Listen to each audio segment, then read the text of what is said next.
Hi everyone, PUBG Mobile Metro Royale Chapter 20 is coming soon. Curious about what new content there is? Let's take a look. Our focus for this update is on bettering your gaming experience, so we've added a series of improvements. First, we've added quick action functions. Starting now, you can tap to repair all items at once on the loadout page, and you can open multiple gift packs at once in your inventory. We've also improved the firearm status at the start of the match. During the preparation stage, firearms will be reloaded by default and will be set to full auto firing mode. These improvements all aim to save your time while improving efficiency. Additionally, you can now earn EXP from Metro Royale matches. In other words, playing Metro Royale will now contribute towards raising your player level. If you bring a companion into Metro Royale, they will also earn companion EXP. Chapter 20 also brings brand new honor rewards and collectibles. What's different this time is that after you get certain gold collectibles, they can be displayed in your personal space of the main lobby. You also have the chance to unlock home collectible decorations. Place them in your home to show them off to your friends. With the new version update come enemies who've already infiltrated Metro Royale's Arctic base and Misty Port. While you're out exploring, stay vigilant in these areas, as Striders are active there. Oh, and we've also added two new firearms in this update, the P90 Cobra and P90 Steel Front. Don't forget to try them out. That sums up all the new Metro Royale content. Chapter 20 is about to begin. Hop into PUBG Mobile Metro Royale and experience it for yourself. We wish you all successful evacuations and bountiful loot.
Today is day 3, week 3 here at the PMSL EMEA, and we are getting to crunch time for a few of our teams, trying to make it into the top 16, getting over to those finals, and a shot at the road to the Esports World Cup later on this year. My name is John Allen, with me is Blank, and we're going to be guiding you through. We'll take your hand and follow us as we head into the wilds of the battlegrounds that sit before us here in EMEA, because we have had some pretty wild showings from a few of our teams so far.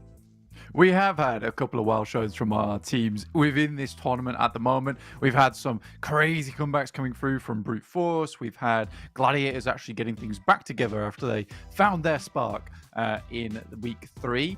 It's nice to see, honestly, an IWNRX deciding that no, they refused to be a bad team. They did not want to repeat of week 2. We will have VINCERE returning back to the stage with us today after their playing start that was sort of overshadowed guys from IWNRX, so I don't know if you can't say that one fast enough. Oh dear. That one was plaguing us yesterday, but hopefully will have been slightly smoother tongued today. We'll have to wait and see, though, because it can always creep up on you. Take a look, of course, at our socials if you want to stay up to date with everything EMEA related. Our channels down below there on Instagram, on YouTube and TikTok as well. You get all the goodies sent straight to your platform of choice. Just make sure you head on over there, grab a follow, and you'll be as up to date as we are, hopefully. Well, maybe not quite as up to date as we are. You know, we do have the inside track here. All right. Sometimes I get told that we're going to go to the game in 5 seconds, which is more than you guys do. But I do try and keep you up to date. All right. Okay. You just don't have all the info all the time that I do. It's unfortunate. I'm here on the show. We're going to take a quick look at some of the things that went down yesterday. What occurred, what's going to be occurring, and what we're going to see more of. Here we see Onyx Ravens, who took a nice little approach to the start of the game there. They did sort of the suicide play over towards Painan. They got some eliminations off the back of it, though, which was kind of nice. I mean, yeah, you take some of those points, right? They stayed out. They played spoiler to NIGMA Galaxy, which was pretty tough for them. Moneymakers as well. They started off with a pretty decent position there, able to get that chicken dinner, and then just didn't do anything for the rest of the day. It was a little bit disappointing to see the Moneymakers not quite able to jump back up and have the sorts of results that we've seen from them, especially over in week 1, right? They placed 3rd that week, and week 2 they dropped down quite far, and this time around seems like their 3rd day, well, technically their 2nd day of play, as it will be today, is going to have to be a lot stronger than we've seen from them in the past. The Gladiators, however, different story. They have absolutely just been improving over time, and they've shown that they can pick any of their players and perform this week. Yeah, they've certainly upped their game a little bit here, and I'm glad to see it as well, because it's been quite a rough proceedings for the Gladiators so far, not exactly able to find what they want to do. But I think they came into this tournament and have gone from different playstyle to a different playstyle every single week here. And I think week 2 certainly looked a lot more promising, but I would say they were sort of in that teething stage of trying to switch playstyles. So I'm not too upset with how things have gone down for the Gladiators at the moment. I think things can certainly be better, but right now it's honestly the best they've looked in quite a long time. Let's take a look at the overall standings coming up very shortly as we look at week 3. So far, IWNRX, 103 points, pretty clear ahead of everybody else on their 12 matches played. So we'll be taking a look at the highest ranking 6-match team, because there are still a few in the lobby, 6 matches behind. But yeah, 103 points for IWNRX, breaking that 100 point barrier was a great result for them yesterday. They remembered how to play the game. Week 2, pretty dismal comparatively, and they are not too far off from breaking their week 2 scoreline. They got 134 points in week 2 after scoring 210 in week 1, so hopefully they'll be able to break that barrier today. If their track record's anything to go by, they're going to be quite a way over that 134. Yeah, looking at a little bit further down the leaderboard, obviously we've already seen what Gladiators have been able to do, but it's Virtus.pro that I've got my eyes on here. So I'm currently in 3rd place, and this is sort of a weird one, because we know that Virtus.pro is a good team, right? The difference is that for Virtus.pro, there was some strange games yesterday where they were just allowed to slip on in with little to no recourse on their side. So I do think that for this team, perhaps things could get much, much worse. Then again, yesterday, I think they were playing in the most tumultuous of lobbies, where there was a lot of teams in there that like to get in one another's way. So that even the fact that they were able to get in towards the center side of the lobby yesterday was sort of a testament into itself. So I think that third place, it does sit a little weirdly with me, but I am happy to see them here up at the top of the standings. Yeah, 81 points. Deserved, I think it's safe to say, but you're right. There is that little asterisk that sits next to them. We'll see if we can keep track of that today. S2G as well, keeping up the pace, making sure that their presence is being felt in that fourth place. Footballers Chaos as well on 80 points. I think that's the slightly more intriguing one for Footballers Chaos to be up there. So we'll see. RCB. I feel like I'm constantly getting my hopes up for this team, and we said we weren't going to do it because we thought, okay, their first day is going to be good, and then they're going to start to fall off. They had a great start to day one, and then they kind of fell off a little bit, and then they came back, and then they kind of fell off a little bit, and it's like I constantly feel like it's just about to turn around for them, but it's just not happening this week. No, again, for RCB, to be honest with you, it does look better than week 1 and 2, even though week 1 and 2, they've had much better starts to their tournaments. I will say for RCB, it's nicer seeing them actually get towards the central positions and get a little bit more done with it. They're still getting sort of trampled in that late game, which is unfortunate to see. But again, this is just a big old learning experience for them. They are trying to make it work, and I think they've got a bunch of great players on the side that even are able to defeat IWNRX during the TDM yesterday. On our second page here, Team Spirit, obviously the big standout here, 6 matches played, 55 points. 3D Max though, 51. It's only 4 points behind with their 6 matches played, and they were getting to a lot of end games yesterday, which was always the struggle that we saw from 3D Max, is getting towards that end game, getting towards those circles, and being able to thrive within them. They botched things up a little bit last week, where they could have got a whole lot more placement points and bonus points if only they were able to finish out that engagement between them and Twisted Minds in an end game of Miramar. Onto our last page, John. It is the sad page. A sad time, I think, for Brute Force is the big headline here. Brute Force on the bonus points as they stand, because we haven't handed out week 3's bonus points. Brute Force are second place right now on the overall standings there. They're 5th place when you add up all of the points that every team has earned across all 3 weeks so far. And in general, this is absolutely not where we expected to see them. The one caveat is, of course, that they have only had 6 matches played, so you double that. They're going to be up towards 60, which is going to put them sort of in the mix for a front page sort of position. But even then, they are just that little bit behind. So underperforming yesterday for Brute Force. 3D Max overperforming from their previous week's games, and Team Spirit keeping it consistent. When you to compare it, you kind of just have to double those points lines right now. So for Team Spirit, 55 on 6 matches, 110 potentially, which is actually 7 points ahead of IWNRX. Double 3D Max's scoreline on 51, you're looking at 102, so 1 point behind IWNRX. So to be in context and be on a level with IWNRX, a great source of comfort for them, I'm sure. However, there is that obvious chance that it's just a one good day, whereas IWRX have already had 2. Yeah, so honestly, let's take a look at some stats here first, just to really get a good idea of what's going on during these matches, because we want to prove things still a little bit more. And it's the Gladiators on our screen. So this is their week 1 versus their week 3. You can see the improvement they've been making. And again, as always, it's the underrated statistic, let's put it that way, of average survival time. I mean, going from an average survival time of 18 minutes to 22 minutes basically is a really, really big deal.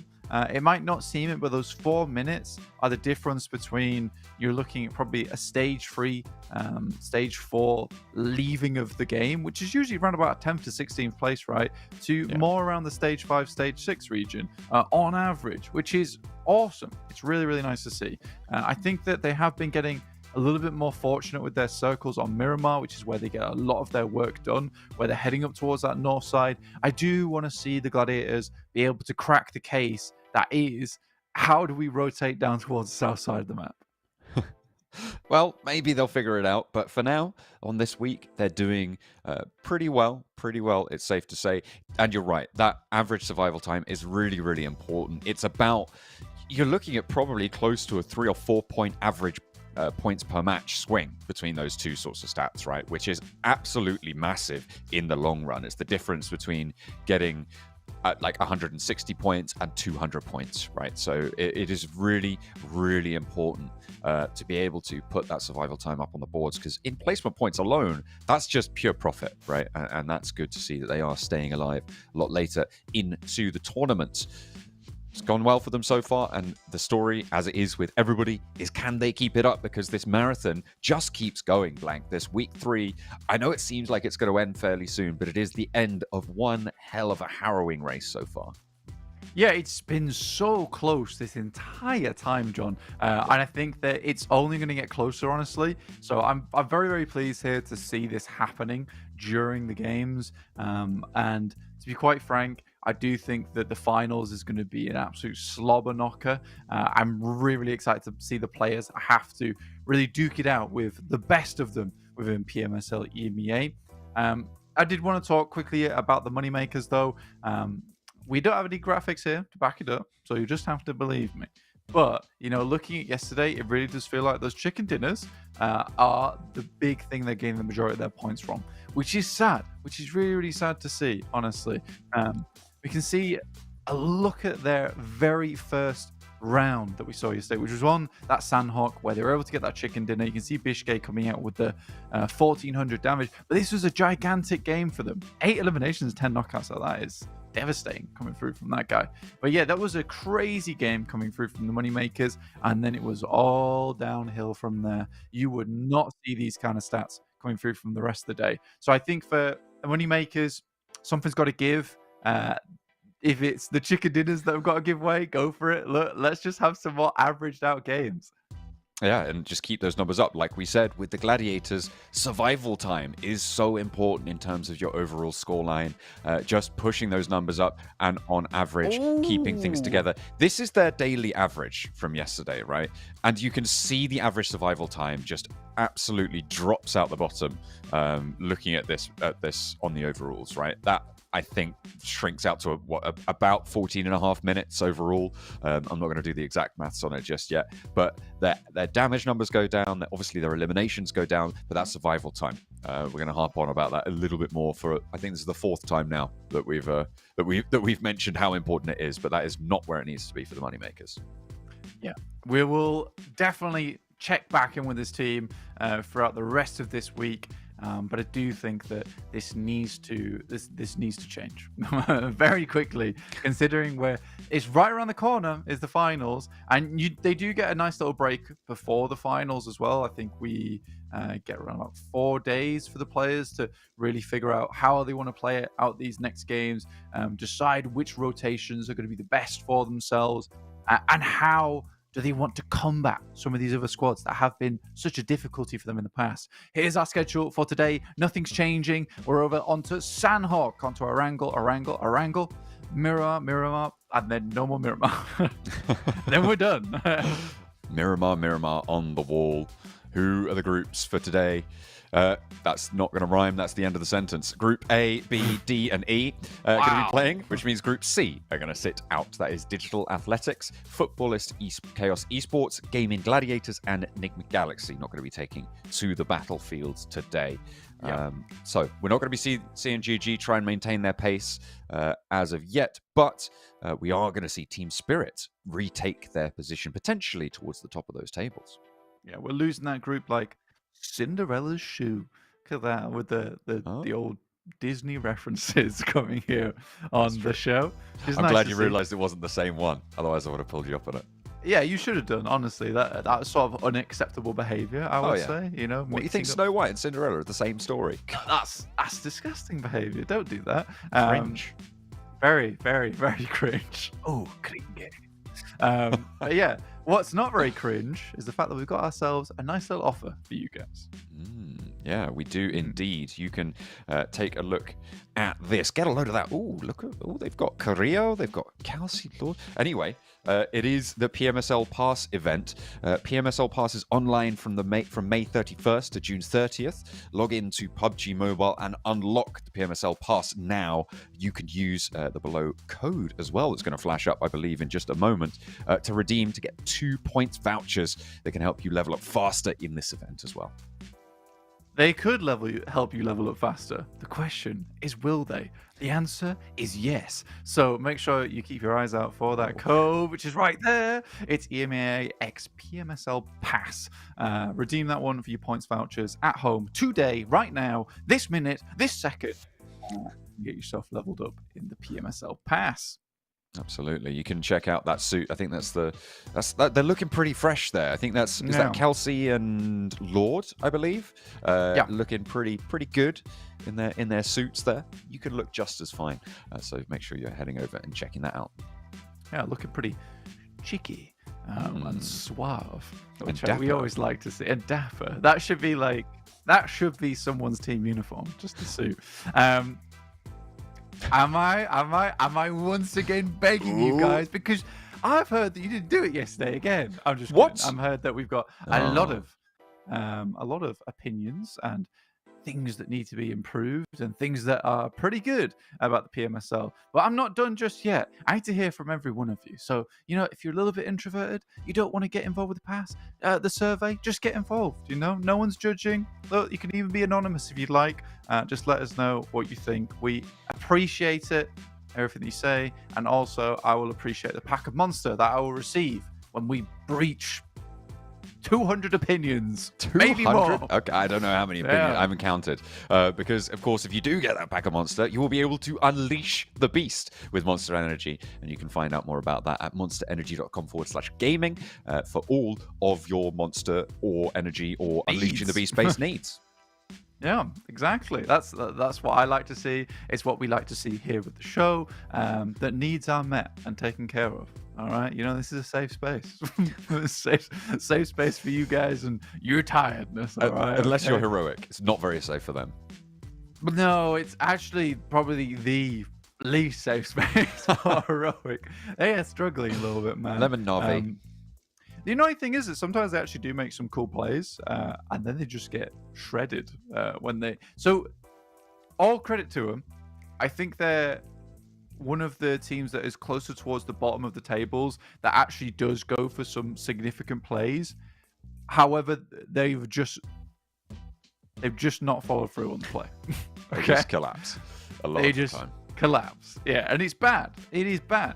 But it's more than you can say for some other teams that just refuse to go for those plays nonstop. And this is me saying something, and your RCB can attack me if they like for this, but I think RCB could learn from Heroic just a little bit. I think RCB overall, gameplay-wise, pretty cool, right? Nice rotations.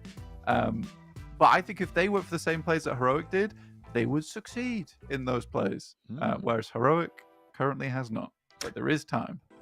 I mean, they did finish off yesterday with a 5th place and 10 eliminations, but that's kind of the only thing we've seen from them over the last 2 weeks, I think. So, are they going to be able to turn things around? I'm not so sure. You're right, they are towards the bottom of those tables, but they are currently our bubble team when it comes to the overall standings. We've got 3 weeks in there now, so I have to say overall 3 times. When it comes to those standings, they are currently in 16th place right now with 271 points. Onyx Ravens just behind them with 238. So there's a bit of a gap, and so there is something to play for Heroic, a very real possibility that they could be the team pushing others out of getting that extra guaranteed 5K, which is the minimum prize you get for being in those finals, right? 16th place in the finals is 5K, and it does ladder up from there, but you're guaranteed that at the very least. Is your boy Zed Wolf on your screen? The MVP maniac himself, just grabbing it every week. Apparently, it's a little bit crazy. It's a little bit awesome. You decide which side of the coin are you on. And I think for me right now, I'm on the awesome side because it is really, really good, and it's rare to see a player be able to hit those highs so frequently. during a tournament such as this. It's not easy. It's not easy at all. And it's even more impressive with the fact that everyone is still so close to one another in the points tables. It is hard to stand out in a competition like this. It's quite an interesting thought, though, because you have to remember that he's also playing in a team with a bunch of other people, right? He's got his teammates at his side. He's got Frozen, Kai, and Swain, all also putting in a shift. He is quite far ahead of them when it comes to damage dealt, which means that whilst absolutely he deserves the MVP accolades that he's getting, is it a question of, if he wasn't getting them, would his teammates be getting them, right? If he wasn't the guy to pick that up, would his teammates be able to fill in that gap? And that is always a question in my mind when I look at a team like that. And it's the same when I think about a team like Team Spirit, with Nomi absolutely playing out of his mind. But I feel like they are a little bit more closely matched in some of their aspects. I think Kitsune is kind of a notable outlier, but the fact that Naomi is so close to Nomi in his performance over the course of this tournament means that they have at least two prongs on their attack, and I think that may be something that IWNRX lacks somewhat when they come up against each other head to head. Yeah, sorry, I had a wild animal on the desk as per usual. Was it a beast that got unleashed by the monster? I think it might. It was a beast that was unleashed by the monster, and he is a mango loco. So I'm not a fan of it. I might need to close my door in a second. Okay. But yeah, so I think you are right about Team Spirit, and I'm going to answer the question you asked about IWNRX, because I thought about it as well. I just never told you about it. But I have thought about it, and I came to my own conclusion, which was that I think that without Zed Wolf, IWNRX would simply just not be as good. The amount of times we have seen him, and this is the question I had as well, John, because I think that you were very right to bring it up, is a case of, that's nice, Bishke, with the Moneymaker's kiss. But I think you're right to bring it up as a case of, is Zed Wolf doing all of it, or is it him just picking up a lot of eliminations and confirming flushes? I've watched him, and I've watched him closely in the games, and he's getting so many singular pickoffs all on his own, and also being the one to flush those pickoffs. There was a couple of games that I rewatched last week where it was him or him duo, and he was still pumping those numbers in those matches all on his own. So I think IWNRX would struggle if they lost Zed Wolf. I think he's a great addition to the team, and you know what? I think that the rest of the team supports him in a great way. And again, I think that that's the mark of a smart team, where you're like, we know where our golden goose is, so let's take care of it and also support the golden goose as best we can. And I think they do a wonderful and marvelous job, because some teams can thrive on that. You have one superstar player. It's sort of how it was in the past as well, John, right? About 2 years ago, you had that one standout player. Everyone else on the team supported him. You had a scouter, you had a flanker for that one player, you had someone calling the shot, so they didn't have to think about that at all, and it worked out really well. But it has taken a long time, and I'm rambling now, but it's taken a long time for us to get back to a point where that is now still relevant, because it's become more and more on these teams that you have 4 really strong players, and that's what gets you through to the end of the tournament. And it has taken probably what I would say one of the new best up-and-comers in the world in Zed Wolf to make that kind of playstyle relevant again. Is he going to make it? Ooh, I don't know. I don't even know what he was aiming at, but I'm pretty sure that they sunk that one. Sorry, I was just looking at the player cams at the end there. Not to try and detract from your point, because I absolutely agree. He is this incredible force and is that valuable front for IWNRX. And so maybe it was just that he wasn't having a great week last week, and that is kind of part of it, right? Because when you do invest so much into a single player, if they're not performing that day, you don't have a fallback. And I don't want to be too horrible about the rest of IWNRX, because I mean, like, Swain is doing a lot of work as well. He's the next highest when it comes to eliminations on the roster, and I think everybody else can do a lot of work and has got a lot of strength and are very, very talented players. But like I've said, you don't have that potential backup performer in someone like Naomi to Nomi over on Team Spirit that could potentially fill those shoes. I just don't think that they have anyone with that firepower that I would say has that potential. So it will be interesting to see if they can develop that or if they even need to develop that. Yeah, I think that honestly, for the guys on iDurex, I think there is some really strong players there. Maybe it just fell apart a little bit last week. In the meantime, we're going to head to a fairly short break whilst we wait for these players to get into game, and we'll be back with our angle. So we'll see. Oh, Sandhawk, sorry. We'll see you guys for that soon.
We're getting into Sanhok. The comms issues have been resolved and we are going to be flying over the jungle once more to kick off day 3 here in week 3. We're going to be checking out where these teams are going to drop. Without Gladiators in the lobby, that Northwest Island may be a little bit more open for teams to go for. Without DA, might be a little bit more room on that Southwest Island for NIGMA Galaxy to find their way through. So could be some interesting dynamic. Wait, hang on a minute. NIGMA Galaxy also aren't playing, so that's not going to matter at all, which means that Southwest Island potentially very, very open. Yeah, a lot of space given there on that side.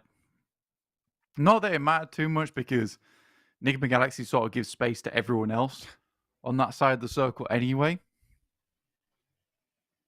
But for the time being, Twisted Minds actually not heading over towards docks. I think they're going to drop in Sami, and I think that's kind of the usual for Twisted Minds. The spot on the map that's not taken, they will happily slurp it up, even if it's going to adjust their game plan a little bit.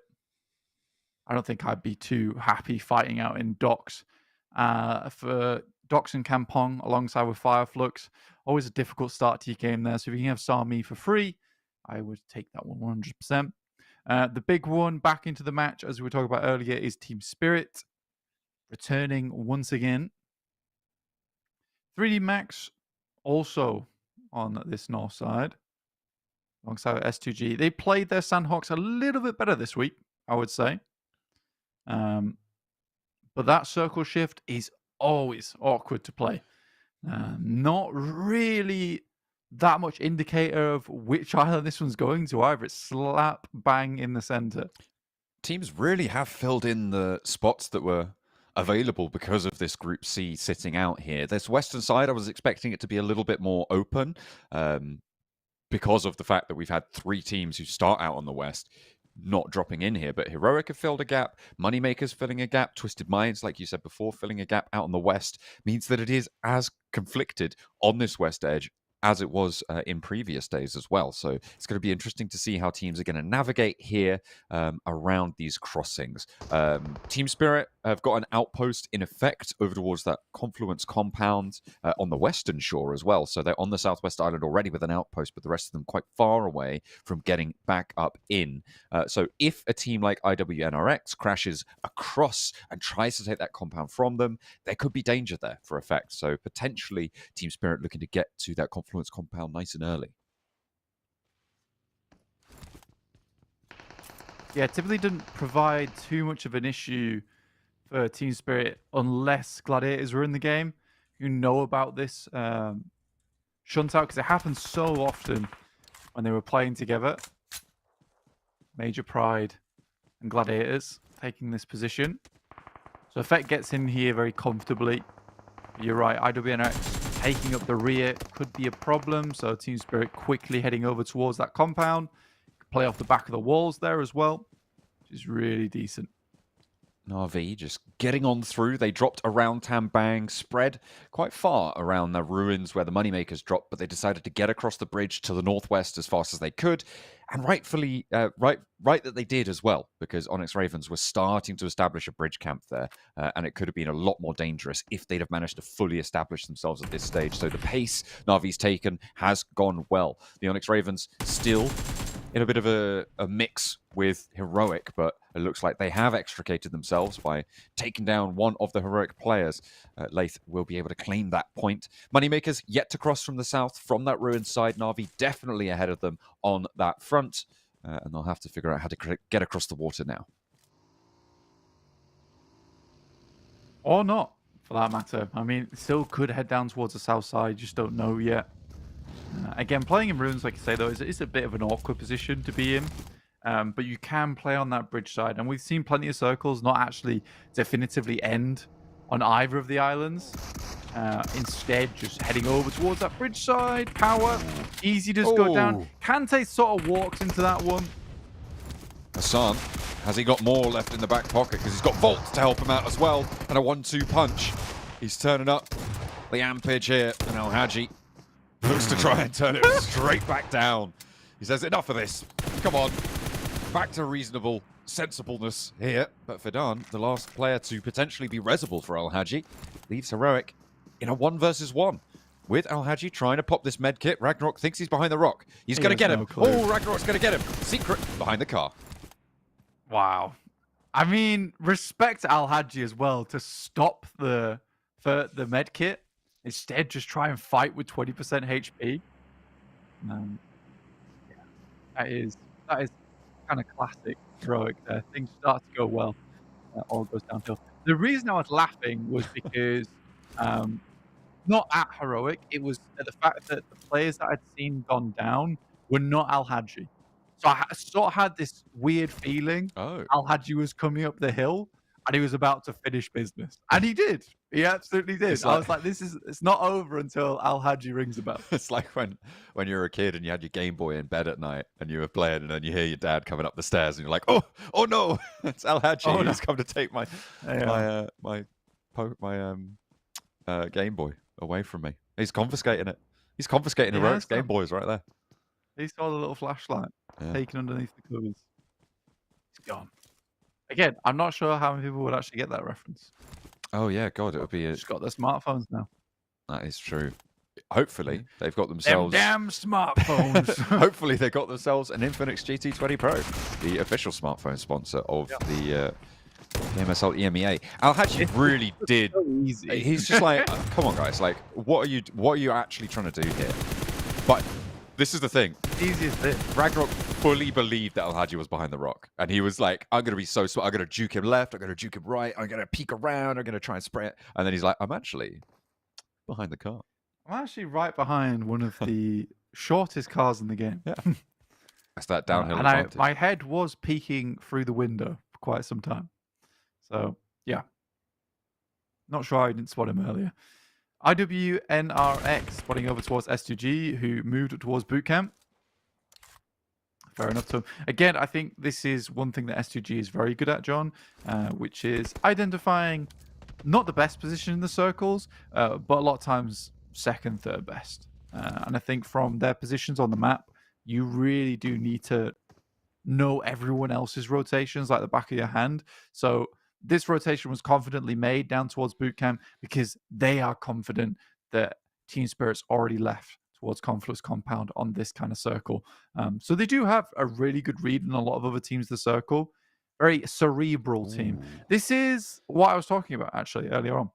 Is the fact that it doesn't necessarily ever have to confirm on any of these islands. It can be really awkward. Now bootcamp actually becomes a bit more of a dominant location. I think similarly as well, the hill to the south of bootcamp that IWNRX currently sit in is also going to be very, very important. Obviously, that position generally taken by the team leaving bootcamp, but Team Spirit, with the circle as it was, went for a more central position on it. Obviously, this is a bit of a hard shift back over to bootcamp side. So IWNRX being behind them in the queue this time around has paid off, and they've got themselves a really solid location. The fact that we've got Team Spirit, S2G, and IWNRX in these pivotal positions is going to make it so hard. These are three of our best teams in the tournament right now, and hopefully they're going to be able to show us just why. Yeah, it's going to be a real good showdown here, I imagine, on Sandhawk. Like you said, pitting the best against one another. The only team we're missing here right now, well, we're missing two teams, which is Gladiators and Virtus Pro. 3D Max, though, taking heavy casualties. They do send some shots back over towards Brute Force. So there's a flush and a knock. But they will lose Victor in the process. Will 3D Max. Again, I think that they're in a slightly better situation than Brute Force. Brute Force either has to decide to head down towards bootcamp, play the warehouses on the north side, or continue with this push and after losing another player there on the knock, which is almost certainly unresable. Yeah, you're going to have a real tough time if you're Brute Force here. For 3D Max, though, losing a player, not great news. I think the rotation they're probably going to be looking at here is moving down south on this northwest island, as they flush out Freezer there, and then trying to swim across to the hills to the west of Bootcamp. I think we've seen a few teams go for this sort of a rotation before, and likely it's kind of the only one that makes sense at this stage. Power might be in the way of them, but Power only have two of their players in action, which means that they can potentially take an advantaged fight as they move down south for 3D Max and find their position to go for a bit of a swim over towards that bootcamp side position. halfway through stage 2 now, so most teams should be thinking about getting themselves nice and situated within the circle, or as best you can with one like this. The river bisecting it all. Trisecting? I guess, yeah, trisecting. Yeah, it's a bit of an awkward one. But yeah, Hainan no longer really that much of a big location for teams to take control of. So RCB did move out pretty tentatively though.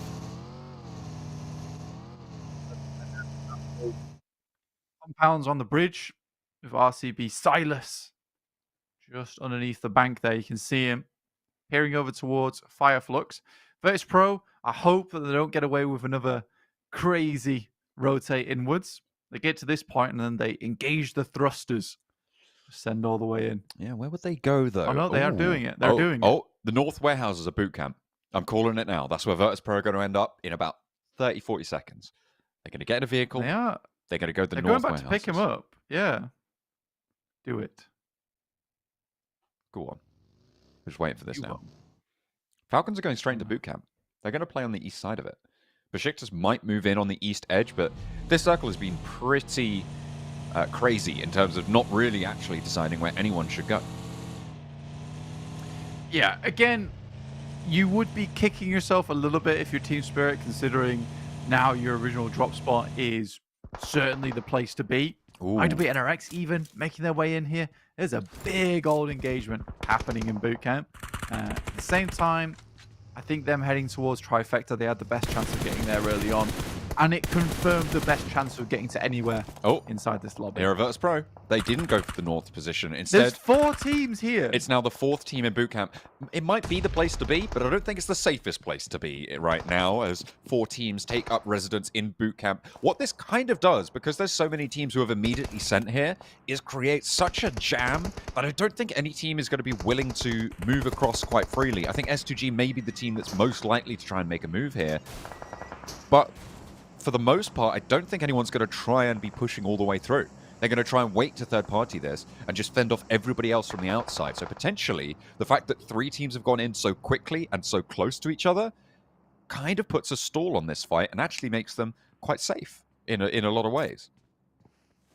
Yeah, I mean, S2G's in Lobster, so they're not leaving. There's no way they can get out from this position. They're sort of locked into boot camp for now. They could have moved, but that was up until they were surrounded on all sides. It's a bit awkward for them. They are fully surrounded. Falcons, though, stretch the thinnest on the east and the north borders of all of this. They are safe, like you say, though. I mean, unless they're peeking out, these teams should be a little bit more concerned with one another and the outside. Because technically, S2G has sort of been enveloped by a little force field. No one can crash them because they've got to crash on one of the sides of the shield first. I think S2G just has to resign themselves to a pretty boring game, basically. I think the difference maker will be if another team decides to try and push in. Like you said, they have to crash into the shield first, but then you have to make a decision, right? If you're S2G, do you push out and try and third-party that position, or do you just try and hold your ground and allow that shield to be replenished by whatever team makes it there? Or maybe they take a lot of the wind out of each other's sails, right? And they it's just going to be like 2 players out on that east side that Falcons are on, or something similar as the North Warehouses actually get way, way higher in value. Look, that's program vehicles. Are they going for it? I think they are. I mean, honestly, the warehouses are really nice on that north side at this point of the game. But they're so open in that end game. That's the difficulty. So if you were to play the warehouses, you are betting almost that teams are going to be forced out from boot camp. Team Spirit actually took themselves a little knock there. RCB remove moneymakers. Wow, that was quick. I barely even saw it happen. I was looking at the map feed. Yeah, they just sort of dragged them down on the outside. Twisted Minds trying to crash into the warehouses on the north. Virtus Pro taken down, I think, to 2 players. They tried to go all the way up north, but they have now got the compound with 2 players out to the east of boot camp. No other boot camp team has moved. Twisted Minds struggling to get on in, but they do manage to make the dash. And the Twisted Minds will only be in with 3, but they'll be in nonetheless. It'll do for now. It will absolutely do for now. Team Spirit losing a player. Virtus Pro down to 2, as you're saying. You know what? Besiktas could have a good game off the back of this one. If I know Besiktas, they're very good at playing these on the side positions. Team Spirit trying to get out of the water right now and actually being helped out a little bit from across the way. IWNRX seem to have angles on this, and FLUX's hold against them going to be made a little bit tougher now. Solke wants to try and find the shots onto Nomi, and he does spot an ankle there. Nomi continuing to try and swim out from it, but it's not going to work out for him. Team Spirit knocked down to 1 player active. Does Naomi find the shots onto Solke? He knows that the drop has come through. He steps out and Solke is completely blind, open. And Naomi immediately takes him down, but the blue zone envelops. He needs to get this first aid off. It's only stage 4, so he should have the time to do so and be able to replenish off the rest of the bodies around. There are a lot of FLUX players going down in that scenario. Those gunshots will have been heard by IWNRX, though, so they'll know there's still a threat from the west. Yeah, it's such an unfortunate game there for Team Spirit. I think it's one of those cases where you try and confirm the best chance possible.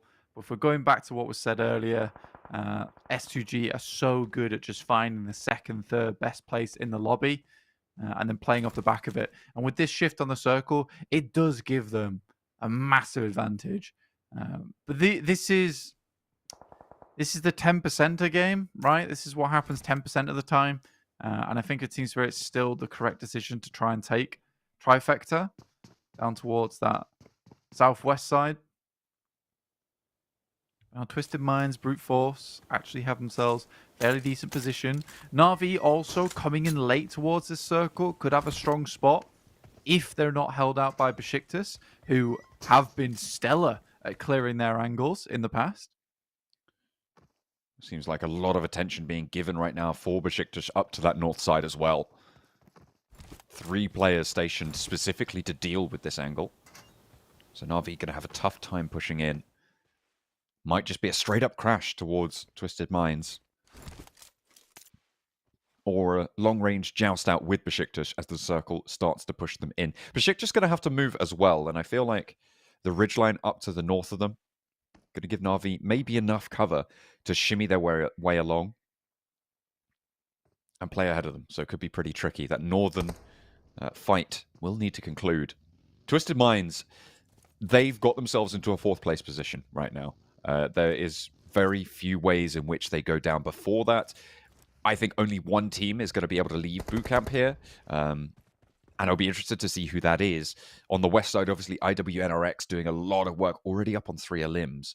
So we'll see if they're able to leverage the fact that they are on the far side of this circle to make this one work, or if someone else is going to blast out. But there's teams on the west that are going to fall down. Only one of those 2 teams on the north is going to really survive and threaten Twisted Minds. So I think that as it stands, there is really no way that Twisted Minds go down before 4th place. But you know what? They're in 20th place. Maybe they'll try and prove me wrong. Yeah, again, it's one of these spots that is really quite open.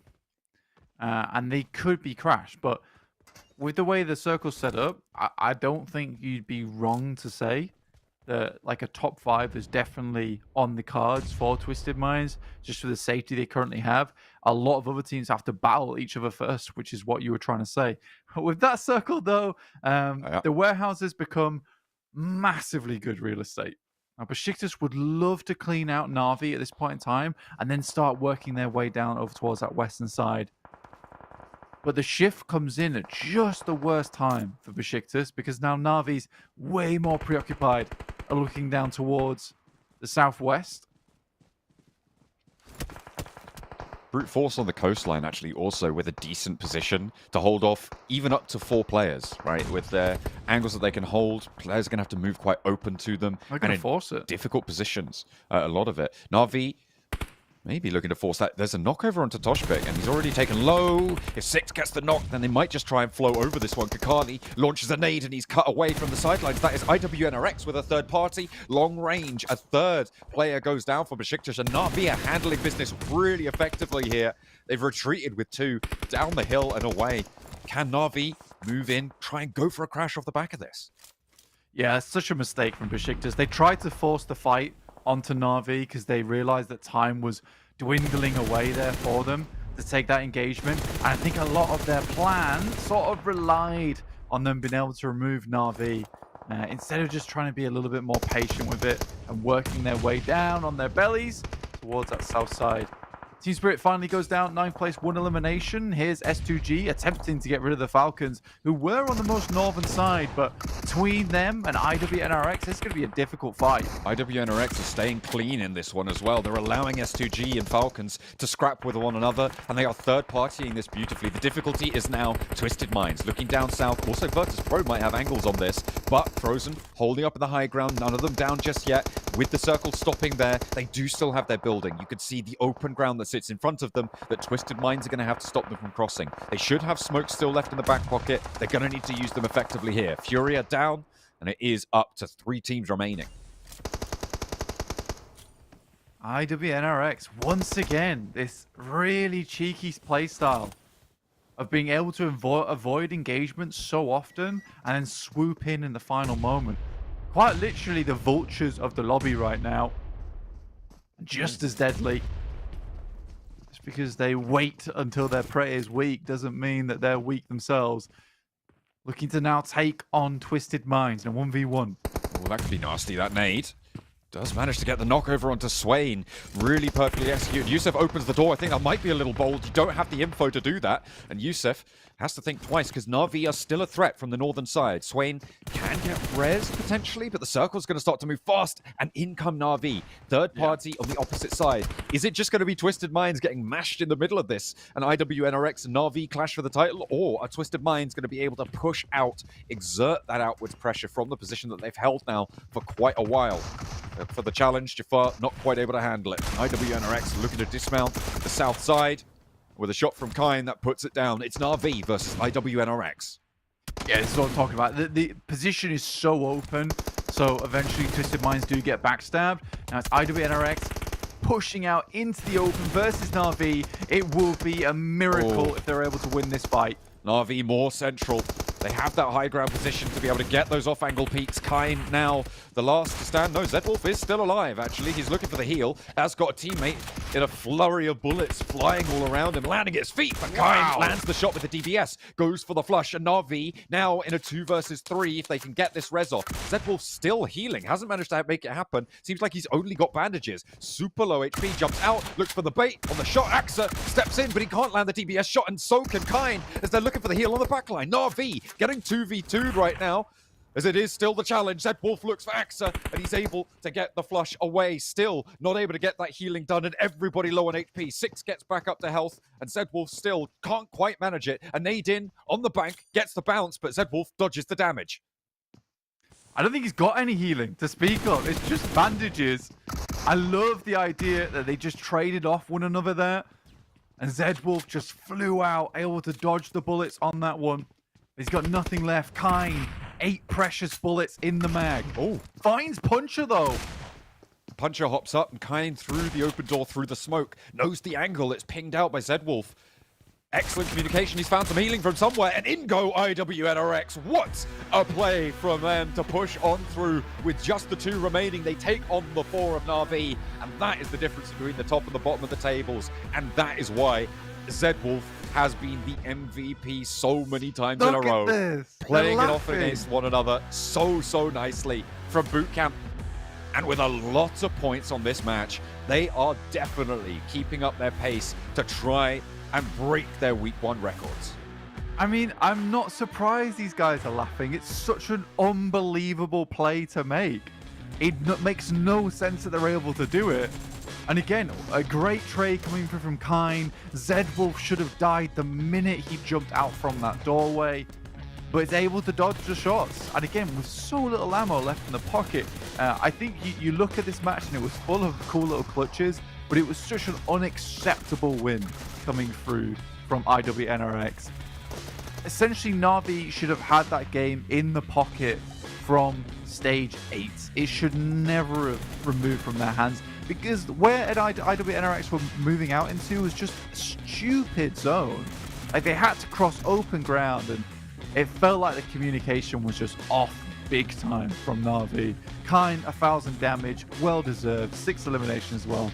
What a great game from him.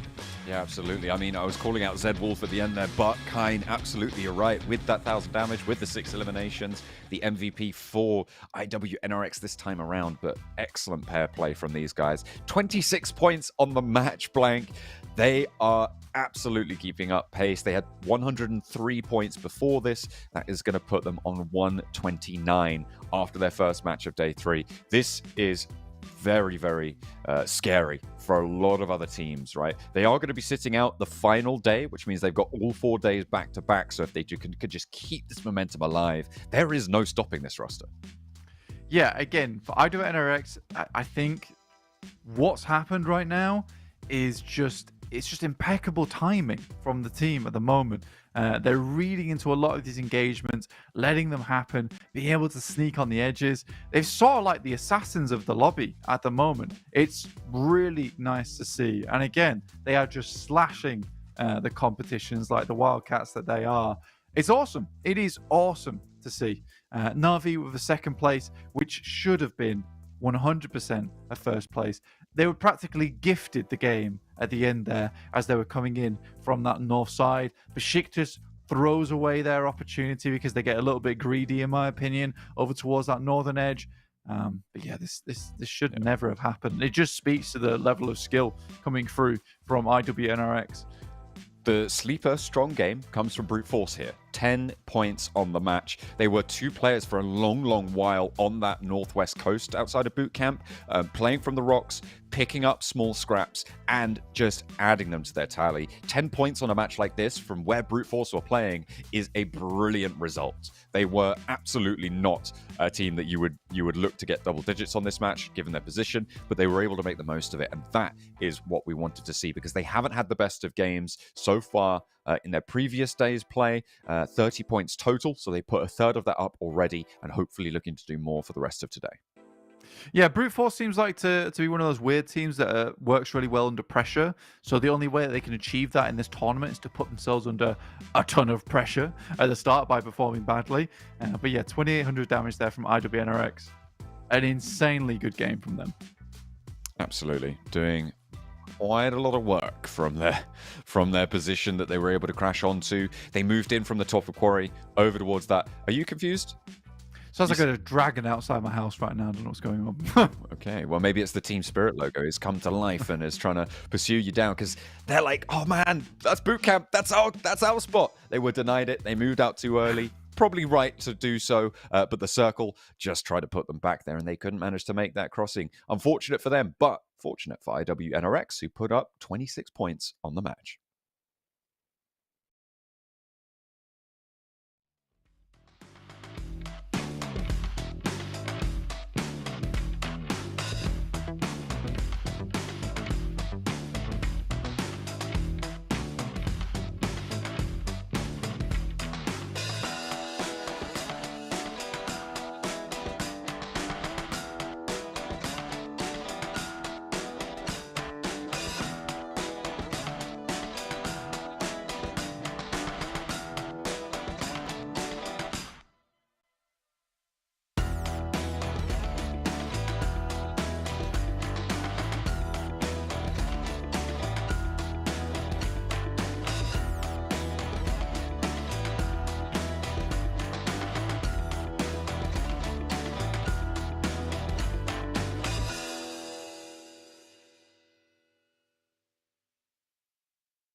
What a way to close that game down. A duo 2v4 situation for IWNRX to be able to put up another chicken dinner on the cards. They are going to be happy with the start of day 3 for themselves after a successful campaign in their earlier days as well. They've already taken almost double, half of the points that they got in each of those 2 previous days in just that one match. So in order to keep up the pace, they could let off the gas. I don't think they're going to, however. No, I don't think they will. The further they can get ahead here, the easier it's going to be for them when they finally do have their day off, which is when people do look to catch up. And there is also that mental aspect of it, where I think that if you're trying to catch up to a team, if their point scoring seems feasible, you know, I think it's a lot easier to go for those kind of big plays and get the big points on board. But if a team puts up so many points in a matter of just a few matches, you get an issue where mentally kind of draining, looking at a 160 point scoreline and being like, you have to match that over 3 days. It's a big task. It's a really big task ahead of you. Almost, that is what would be almost a 10-point average, which, as we know, has not been something that has been easily attained here over at the PMSL EMEA. No, it certainly is. I mean, nobody has been able to keep up with that sort of average except for IWNRX themselves in that week 1, right? And 210 points over the matches they were able to get done. And even then, I think they're a little bit behind on the averages, but certainly they have been standing out with the INFINIX GT20 Pro, the official smartphone here at the PMSL EMEA. All the players loving it. We've heard no complaints. We have only heard good things about the phone itself. And we certainly have had plenty of teams standing out with that one. Even IWNRX, that last match, been able to pull off some insane maneuvers on that device. Twisted Minds on your screens. Still trying to get something done here. I respect, I'm sort of having an Onyx Ravens respect moment for Twisted Minds. Okay. I think despite them clearly being one of our worst teams in the tournament, I don't think they've ever truly given up.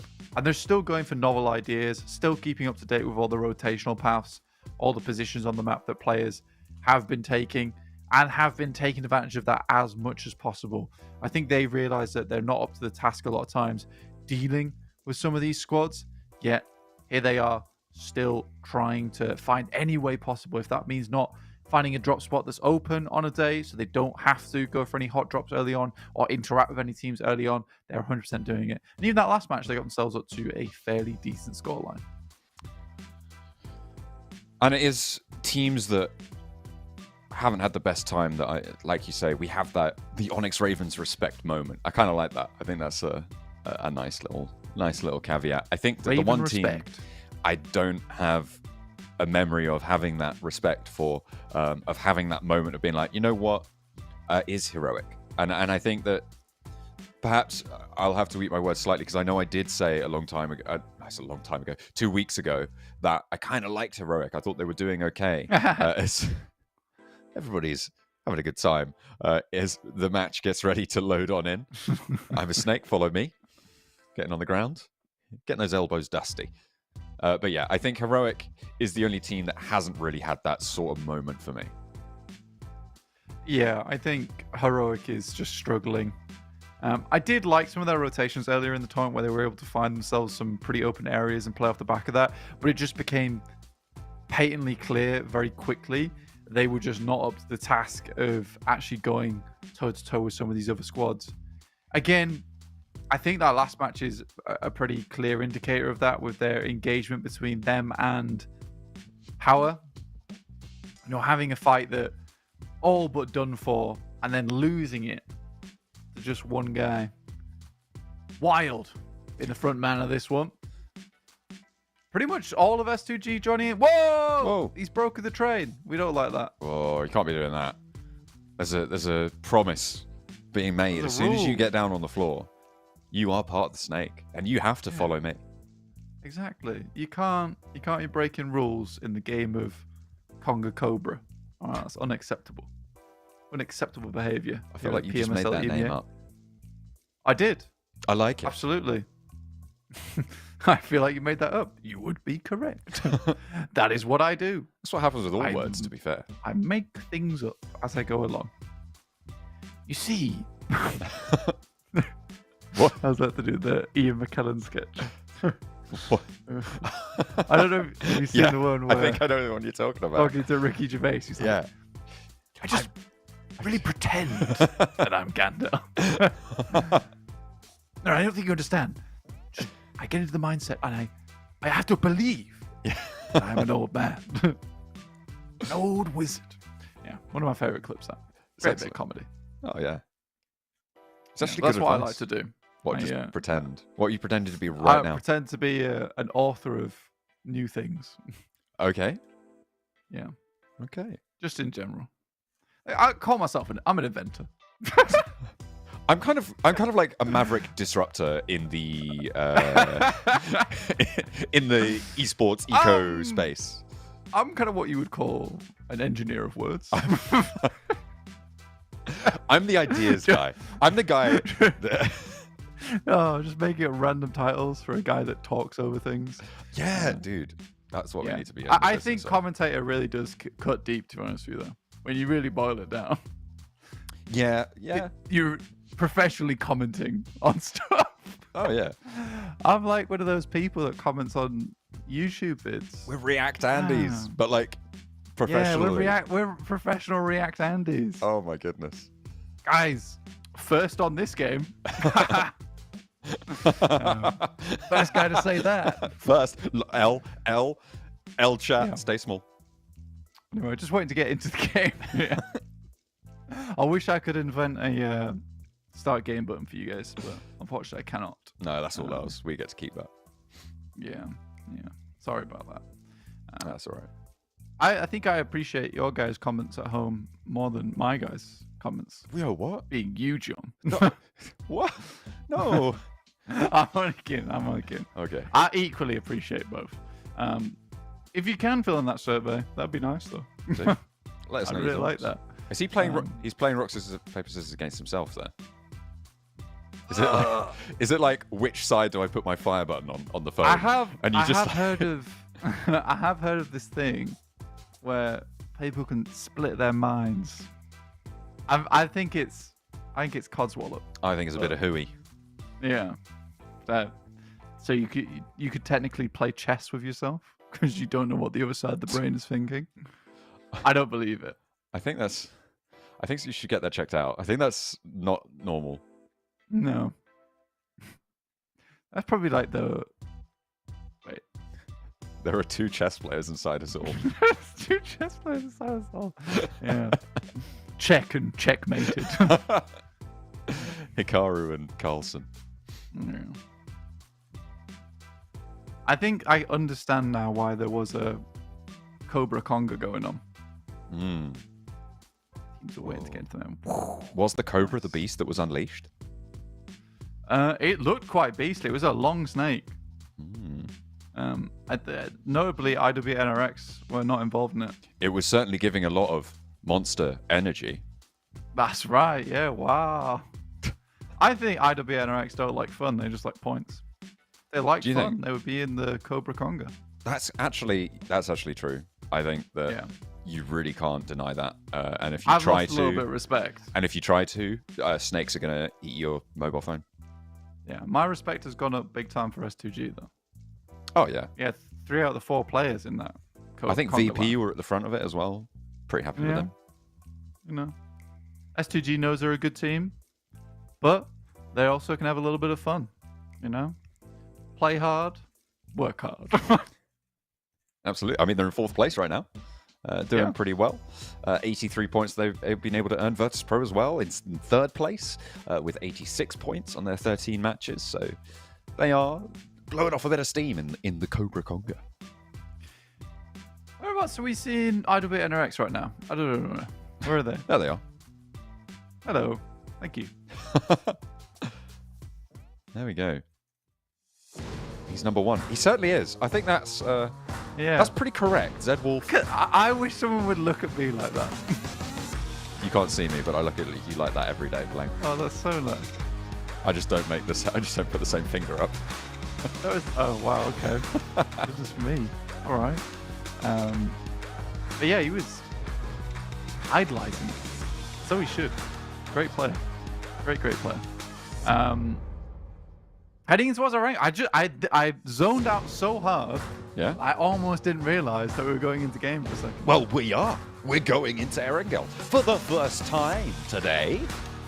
How many intonations can you fit into one word? That is a question I will seek to answer over the next few hours if you stick with us, but the playing path answers us as to where it is going to go this time around, from Mill to Power over towards the west side near Quarry. It's a bit of a more southern playing path here, John. Look at that. All the players from IWNRX on that top side. Crazy. Coop's the only one who can challenge against the demons that are IWNRX. And I guess something that with the headshots. Something that we spoke about at the start of the day that we brought up was, of course, is there the rest? Can the rest of the team stand up to the level? And I think at this point, it's just kind of like yes is the answer, because obviously Zedwolf is quite far ahead of the rest of them, and if you take him out of the mix, it's a different team. But they are all also outperforming the rest of the lobby. Yeah, they are kind of killer at the end of the day. Basically 130 points right now after 13 matches. Wild. Nearly 10-point average. Yeah. We're looking at almost 40, over 40 points in terms of a lead over any of our other 13 match game days, which is really quite significant. So is this circle, though. Very hard over towards the eastern side, supporting Virtus Pro, as well as 3D Max. Na'Vi, I don't think are going to be too much of an issue. I have lost a lot of confidence in them after that last game. I mean, thought they could bring things back. To be fair, it was against Zedwolf and Kine. Like, two guys, man, out in the open. That gives them a little bit of leeway, but you're right. It is a broadside open crossing that you shouldn't be able to make. Yeah. Which is why I said it would be a miracle if they made it through that game. And it was. It was a miracle. Yeah. A miracle that was born from the hands of Zedwolf. And Kine, I'll be honest. Kine did really well. Kept his cool under the pressure. I mean, Zedwolf was trying to get that healing done, right, at the end. And he was wrapping himself like a mummy. Yeah, in all those bandages. Just wasn't helping a lot, though. No. I think he was just trying to get... I think what he was trying to do was get up to a point where you could survive a DBS shot.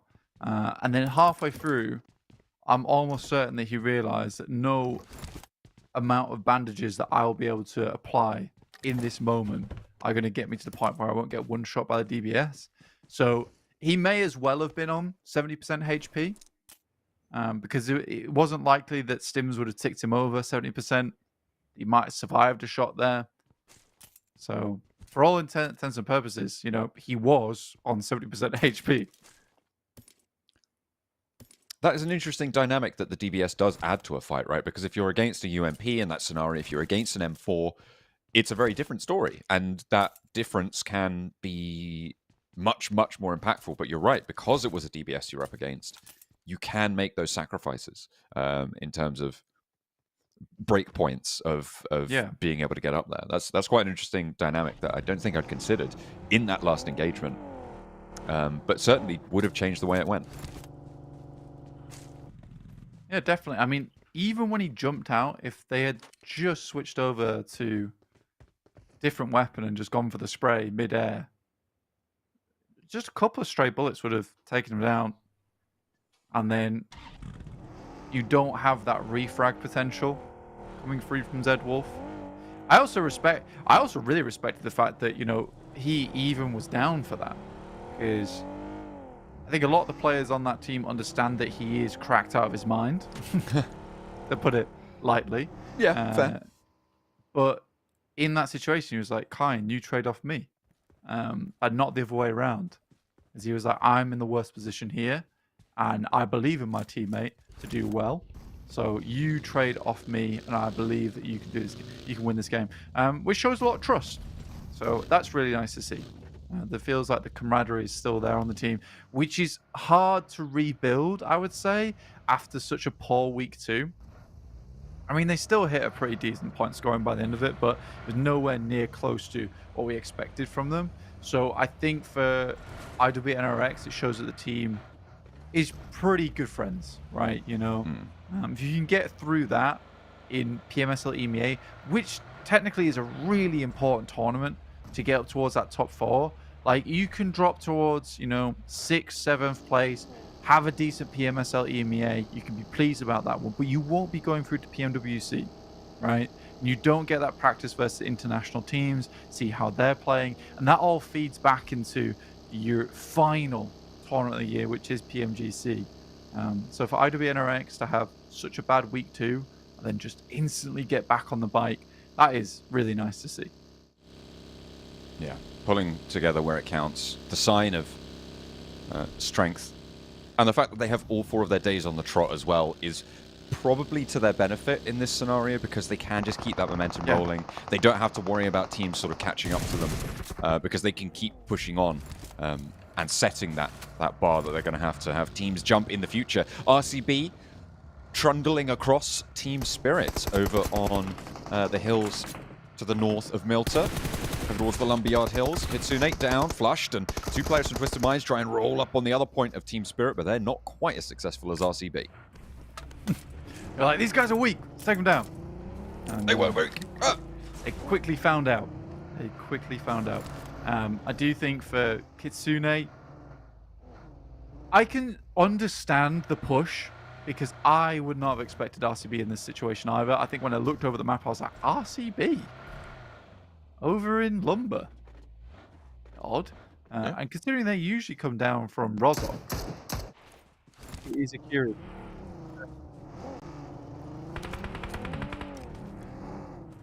Food for thought there. IWNRX playing up towards shelter, holding out one of the entrances. With FLUX close by, nades being exchanged, Kind does back off the entrance there. They're not going to exchange blows just yet, but Swain potentially in a bit of danger here to FLUX if they can establish an off angle. Doesn't look super likely though. Swain may be in nade range here for Lux as the pin gets pulled. Could be in danger. Quite split from the rest of the team. If he goes down, might be an easy flush, but just takes a bit of damage. Nothing more than that. Bit of a crazy stat that we just got through from our kind friends over at PUBG Mobile. Zedwolf is currently 11 eliminations away from reaching 100 elims and be the first player in the PMSL EMEA to hit that mark, which is insane. And I mean, it's even more crazy if you can put it in perspective that over about 3 years of PMGC, Guard getting 200 elims total from Nova Esports, that was a big deal. That was a big deal during PMGC. So really awesome stuff from Zedwolf. He has a very bright future ahead of him.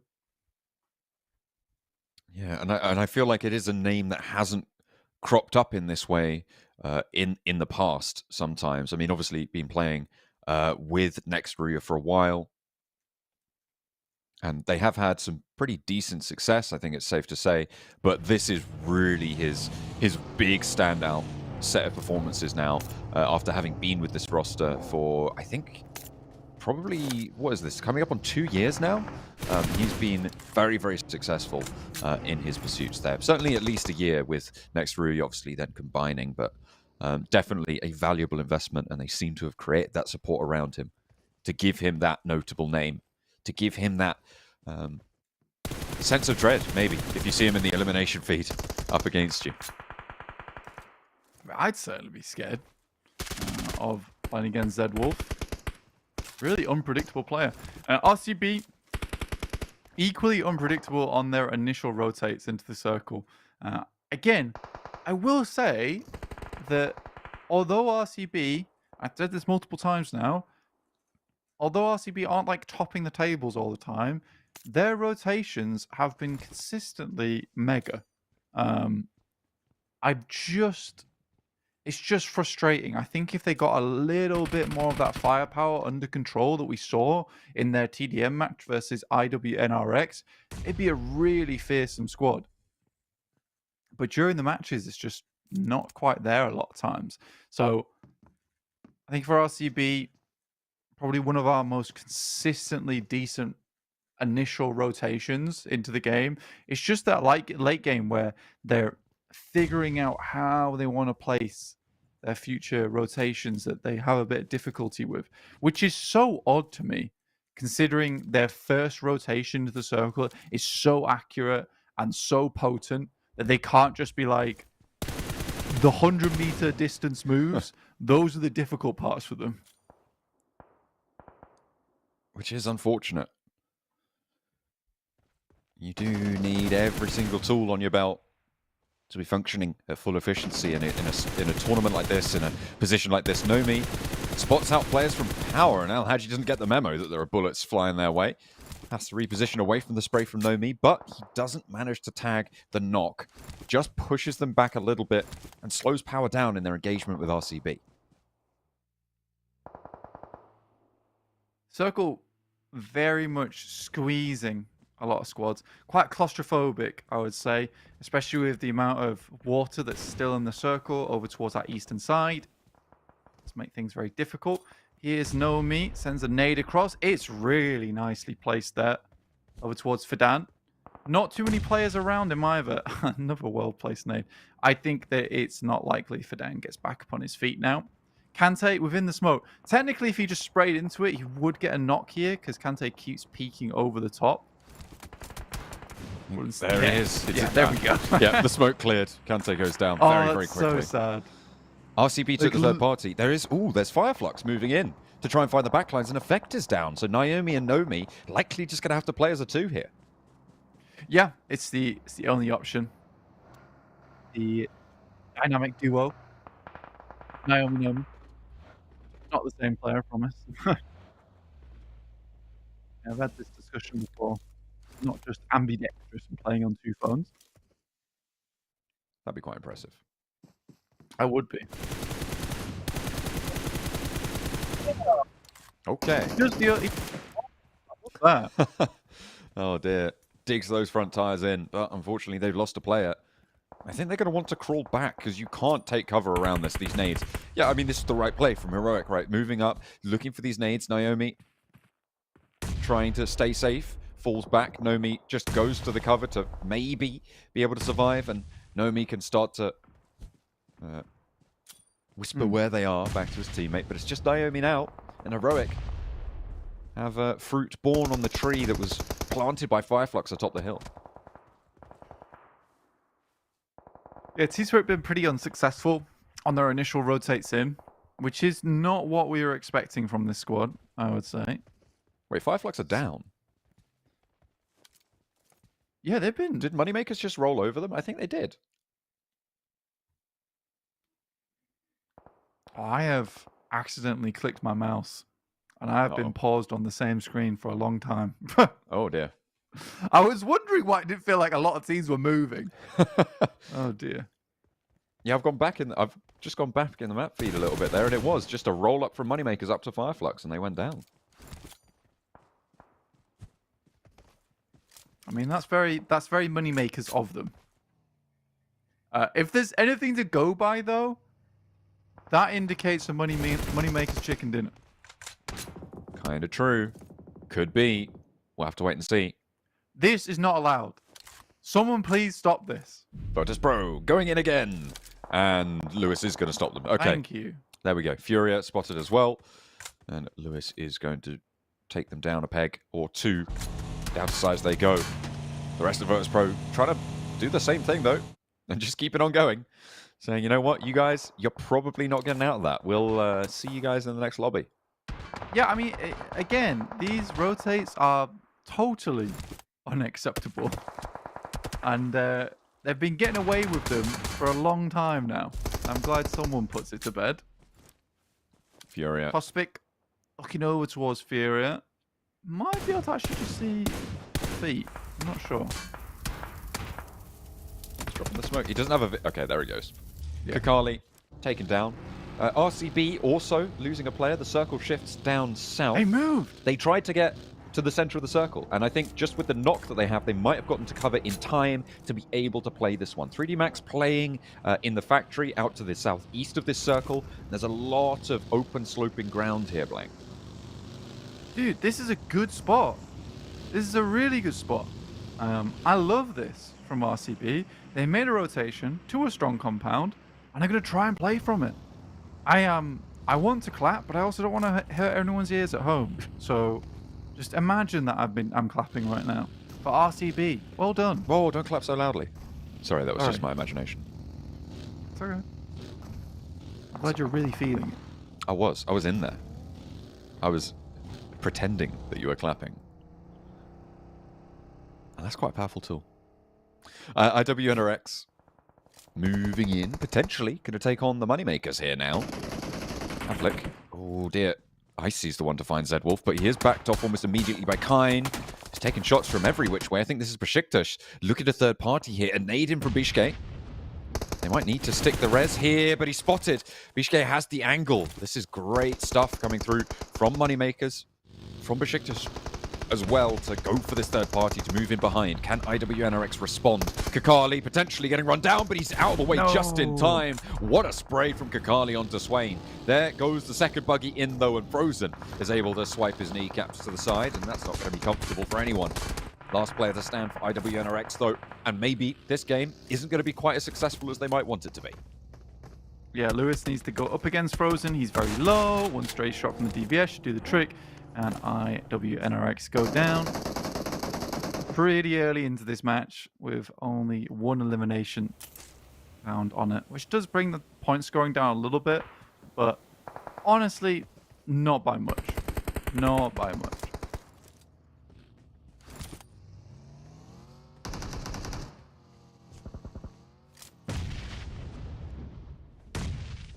Nades over the top, but Falcons are repositioned away. Ragnar might be able to attack something with that, but Moneymaker's still sitting atop of the hill over towards the lumberyard, making it pretty tricky for teams to move freely along this hillside, despite the fact that they're going to have to move themselves. And I think that Moneymakers now are in danger of overcommitting to staying up on this high ground, trying to leverage their position and not really getting as much value as they might have liked, because they are now cut off really from moving down effectively.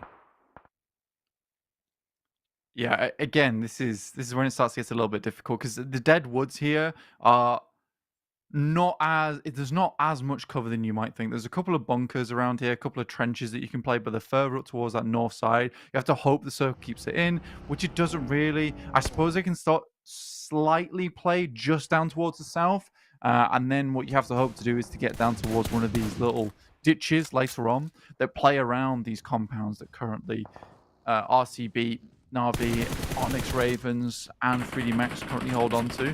I think those are the top four in this lobby for me at the moment. Tospic has not Valo to worry about, but his teammates push him back just a little bit. I like 3D Max's position here. They know that they need to keep control of this northern side, otherwise they'll get swept on the north edge of Milta Power fairly soon, if they're not too careful. BEŞİKTAŞ drawn short by this rotation.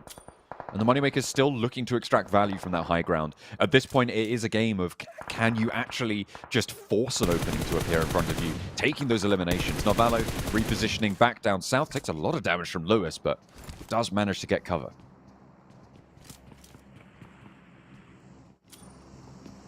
Virtus Pro on our high ground at the moment. Somehow managed to get 2 players in, but 12 teams still remain. The Moneymakers just holding it as long as possible on that north side before they have to come down. Good nade, though, from Satan. We'll take out down at least one. Molotov goes in, makes it awkward.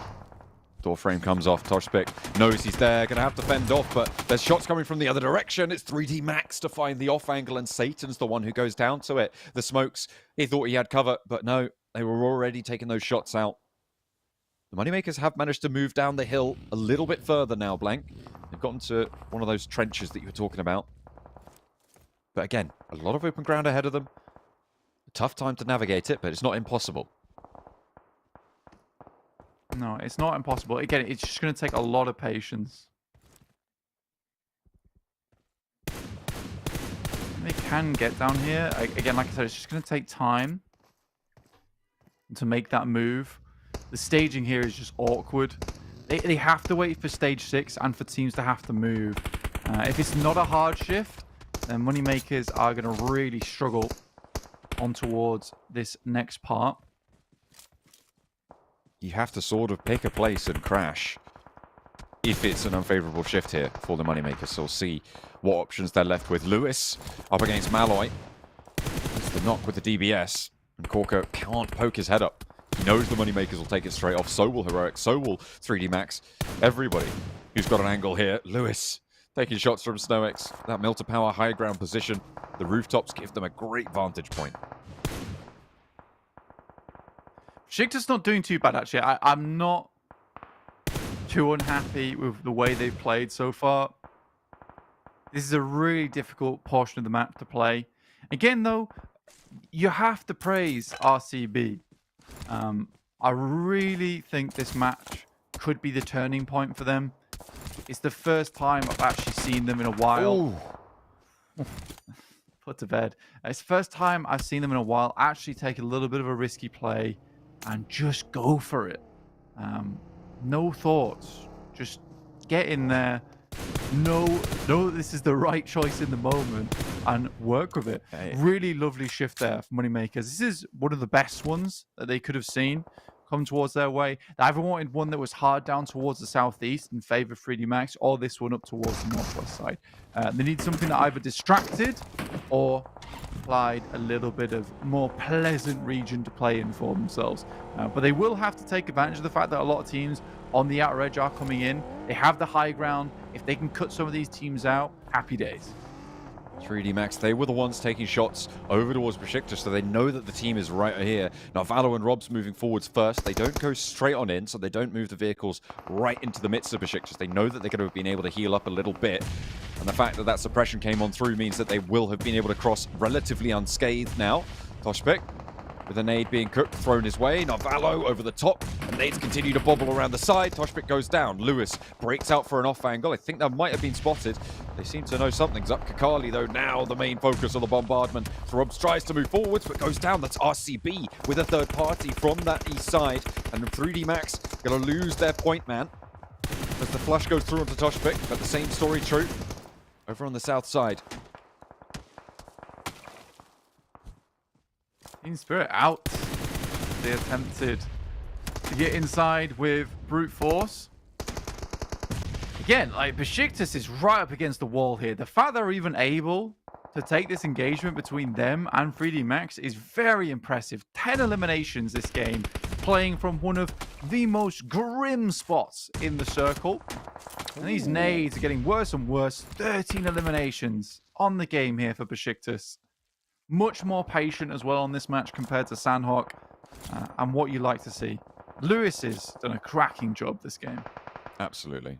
Really strong hold there against 3D Max's approach. We were able to get 5 eliminations from their position. Prepod trying to get across, and brute force willing him to do so, the last remaining player for them.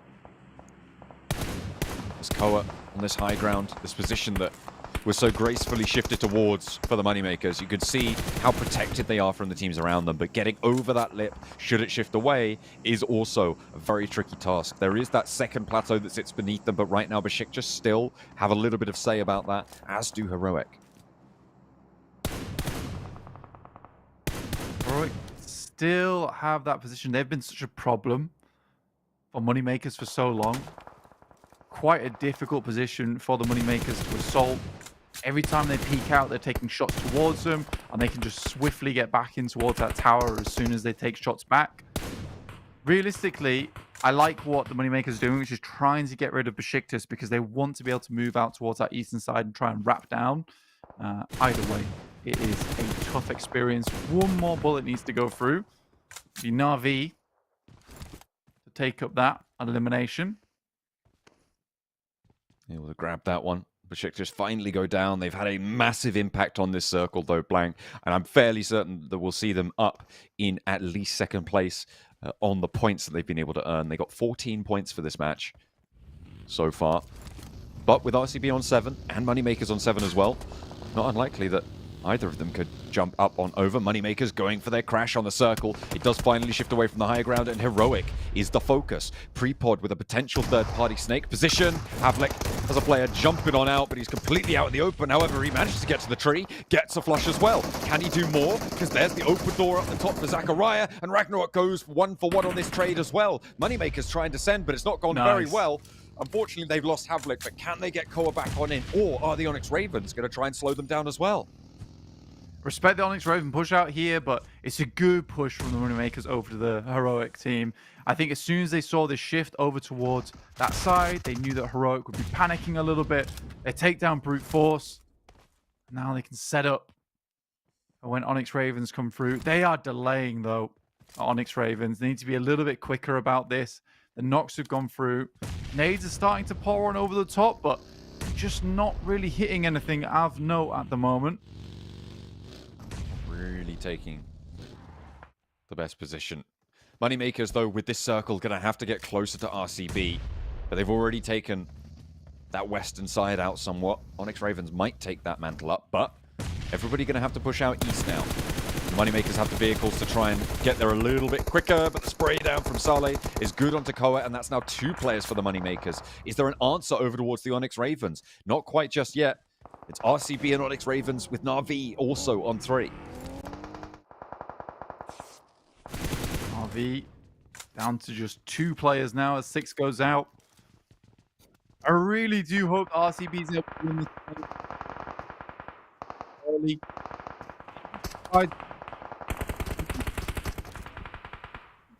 The eliminations inside this block. RV is 10. Wow, Saleh. Just his toe peeking out. Could have been the issue for him. It's all right. They pulled it back together. Puncher immediately spots Figures going for a crawl and has to break cover. As the zone, I believe, just keeps the edge of RCB's house in. That ditch out to the west, the only real place that can contest with RCB, but you can't get there right now if you're any of these teams outside, because everybody's looking there and going on in there. That's guaranteed that you eat a nade or 2. Silas looking to finish this game strongly. Puncher finds Saleh. He shifts on round. RCB should 100% see these smokes going down at the moment. Try and capitalize off the back of them. This does put them in an awkward situation. You hate it when players can get up towards this spot. So Kiss already sent out towards the front side and Nade immediately afterwards. A little bit too short. And it will be the Moneymakers to pick themselves up that elimination. 11 eliminations now on the match. A nice even spread on their counts, but they are down to 2 players. Can RCB finally get over the line and make it work for them? Just Puncher now remaining for Na'Vi. I feel like his helmet's sticking up over there. But RCB the major threat. Silas shots up towards Moneymakers. But takes some damage and has to fall back. Nade not getting any damage, but he's got 4 more. Crawls too far back, and BEŞİKTAŞ spots his backpack, able to take the shots, lands it. 3v2 now.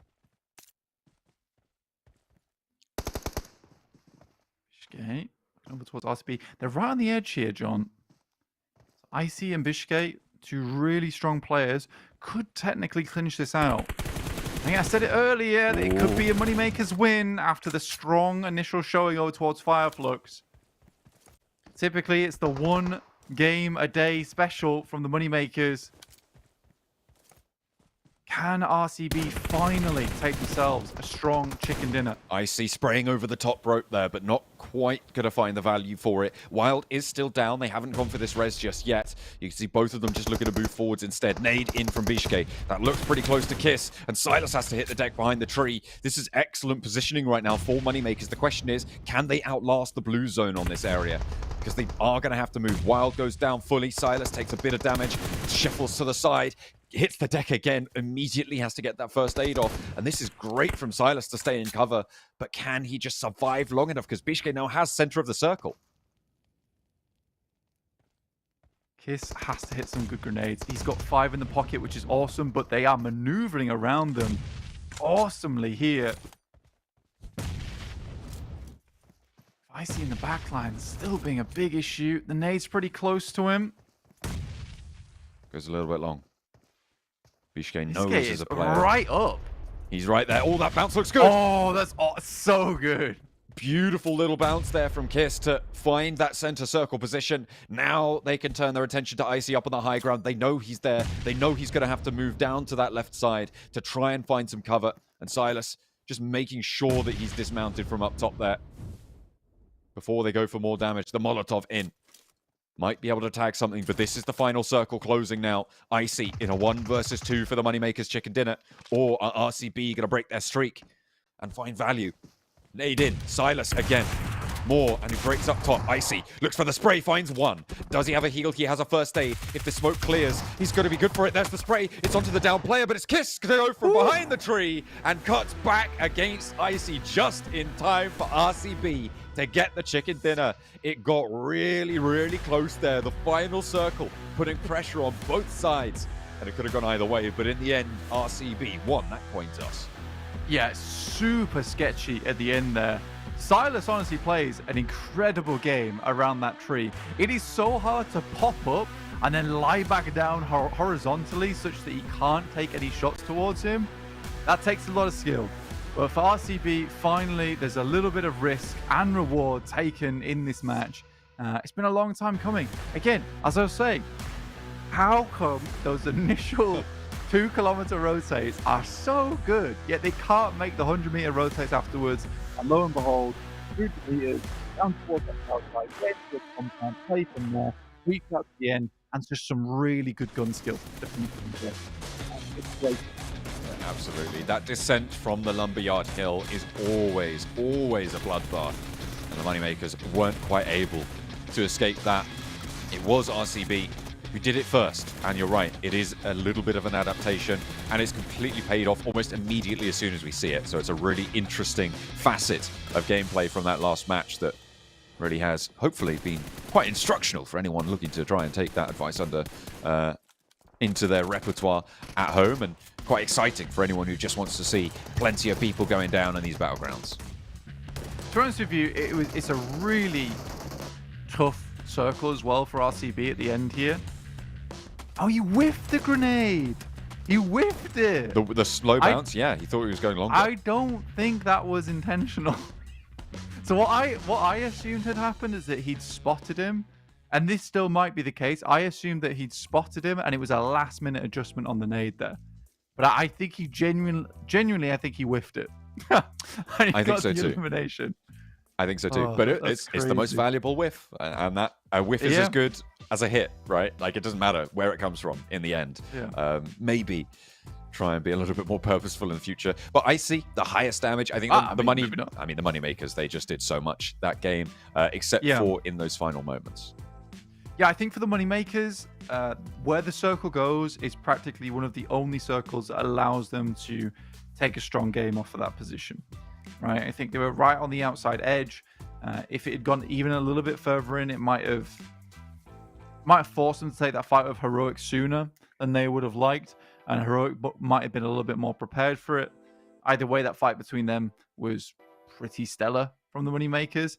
And they also used that opportunity from the high ground to pick up a ton of elimination points. So even if this was a dud game, they would still be able to put up a really nice amount of points off the back of it. You see there, 20 points total, tying with RCB. Just two different approaches to the game. One focused more on eliminations, the other over on the win.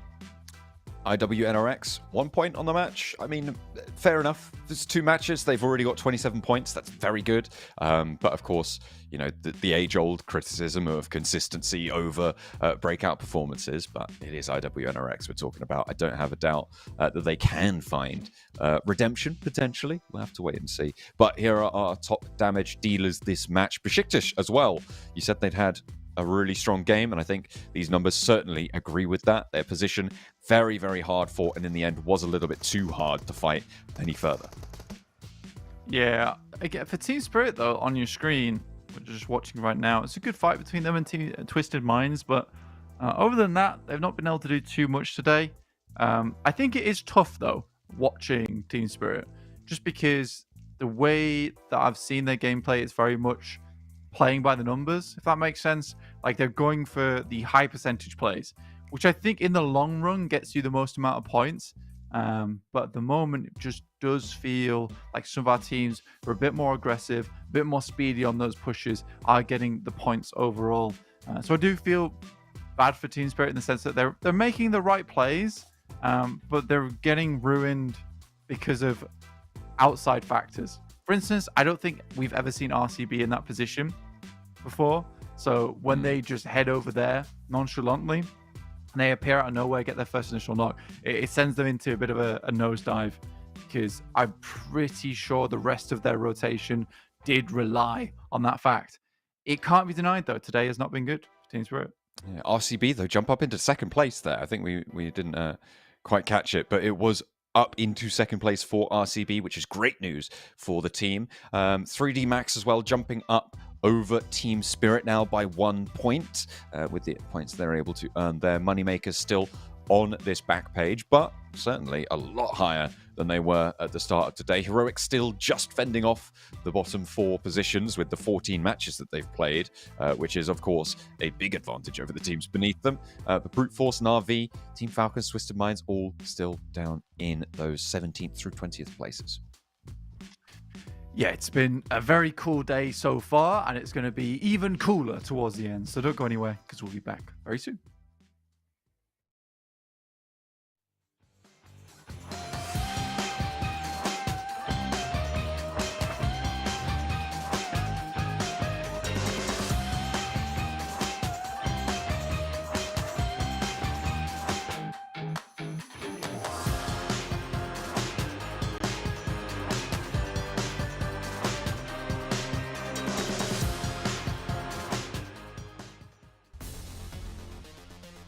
Hi everyone, PUBG Mobile Metro Royale Chapter 20 is coming soon. Curious about what new content there is? Let's take a look. Our focus for this update is on bettering your gaming experience, so we've added a series of improvements. First, we've added quick action functions. Starting now, you can tap to repair all items at once on the loadout page, and you can open multiple gift packs at once in your inventory. We've also improved the firearm status at the start of the match. During the preparation stage, firearms will be reloaded by default and will be set to full auto firing mode. These improvements all aim to save your time while improving efficiency. Additionally, you can now earn EXP from Metro Royale matches. In other words, playing Metro Royale will now contribute towards raising your player level. If you bring a companion into Metro Royale, they will also earn companion EXP. Chapter 20 also brings brand new honor rewards and collectibles. What's different this time is that after you get certain gold collectibles, they can be displayed in your personal space of the main lobby. You also have the chance to unlock home collectible decorations. Place them in your home to show them off to your friends. With the new version update come enemies who've already infiltrated Metro Royale's Arctic base and Misty Port. While you're out exploring, stay vigilant in these areas, as Striders are active there. Oh, and we've also added 2 new firearms in this update, the P90 Cobra and P90 Steel Front. Don't forget to try them out. That sums up all the new Metro Royale content. Chapter 20 is about to begin. Hop into PUBG Mobile Metro Royale and experience it for yourself. We wish you all successful evacuations and bountiful loot.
we are getting ready for match number 3. That's right, we are heading back into the PMSL EMEA action pretty soon, pretty sharpish. My name is John Allen, with me is Blank, and we just had a pretty...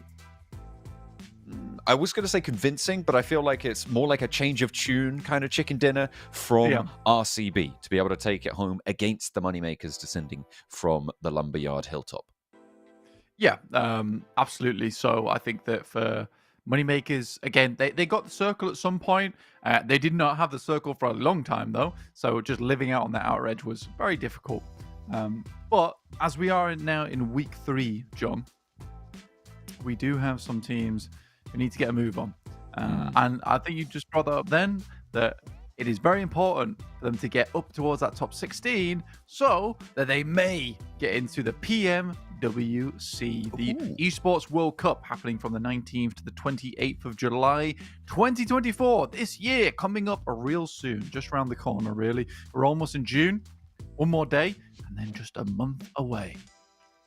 Ooh, it's all very exciting. Everyone's getting ready. Only the top 4 teams will be going there, though, to the group stages, and that 5th place team to the survival stages of the PMWC. But you need to get to the finals first, and that's what you were alluding to there, Blank, is that the teams towards the bottom of the tables on the overalls, when you add up all these weeks, are teams that are going to need to start to stand up. The current bottom 4, I believe, stand at Onyx Ravens, Twisted Minds, Team Falcons, and Na'Vi, which means that some of them not going to have that many days of games left. And in fact, Heroic is the bubble team, and I highlighted that before.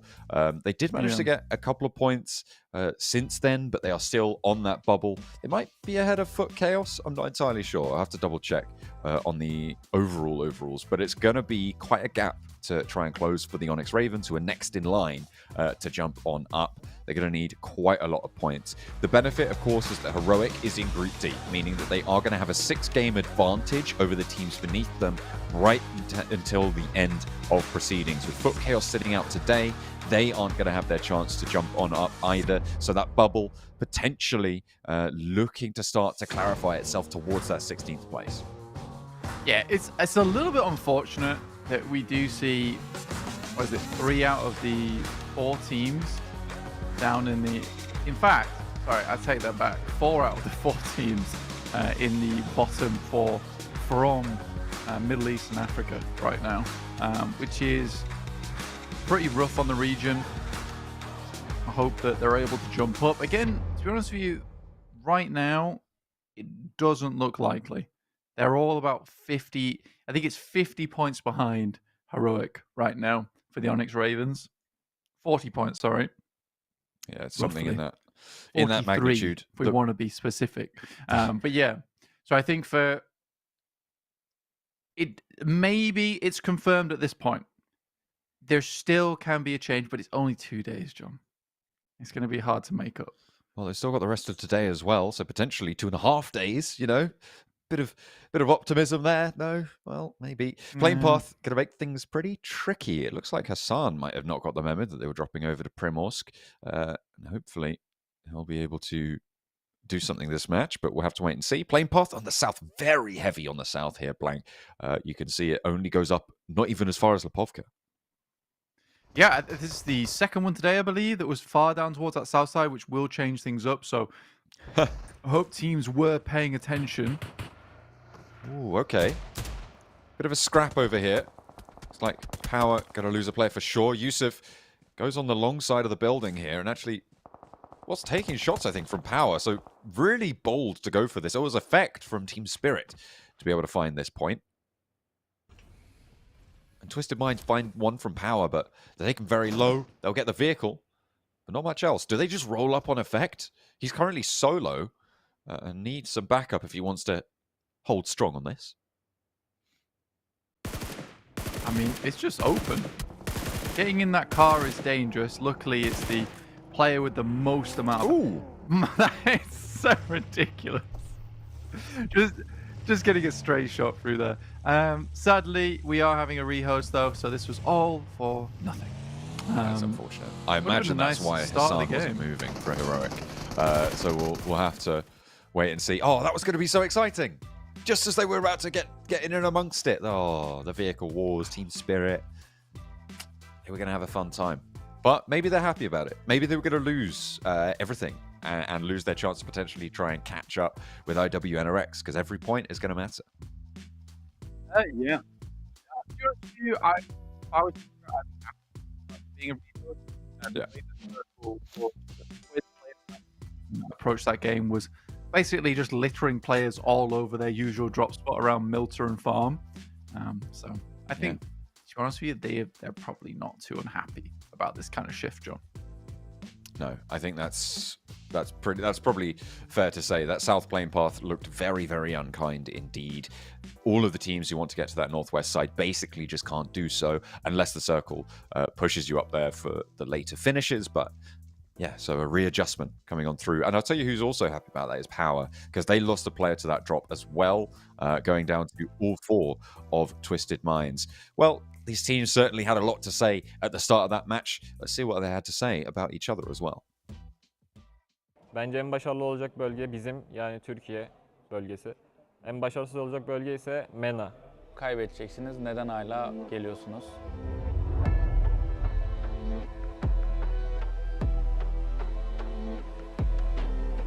Bu kadar. Alan kapanırken nak yemeyin. Nak yemeyin baba. Ben kimseye nak görmek istemiyorum sonuçta. Ölüyorsak beraber ölüyoruz, ölmüyorsak kimse nak yemiyor. Bunları oyun içinde birbirimize hatırlatalım ki çünkü ben unuturum, Akif abi unutur. Unutulabilecek bir şey değil bu. Tamam kardeşim, sen bizi hatırla. Ben belki unuturum. Maçın içinde hatırlatırız. Onun harici kimseden hata istemiyorum. Bu turnuvada çok önemli bir turnuva. Yani hayatınızda oynayabileceğiniz belki en önemli turnuva. Aynen. Olarak düşün yani. Bu kapı bir kilitle kapı bir ananı sikeyim. Kilitli bir kapı var karşınızda. Bunu açmak için anahtar lazım. Bu turnuvada da anahtar top 5 ama bizim için tek anahtar birincilik. Aslan kardeşim. Duruma göre bakacağız ama çoğu takımın nasıl oynadığını biliyoruz zaten. O yüzden hiçbir sorun yok. Bizim nasıl oynayacağımız da belli. Kendi oyunumuza bakacağız. Yani bizim açımızdan belli de rakip nasıl oynayacağımızı bilmiyor şu an. Hızlı yavaş ya. Hızlı oynarız bence. Sürpriz. Bir de stabil oynamamak önemli işte. Yavaş hız konusunda. Puan olarak stabillikten bahsetmiyorum. Mesela adam düşünecek, diyecek FF işte şu normalde şu zaya gelir şu zaman. Bir bakacak yokuz. Bir bakacağız önündeyiz. Bir bakacağız arkasındayız. Şaşırtmak lazım yani. Kaç sayı yakalamayı başarınca Estucu oyuna veda etti. Solkay! Boss oyuncularına da mermileri gönderdi. Pluto yere çekildi ama. Size en başarılı bölgenin ve en başarısız bölgenin hangi taraf olduğunu söyleyeceğim. Bence en başarılı olacak bölge bizim, yani Türkiye bölgesi. En başarısız olacak bölge ise MENA. Bence fight power'ımız diğer takımlardan daha yüksek. O yüzden bizim karşımızda eriyeceklerini düşünüyorum. Hangi takımla 4v4 fight atmak istiyorum ve sebebi Twisted Minds. Çünkü sürekli vuruyoruz ve basitler. Başka bir takıma söyleyecek şeyim direkt yani main fight attığımız takıma bir şeyler demek istiyorum. Kaybedeceksiniz. Neden hala geliyorsunuz? We are getting ready to go back into Erangel. An unkind plane path, thankfully for a few of the teams, will be assuaged by a rehost that came on through. Obviously, Team Spirit were about to get embroiled with things as we had to hop off. I believe it was Hassan from Heroic that had some sort of issue, which would explain why he dropped out immediately and then just went straight down to the water and then ended up going down to drowning damage. Not ideal at the start of the match, but hopefully that is all fixed up and ready to roll so that we can get ready to rumble over on Erangel once more. Falcons. Smiles in the camp. RCB, they just took home a chicken dinner against the Moneymakers. Got a little bit hectic towards the end, but they made it work. They got through, and they got 20 points for the game. Yeah, they did. I mean, for RCB, I was actually really pleased about that one. And I think that it's more important that it's happening on day 3 than anything else, honestly. Getting a chicken dinner is great. Getting that rotation in, also great. Happening midweek, bonza. That's the best thing. Because RCB, typically, performance starts really high and then just dips, right? Okay. They have their monster energy on day 1 and then they don't have anything for the other days. Okay. So we need to keep that Mango Loco up and go crazy in these games every day. Virtus Pro looking to get locked in. Little secret handshake there. We saw you. It's not secret now. It's all known about. Everybody knows what's going on. Everybody getting locked on in. Moneymakers checking his revision, checking his notes before he gets on through. Oh. I think he's seen an RCB player. No throwing those The hand warmers. heating hand warmers. The hot hands. Hot pockets. That's not what those are, is it? Could be, though. If you put it in your pocket, it would be. Yeah, don't. I imagine that would ended. Yeah. Definitely not microwave safe. Probably not. Well, maybe they are, actually. I actually don't know how they heat them up. I will not be partaking in this discussion as I have no information and or expertise on this subject. I do know No, that I you don't can... wa- Okay. I don't want to be that person where it's like...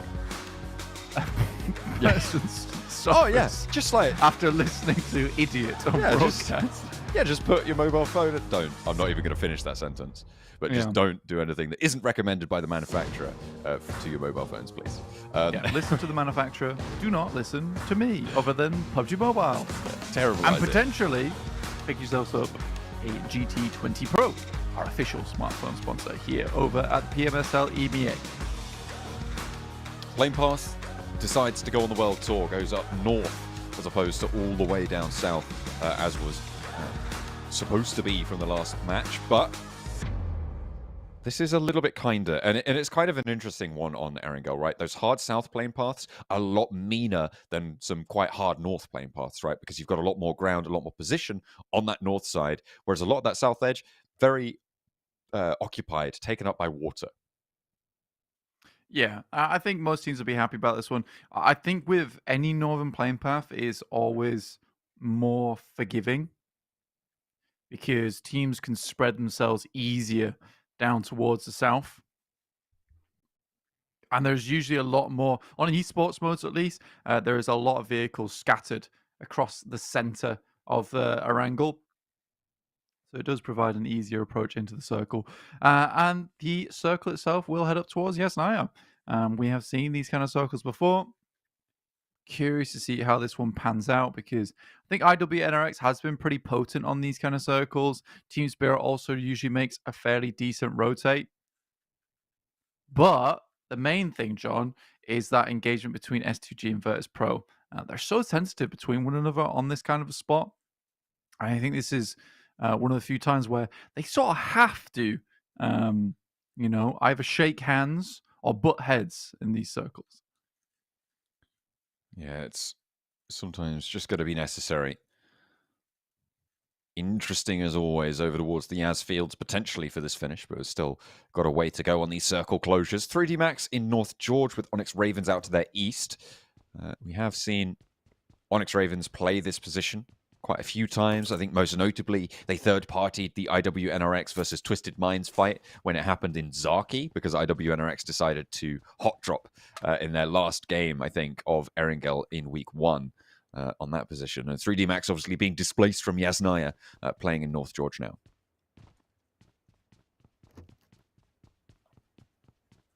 Yeah, again, those fights were going in the favor of 3D Max for quite some time, John. And then I think S2G sort of understood what was going on. They read their moves. They understood their methodologies. They knew Kung Fu. Yeah. And they took them down. Downloaded them. And deleted them. Ooh. That's the meanest thing you can do. They didn't even back them up. They didn't even back them They up, bro. emptied the recycling bin right there. Yeah. So, no way to recover them. No, at least for 3D Max, no way to recover themselves from Yasnaya, so forced onto the other end of the map, which has been kind of a difficulty, I'd say, for 3D Max. I think a lot of times they've been playing towards mill to power, not so much of an option on this map, so they do have to head over towards that western side. I think the benefit of playing in mill to power is that although it's sort of on the southern end of the map, they can still make some of the same rotations that they would have done from Yasnaya anyway. I think that it's been commendable that they did switch off of Yasnaya so quickly and headed over towards North George, challenge out this versus Onyx Ravens, and sort of had to relearn a lot of their rotates inside this lobby. Yeah, they certainly will have done, needing to make sure that that's getting back into the playbook. And I think that ramping in your power in towards the third week in general can be quite tricky. But 3D Max certainly looking to do that here. I think it's what we saw IWNRX be able to do, right, is re-establish their position after taking a knock to their strategies, to their ability to score points. So hopefully 3D Max can do the same. Hopefully Moneymakers as well can also try and get more done, because they've had their good game today. Are they going to be able to have another? Yeah, and I guess we'll just have to wait and see how that actually pans out. I think for Moneymakers, if there's anything to go by our previous games, it's unlikely, right? It's unlikely that they'll have another strong game today.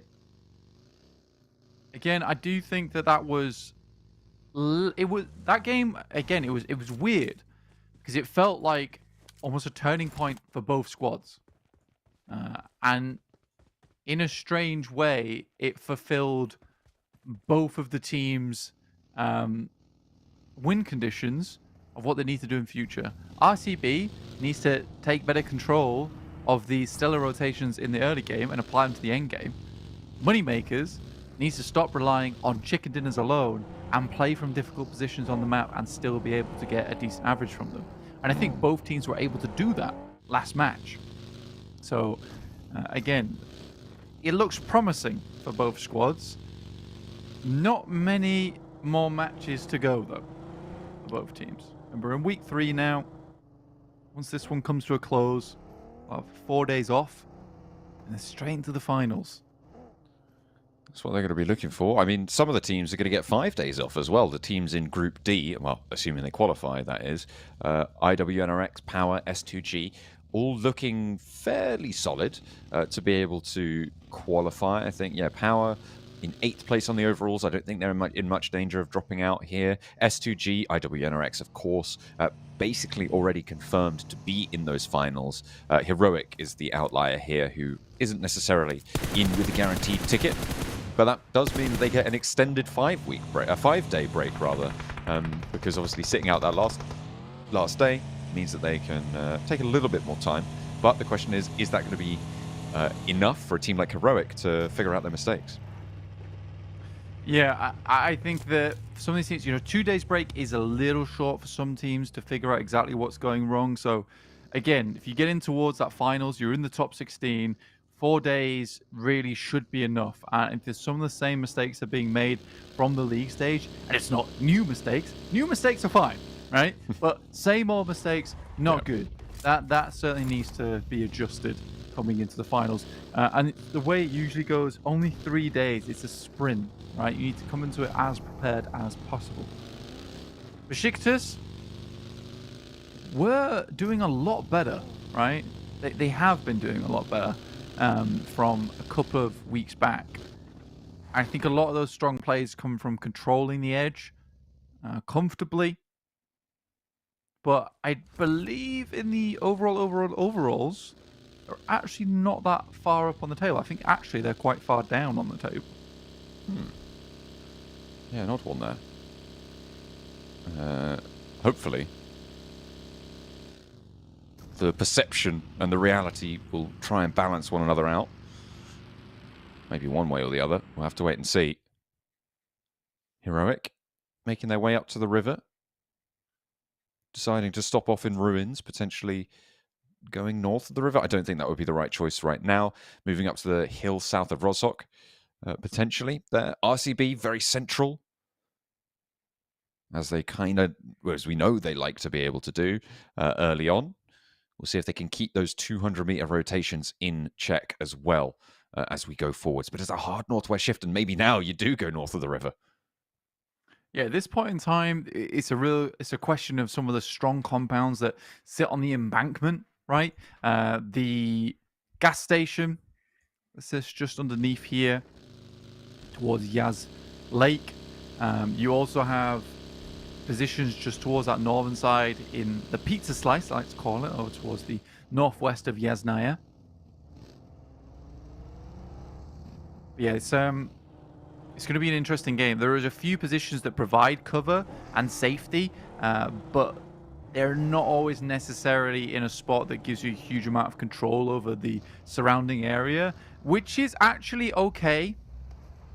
Because for a lot of these teams, when you play in these spots, you are understanding that at least you do have some cover. Ooh, Carly pops Victor out. That is frustrating.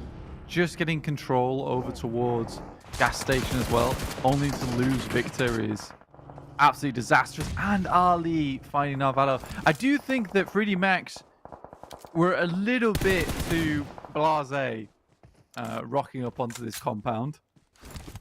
I think they had to assume there would be more teams around here. They certainly didn't keep their eyes peeled on that approach, but Snowix and Robs do have the inside. They still have 2 players in this position, so they might be able to get some value for this match, which isn't great considering they just had such a strong showing in terms of positioning, being in that mill to power position. They did only get 5 elims for it though.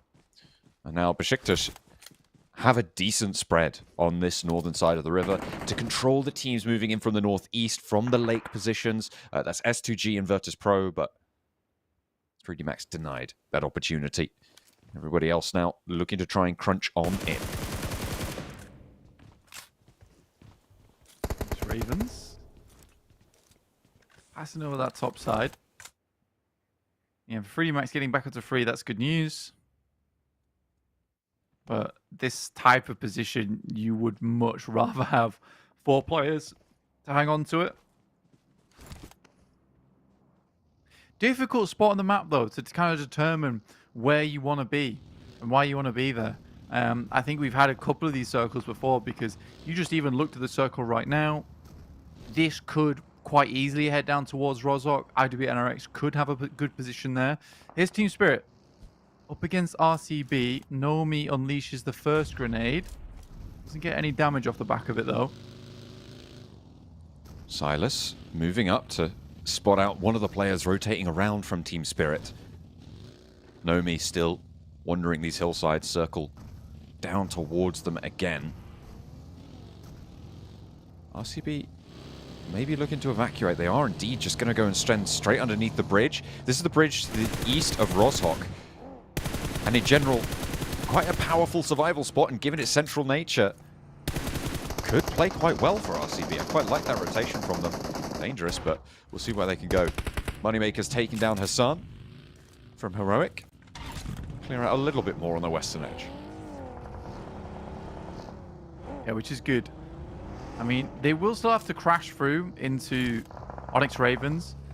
And this circle does head down towards that south side. Al-Haji is taken down by Leif here. Unfortunate for Power. Do think he was holding a little bit out of position, though. Far off to the west there. Trying to take control over towards the bank, but I think he was just way too exposed. Andor didn't pass that information back near enough soon enough. Oh, 3D Max. They managed to get Narvalo back up, but he's getting knocked here. Silas goes down to Stoics, however. And 3D Max take the north side of the bridge against RCB's south side hold. It's going well for them right now. Bounce on the nade. Nearly finding the damage, but everybody tucked up in the rafters now.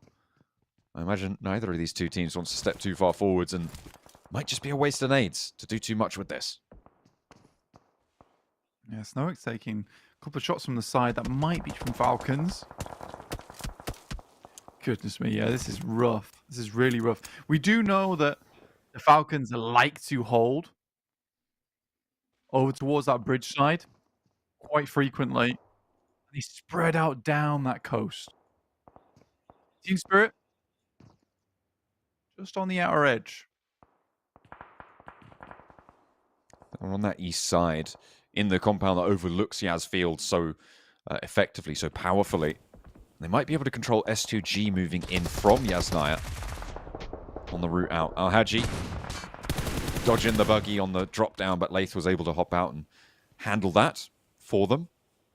A good result. 3 players still for 3D Max. The fact that RCB have lost players to this rotation from 3D Max is really, really unfortunate. With 4 players playing on that bank side underneath the river, you do have a lot of safety in a circle like this. It kind of feels super exposed, but in the end, you can cover off each other's angles. You can really create a nice little crossfire. But when someone else joins you on that north side, it's made a little bit harder from those nades pouring in. And that's exactly what happened to RCB here. They're on 2 players now.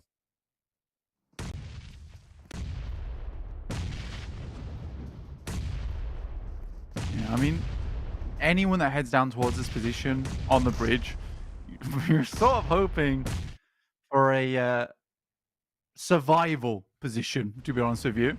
It now becomes actually quite a strong spot in the circle, John.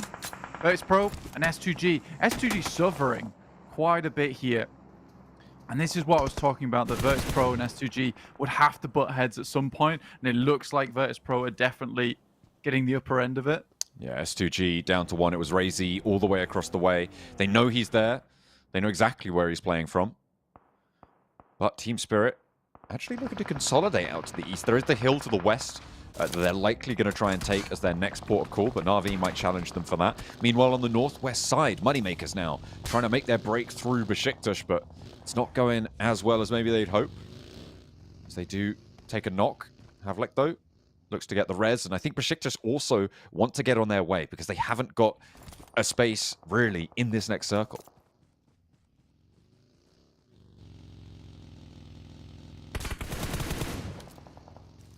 Moneymakers on the northwest side.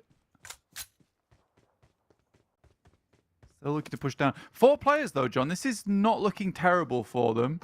The circle's looking fairly terrible for everyone, though. I don't think anyone's going to be enjoying this type of spot on the map. Potentially. Potentially a tricky position to go for Na'Vi. Taking shots, brute force as well. That one remaining player. S2G do go down there, so they're spotted. The crash from Virtus Pro up to that compound. Gonzo looks to try and control, and there's the downhill swipe with the vehicle as well, but there's fire burning at his feet. And a crossfire established, brute force down to just 1 player, but Na'Vi have lost 2 as well, but they're very resible in these scenarios. Gonzo is there. Team Spirit now looking to move up to the top of this hill. They can third-party this. They can control it. Effect wants the challenge with Puncher, but it's not good for them.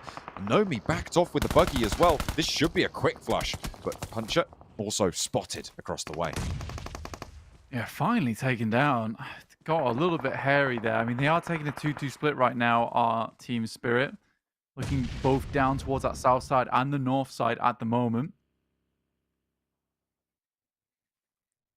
On to just a 2-1 really now. grim circle. Yeah, down to just a 2-1 now after that knock and flush went through.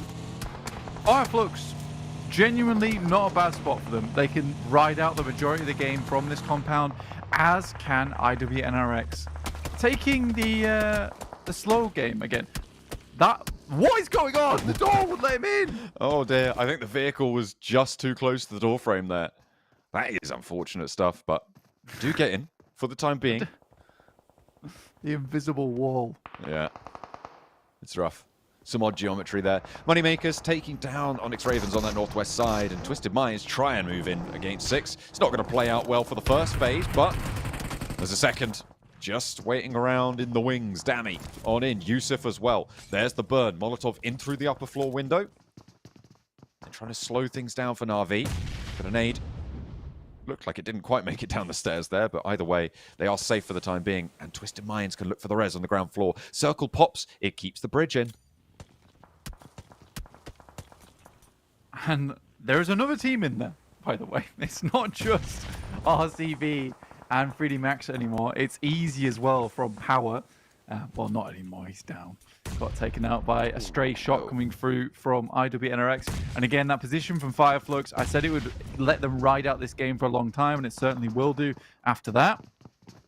This fight between Twisted Minds and Na'Vi, I expect the Team Spirit to try and look to move in on this. Garnering some control over towards that south side of the map will be extremely useful to him. It felt like Twisted Minds were in a bit of a pickle themselves, but I think Team Spirit are unwilling to go for a push like that. The fact they're down to 4 players and they're unsure of which team that is exactly. BEŞİKTAŞ trying to move past Falcons now. Lewis's vehicle has a tyre popped, I think, there on the back. Just going to make things tricky. Virtus Pro getting in the drink. Probably one of the wisest course of actions here, but Poser's there. He's got that pump action, but he's taking a swim as well. I think Satan saw that. I'm imagining we're going to see a few teams now trying to swim their way through, but both sides of the bridge in the circle currently occupied. It's a real tough time. Milky Way is still going. I thought he was in the water. How did he get a shot there? Goodness me. Okay, they're making it work. Yeah, like they're just shooting from the vehicle. Yeah, from the vehicle. You can toss nades and lean out the side. Pretty rude game play, I'm not going to lie to you. But whatever works, man. You got to get it done. Here's Moneymakers, though. On that northern coast, could be another strong game for them. This is an awkward angle. I don't think there's really going to be too many winners in this case. There's only a few teams left remaining now that actually have a decent shot into the game. I'm more surprised by the fact that Virtus Pros managed to get 3 of their players into the water. IC actually finds Frozen on the approach during that rotate. Okay.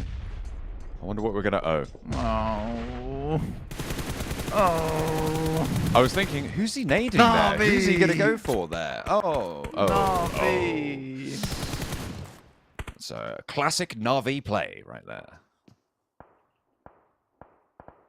That is unfortunate. The self-nade goes poorly for Navi, as a self-nade usually does.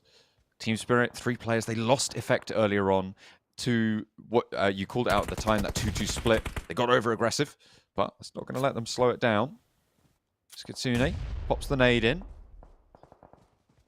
Wants to find more as well. Damar, I think he's on the inside. Yep, downstairs. As the res comes through, Kitsune keeps putting down these nades. Tries to get it into the side room, and it's a re-knock immediately from him into the door. Takes damage onto Gaith, but not much more than that. This is a lot of nades being expended now for Team Spirit. They need to take control of this fast because it's not going to be in the next zone. Moving up to the wall, Nomi leads the charge for them. Is there going to be a third party? Potentially from Virtus Pro if they come out of the water, but Nomi wants the challenge with the player on the ground floor. Damar drops a nade out of the window, and that's going to be disaster striking. Actually, Gaith is going to drop out to back up for the flush. Team Spirit losing momentum on this push. They're just having their strength sapped away from them. Yeah, a bit of a bobbler there, unfortunately. Damar does get taken down by Naomi as they drop the ball just a little bit. That is unfortunate. I mean, I assume... What are you doing? Okay. Naomi. What? It's just Naomi, dude.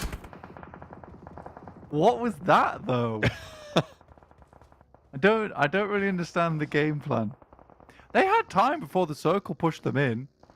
Simon just jump out the window into the fire. I mean, he thought it was a bit chilly. He was like, "Oh, I just feel like that would warm me up. That looks really cozy out there." And now they don't have to play the rest of the game. What a treat. Yeah. They're done now, which is always good. In the meantime, 3D Max and RCB, their deadly showdown continues. Nice shot from Zed. Just the quadruple tap into the elimination. Happens. Kind of startling. Yeah. Happens, absolutely. Brute Force, Twisted Minds, clashing, but it's Team Spirit to actually find the points for it. Team Spirit, they did lose that other player on the approach, but now it is Naomi and Kitsune to try and make their way on in. They are still a little bit pressured on that eastern side. They dropped that smoke on the rock forwards and will look to crash on up. Popping out, they have a bit of safety from Twisted Minds, but that is not going to last too much longer. Immediately exploding the vehicle. They know that they're going to have to hunker down and try and deal with Twisted Minds. They used a lot of nades earlier on their scrap on the Wizard Tower. So they might not have too much more to play with. Moneymakers looming every single smoke they have, it seems, to be able to get down that hill and getting to the edge of the bridge, but danger lies beneath. And are they going to be able to get past the two teams that sit beneath them? I mean, they're sort of doing it. Koa is extremely low. One stray bullet would do it.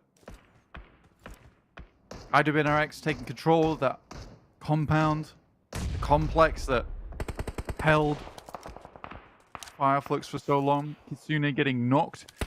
What? Did not expect that. Should be resible though.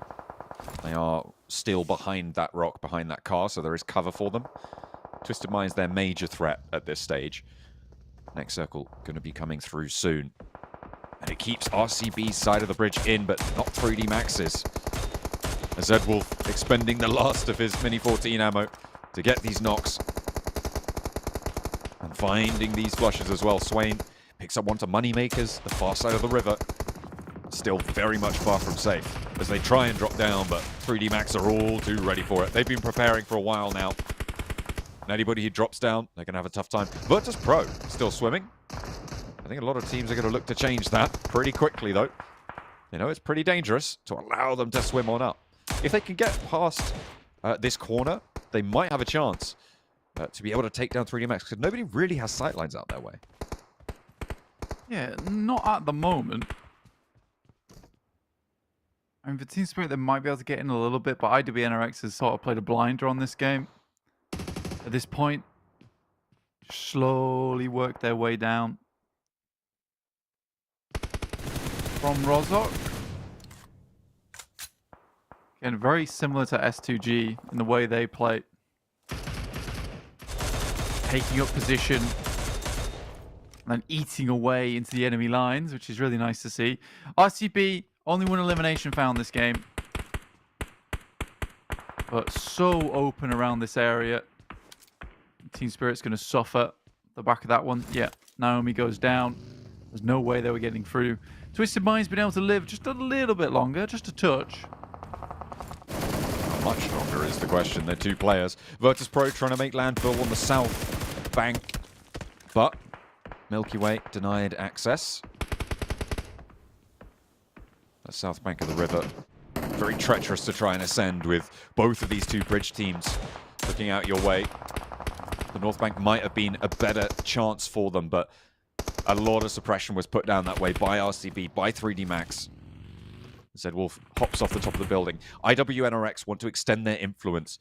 This fight underneath the bridge is really locked in at this stage, so if you can get rid of Twisted Minds as IWNRX, you take position on the open fields ahead of you. And you basically just get yourself a free chicken dinner at that stage. Yeah, again, for IWNRX, they are getting eliminations, but they're by no means in a strong spot. The best thing about it for IWNRX is the fact they've got more players on side. Here they are.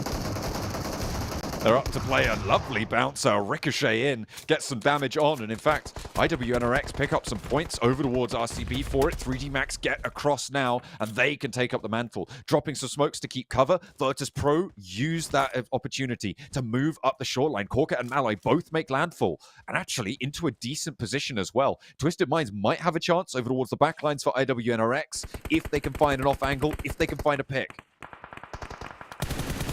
IWNRX looking over towards Virtus Pro. Malloy goes down as he tries to escape the water. Evolve some legs here.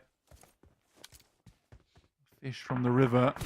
Go down with 7 eliminations. It's not bad though, 4th place. On a mad crash in towards the water itself. Kine going down. 3D Max. With some nades of their own. But they're able to keep 3 players up. 3D Max is fairly impressive. 17 elims, maybe a little bit more. A nade over the top, and it takes down Swain. That's now 2 players who have been knocked for IWNRX. Kind still crawling around out there, but really unsafe to go for the res here. Frozen goes down to a nade as well. 3D Max, okay. They're now in a 1v3 against Zedwolf, the final boss of this lobby. With the eliminations they've been able to rack up so far this match. They want to try and take him down too.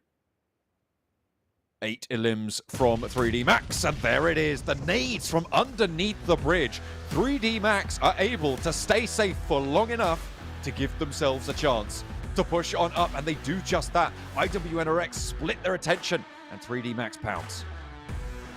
Really nice stuff there from 3D Max at the end. It looked like they'd saved so many supplies exactly for this one moment, John, which was so important. They were able to maintain pace, even being in one of the most deadly positions on the map. Big thumbs up coming through from Robs there as well. I mean, honestly, that was a fantastic game from them. But for IWNRX, 17 eliminations on the game. Would not be even surprised if they're above 3D Max by far over towards those match rankings. 3D Max did get quite a few eliminations that match, but you're right, it is very difficult to make that one work fully for you when you're coming up against that sort of an elimination count. I wanted IWRX to have a bit of a better position, taking down... Still unhappy with that. Taking down Twisted Minds a little bit earlier. They committed to the bridge side, but they overextended in my mind. And that was exactly what lost them the match there. RCB losing players on this position to 3D Max as well. And what a nade volley to finish it off for them.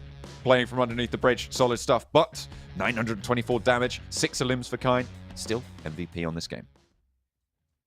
Yeah, I mean, Kine did a great job. He's been doing a great job all day today. So for IWNRX, I suppose they heard us earlier on saying, is it all Zed Wolf? And Kine saying, no. I appreciate him as a player, and he's a great player, but I'm still here. And you guys better watch out, because I'm going to be bringing the Thunder today. 3D Max, 20 points there. Beautiful stuff, 10 to 10. And I think even getting 10 eliminations from the position they're in is not easy. So that's a good score line. I thought that IWNRX would be much higher than them, but only by 3 points. So I think 3D Max will be really pleased. I think they have now jumped over Team Spirit in terms of just the rankings on week 3. Super cool. Yeah, they will have done. And they've both taken their day out already, which means that 3D Max are now outperforming them. And this is the third match now that Team Spirit haven't really found success. It feels like they're kind of back to their old tricks of losing one player early and then just slowly bleeding out somewhat, which is obviously not very favorable. It's not working out for them today. Maybe they've still got plenty more opportunities. Well, I say plenty. They've only got 3 more opportunities today to go for it. We'll have to wait and see if they're able to keep themselves a little bit more together, a little bit stronger as a unit as the day goes on, because teams like IWNRX, teams like 3D Max on that last match are certainly going to take that opportunity to do so. We'll be back with more PUBG Mobile.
Well, we've had 3 matches so far today. You know what that means, Blank? Do you? I think it means TDM time. Ooh, look at Z-Wolf on the end there. MVP. They challenged out another Turkish team. They are trying to terrify them all into submission. Although yesterday, that didn't work out so well. I mean, yeah, RCB were actually able to bring it back. And I think that's mainly because I personally believe that they underestimated RCB. They got a huge lead on them, but at the end, they just weren't able to make the trades. I think they were having a little bit of fun with it, to be honest with you, John. But today, I hope they take this game a little bit more seriously. Was it $500 worth of fun? That's the question. Because that's what what is up for grabs here at the TDM. With Z-Wolf, I think the 4th time now as MVP. Exactly. He has allowed the team to have a potential of $2,000 on the line here. But straight into the match already. Lux finding Swain. FLUX. 1 point up out of the gate. It's, I mean, it's good. It's good. You want to be up, right? You want to have the advantage. But it's still quite early in the match to really tell how this one's going to pan out. Neither team going super aggressive, though. It's okay getting spotted and evens up the numbers. Z-Wolf, our resident hero here at the PMSL EMEA, does go down, but a leg's taken out. Lux going for some cool little jump shots this game. Unfortunately, not so cool with that one. Kine does take him down over the top of the concrete barrier. Now a 3-point advantage for IWNRX, and now going up to 4. This is a really good start for them. They're starting to turn up the pace now. And another, and another. Up to 6 in the advantage. There might be some retribution, but they just keep racking them up. It's 12-4 now. Goodness me. Okay, FLUX don't know what hit them. They are zooming through this match, it seems, which is nice to see. Again, though, this is sort of what happened versus RCBs. They got a gigantic lead early on, and then sort of let it go a little bit as they thought it was a bit too easy for them. Hopefully this time they can maintain that. So it's ginormous. Yeah, this early. This is not the sort of scoreline you want to be seeing if you're a FLUX fan. Z-Wolf pushing out. Has the M249 and just runs whilst holding the trigger. Runs forwards and Swain lines him up for the sidelines, waiting for Z-Wolf to get that crossfire, and Solus goes down. They're controlling this so well. An 11-point advantage before FLUX have even hit 10 points on the match. Oh my goodness me. I thought he could do it, and he can. Lux goes down as well. A 2-player transfer. They're playing off one another beautifully. Swain now drawing the aggro. And what more can you do? It's 8 points for FLUX and 24 for IWNRX. I mean, only just breaking double digits really hurts a lot. Ow. 14 more limbs now for IWNRX supply. You can just see how dominant this team is. Terrifying. It really is terrifying, John. It also goes to show just how interesting yesterday's match was, right? Against RCB.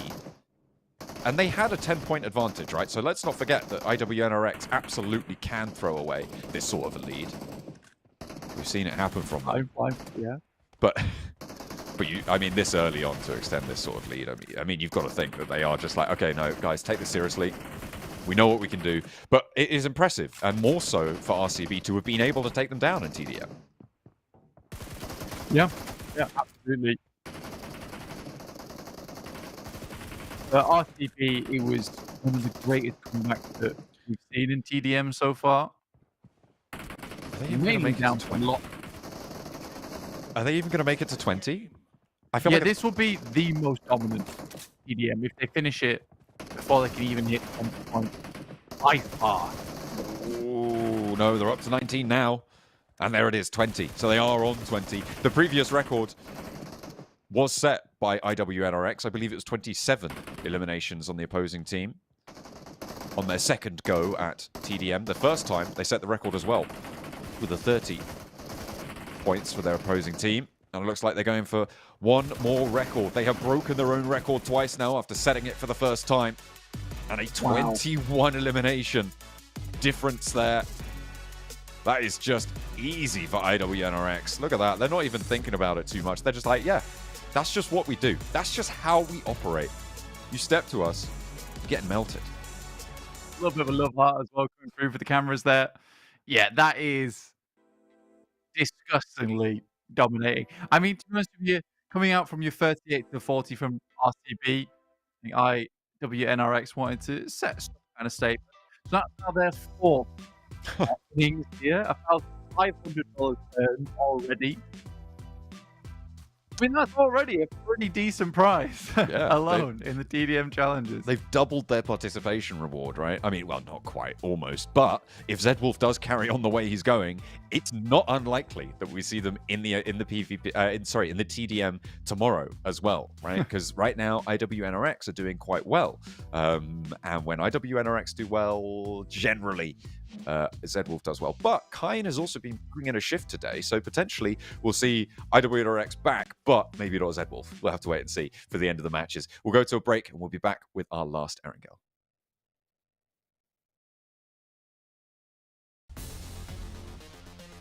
Hi everyone, PUBG Mobile Metro Royale Chapter 20 is coming soon. Curious about what new content there is? Let's take a look. Our focus for this update is on bettering your gaming experience, so we've added a series of improvements. First, we've added quick action functions. Starting now, you can tap to repair all items at once on the loadout page, and you can open multiple gift packs at once in your inventory. We've also improved the firearm status at the start of the match. During the preparation stage, firearms will be reloaded by default and will be set to full auto firing mode. These improvements all aim to save your time while improving efficiency. Additionally, you can now earn EXP from Metro Royale matches. In other words, playing Metro Royale will now contribute towards raising your player level. If you bring a companion into Metro Royale, they will also earn companion EXP. Chapter 20 also brings brand new honor rewards and collectibles. What's different this time is that after you get certain gold collectibles, they can be displayed in your personal space of the main lobby. You also have the chance to unlock home collectible decorations. Place them in your home to show them off to your friends. With the new version update come enemies who've already infiltrated Metro Royale's Arctic base and Misty Port. While you're out exploring, stay vigilant in these areas, as Striders are active there. Oh, and we've also added two new firearms in this update, the P90 Cobra and P90 Steel Front. Don't forget to try them out. That sums up all the new Metro Royale content. Chapter 20 is about to begin. Hop into PUBG Mobile Metro Royale and experience it for yourself. We wish you all successful evacuations and bountiful loot.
Domination in TDM for IWNRX once more, returning to form after their defeat at the hands of RCB yesterday.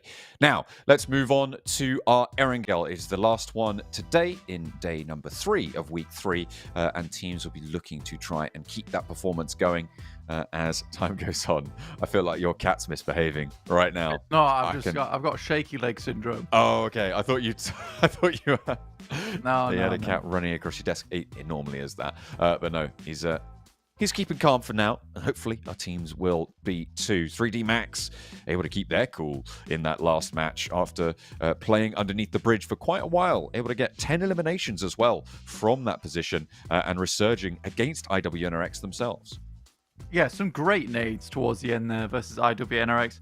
And I think that's sort of assisted by the fact that when you cross that space that IWNRX had to cross in the first place, it's so open.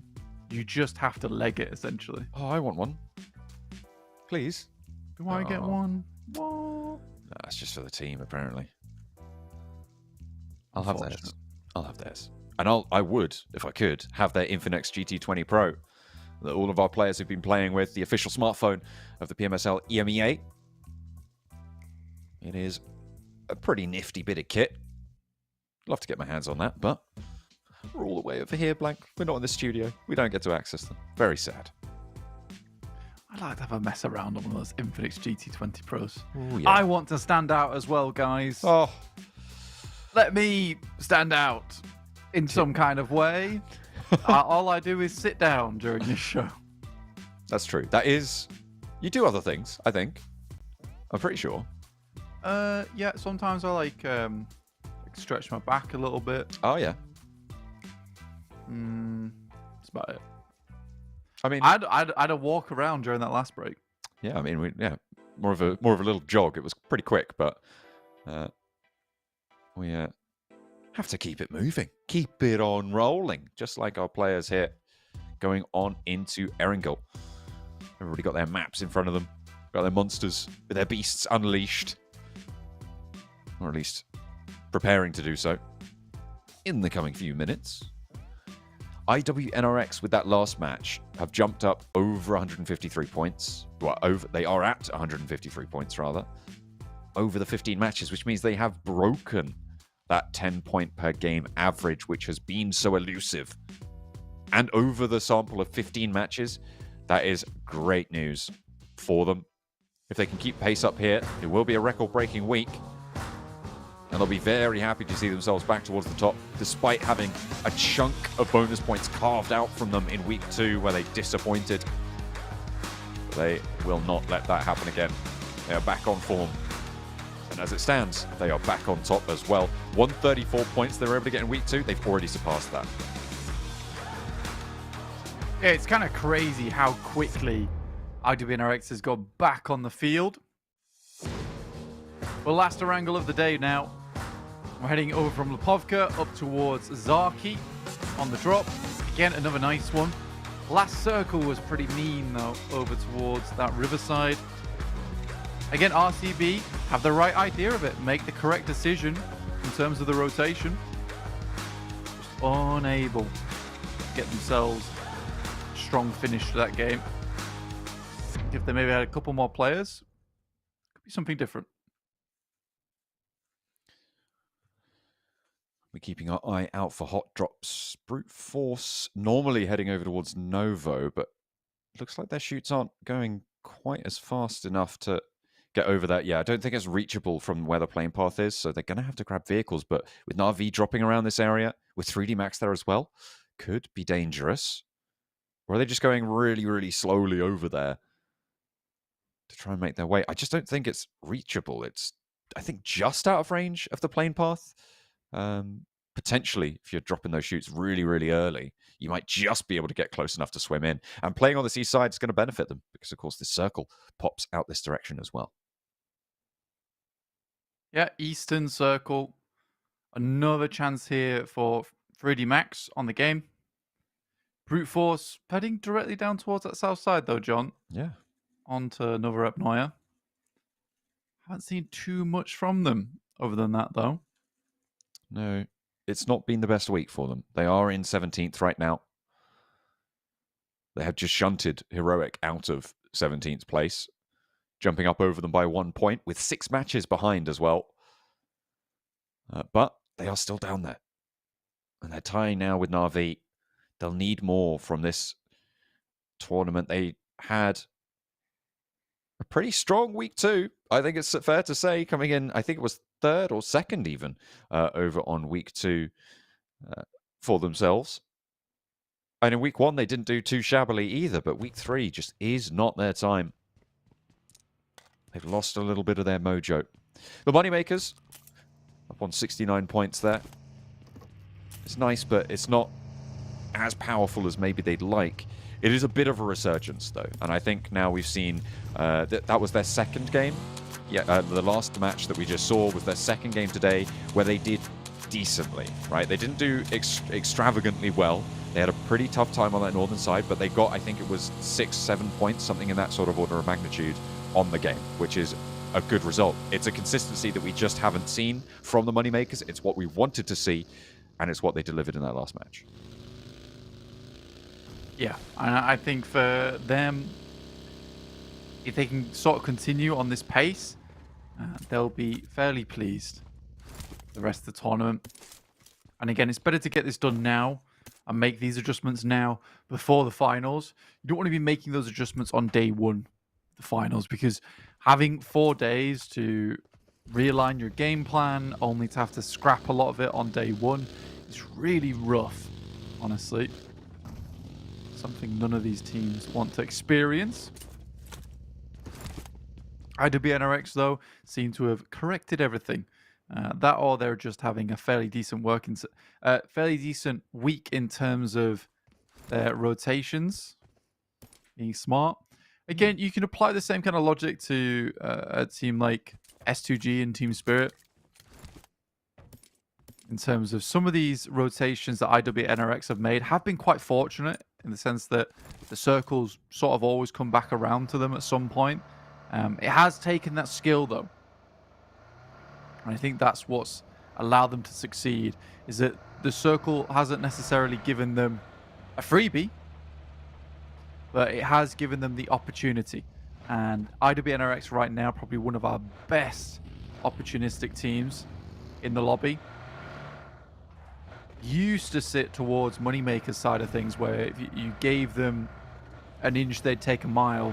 I would say that much more appropriately applies now to IWNRX. Oh dear. We'll get it one day. But that day is not this day.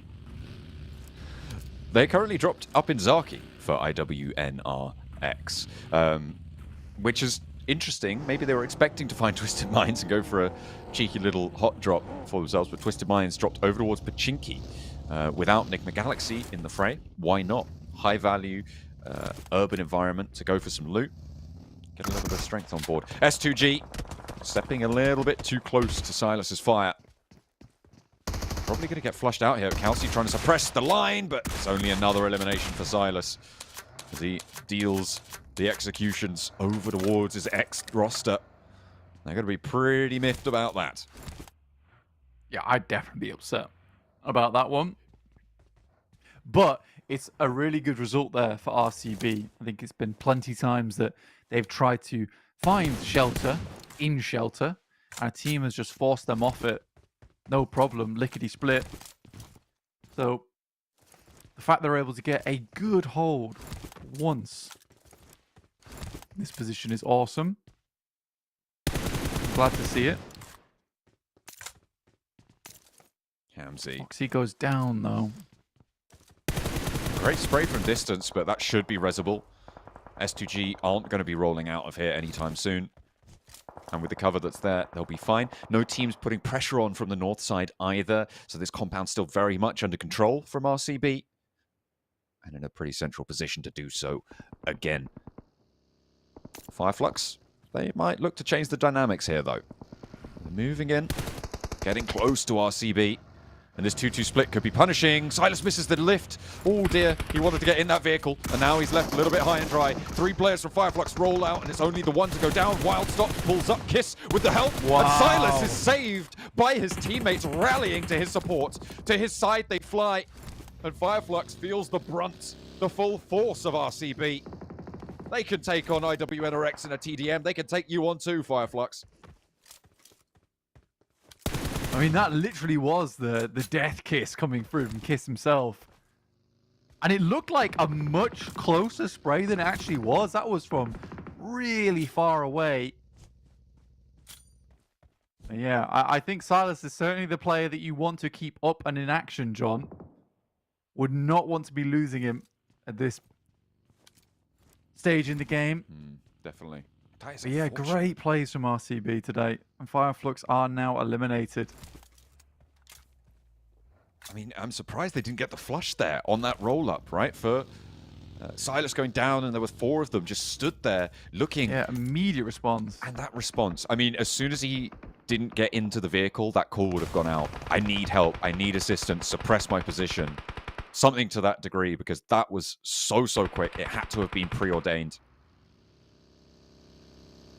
And that is an excellent response. They had the position to do it as well. They weren't being threatened. They'd already dealt with S2G. If they hadn't have dealt with S2G, that's very different, right? That is a very, very different engagement.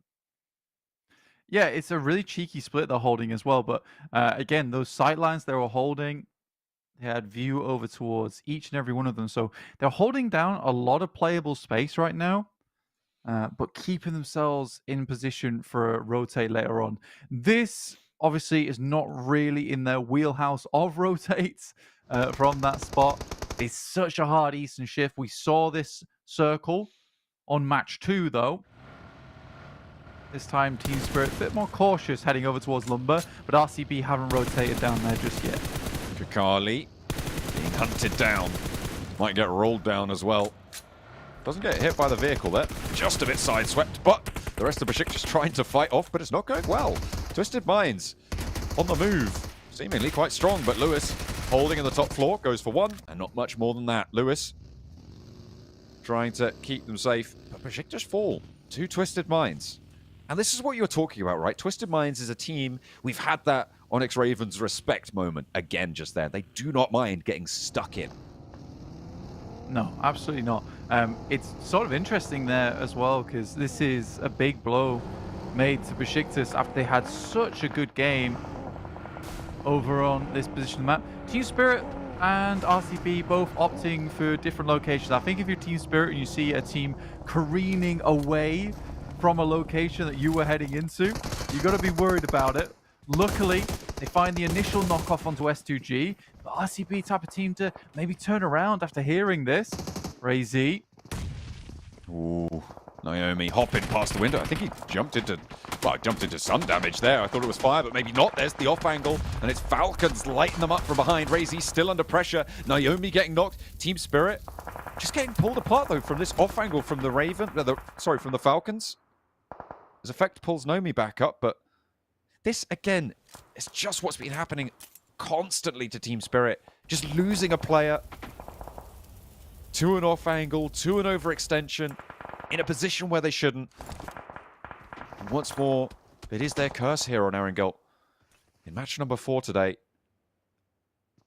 playing on us 3. It's sort of the major pride curse, actually, where they would lose one player early in the game, and despite them having an incredible roster of players, losing that one player can be absolutely devastating. Just get the grenade in a little bit closer, but they're not tagging him, but at least they know exactly where he is. Really nice takedown on the last player from S2G. But yeah, it's a hard fight not to take for Team Spirit. You see, like I said, you see RCB flying past you away from that position. You're like, oh my God, guys, we can't stop here because we don't want to fight a team out in the open. We have to keep going, but we're likely traveling into hell right now. I mean, it's interesting that you called it the major pride curse, right? Because obviously Team Spirit majority is the ex-Major Pride roster over on that side, and they are going to need to avoid any sort of curse they can right now, because this circle is about, I would say, 50% water into this one. It is really quite nasty. Virtus Pro on the north side, they're in with a decent shot here. If they can hold off IW next Ruya on that north side, might have a better time. It's an abysmal circle. A lot of teams get caught up on the road towards the north side of where Team Spirit and Falcons are currently playing. I think Falcons actually have a really strong spot within this circle right now. but you play it up towards those crates. If your Onyx Ravens actually like this play of heading in towards Lepovka, it's sort of the IWNRX play. It's the fight versus Carly. It was a really good response there from Twisted Minds. Speaking of responses, Heroic fighting back over towards Power, sending some bullets their way. They will get eliminated, one elimination. Keeping up the trend. Yeah, I think IWNRX might have wanted to make the same play that Onyx Ravens did.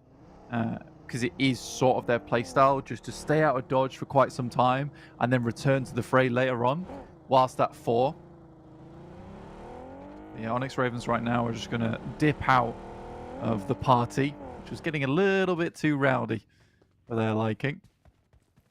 RCB sequestered to the north side of the Mill to Power outcrop of that peninsula on the southeast side of Erangel. Playing on the rocks, they've got their ditches, they've got their divots. Brute Force taking up a position close by to them. Playing further out and actually very, very split for Brute Force right now. If any one of them goes down, it's pretty much a death sentence, unless it's either Neos or Prepod, who are both on that south side of the peninsula. The rest of them just trying to keep their heads down. Not wanting too much to do with it. Twisted Minds making their way in. Pretty successfully there. Not for Jafar, though. Not for Jafar, yeah. Six will pick him up. But they are further into the circle here. The Na'Vi down towards that southwest side. 3D Max, they're looking to control this position. They don't want to allow Twisted Minds to get into a spot here where they can cut them out. With the 3 players there, 3D Max should be able to keep them under check. I do like the play from RCB. I do actually really enjoy that coastal side. You can play in, and the nuclear plant, the big old tower, does give you actually a position to play later on. There's a couple of pipes around that area too, which are playable. But we are moving out over towards that western side. And again, Falcon's position is really strong here, as is Team Spirit's compound. The difficulty for Team Spirit at the moment is that they're down to 3 players. It's that curse that comes through. They're a really strong team up at 4. Going down to 3 really limits a lot of the big plays that they can make. Virtus Pro trying to rock up onto the Falcons. It doesn't go well at the first, but Falcons only have 2 players. So you can go for these trades. The reloads come in, they're on the inside. He wants to put these Molotovs in to get these flushes. This is an excellent point scoring position and a play from Gate. He steps forwards to try and capitalize, and he gets punished almost immediately. Gate just drops on in and drops a nuke on the inside of that building, and Virtus Pro fail on their crash, but there's 1 player now for Falcons. Can anybody take this from them? Because there's a weakness being shown. The defense is breachable, and there's only 1 player defending it. Who's going to try and take it? I mean, you've got a challenge out versus Gafe there, and it will be Team Spirit actually heading on over. They hear the fight take place, and they think to themselves, there's a strong position available, so do 3D Max. This is a massive engagement, but Gafe is just absolutely dominating from this position. Oh my god, finally he goes down, and now 3D Max and Team Spirit are going to have to scrap it out. The coastal side being decided now on our screens as well, between Brute Force and RCB. They're all tucked up together for RCB, and the nades keep on coming in from Neos to try and slow down RCB's progress. 2 of them bled out. Now it's just Kiss. He's going to be pushed off. But the war rages on for 3D Max and Team Spirit. They're still going at it in that compound across the way. The nades are flying. Team Spirit have taken a knock, so have 3D Max. But 3D Max looking to get those reses. Team Spirit as well. Just managed to bring theirs back up. Can IWNRX start to crash onto this compound? Or are they going to have to wait a little bit longer because Moneymakers have spotted this compound too? Yeah, Nomi goes down on the off angle, which is really awkward. Now Team Spirit has to open with some kind of grenade or something before they move back over to pick Nomi up. Bleeding out fairly quickly. 3D Max. Look at the amount of death crates in here. You'd be set for life if you were able to just hold in that compound. You had the Falcons starting on in there. And then you had the roller coming on through. Did not go well. A little bit of panic set in. lot of crates now. Effect tries to make the cross. That is so unfortunate. Now it's all up to Kitsune. I feel like he just has to go for it. He has to just sprint through this building. They're going to see the windows pass. The nade in from Robs. They clear out the building. Won't be able to make it. For Naomi, but Effect might be saved unless the nade hits. Oh, it's in through the window, takes a lot of damage, and in comes the Moneymakers. They want to try and third party. They know they've got 2 knocks here, and immediately Team Spirit falls, and Moneymakers can now move on, take up the mantle of the fight against 3D Max. Everyone knows this is one of the strongest compounds to hold, and it's only getting stronger with the fact that there is a literal treasure trove in this location. Nice nades going back and forth here. Koa is down. Bishke is super low. Now Robs has to hold the line. Takes a massive hit himself. Havlik moving in, dropping that Molotov as well. The nade goes right towards the back. Does a lot of damage. Doesn't quite get a flush in there, I don't think. That Cook was good, and immediately Narvalo is re-knocked. That's to the Molotov that was thrown in before. Havlik is in now. Robs still holding on the upstairs. I think he knows that they're outside now, and the Cook is there. Just needs to pop it around the corner. Oh, no. They are on the inside. False perspective on my part there, but there's the knock, there's the flush. Robs needs to hold strong. 3 players from Moneymakers in the building with him. Mishke pushing on out, but Robs is there. He's lighting them up. Goes 1, goes 2, and he's looking for more. Icy the last to stand in his way now, but he's still on a sliver of HP. Icy wants to spray. He's got the weapon to handle it, but Robs is swapping out to the M4. Plenty of ammo left to try and go for the fight, but Money is going to be in with a shot here as Icy steps in. Robs reloading the DBS through the door frame. It will be sprayed down by Icy, but that got so hectic. 3D Max eliminated. I love the Robs just waited and bided his time. He was in the smoke. He even was able to get up onto a little tiny ledge, which sort of dodged a lot of the damage from the nade. So they really had no idea where he was. And it was just shots in the mist until one of them hit. That was kind of a casually insane nade, but okay. You know, as you do. As you do. Goodness me. Nobody's gotten to that compound unscathed, though. Late. Sprays onto Frozen. IWNRX now on the 1 player, just Kine, who has been performing, I would say, on a level or even exceeding Zedwolf today. Which is no small statement. Yeah, I heard everyone talking about him. Was like, do you realize I'm still on the team, right? Yeah, he took it to heart what we were saying earlier, right?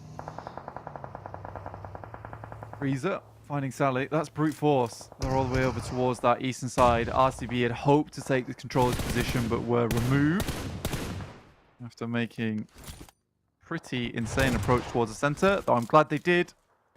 It's nice to see them actually forcing out for position now. Twisted Minds, Dammy on the inside versus Na'Vi. Nobody landed the shots. And ducking. Dammy finds one, looks for a second through the window, is low. Looking to pop that first aid. This is quite bold. He's got backup from the high ground. I think brute force are helping him here. Puncher looking to put the nade around. The first aid doesn't quite go off, but it catches the ankle. Gonzo can get the flush, but Na'Vi lose a player. That shouldn't. None of that should have happened. We should ignore that. Playing for fools. Yeah, we should do. I think brute force has actually got a good chance in this game here, John, if they decide to make the crash over towards the Moneymakers. Remember, it's just 2 players inside that compound. Then again, brute force crash in, potentially power crashes after them. It's a tough scenario to be in for a lot of these squads.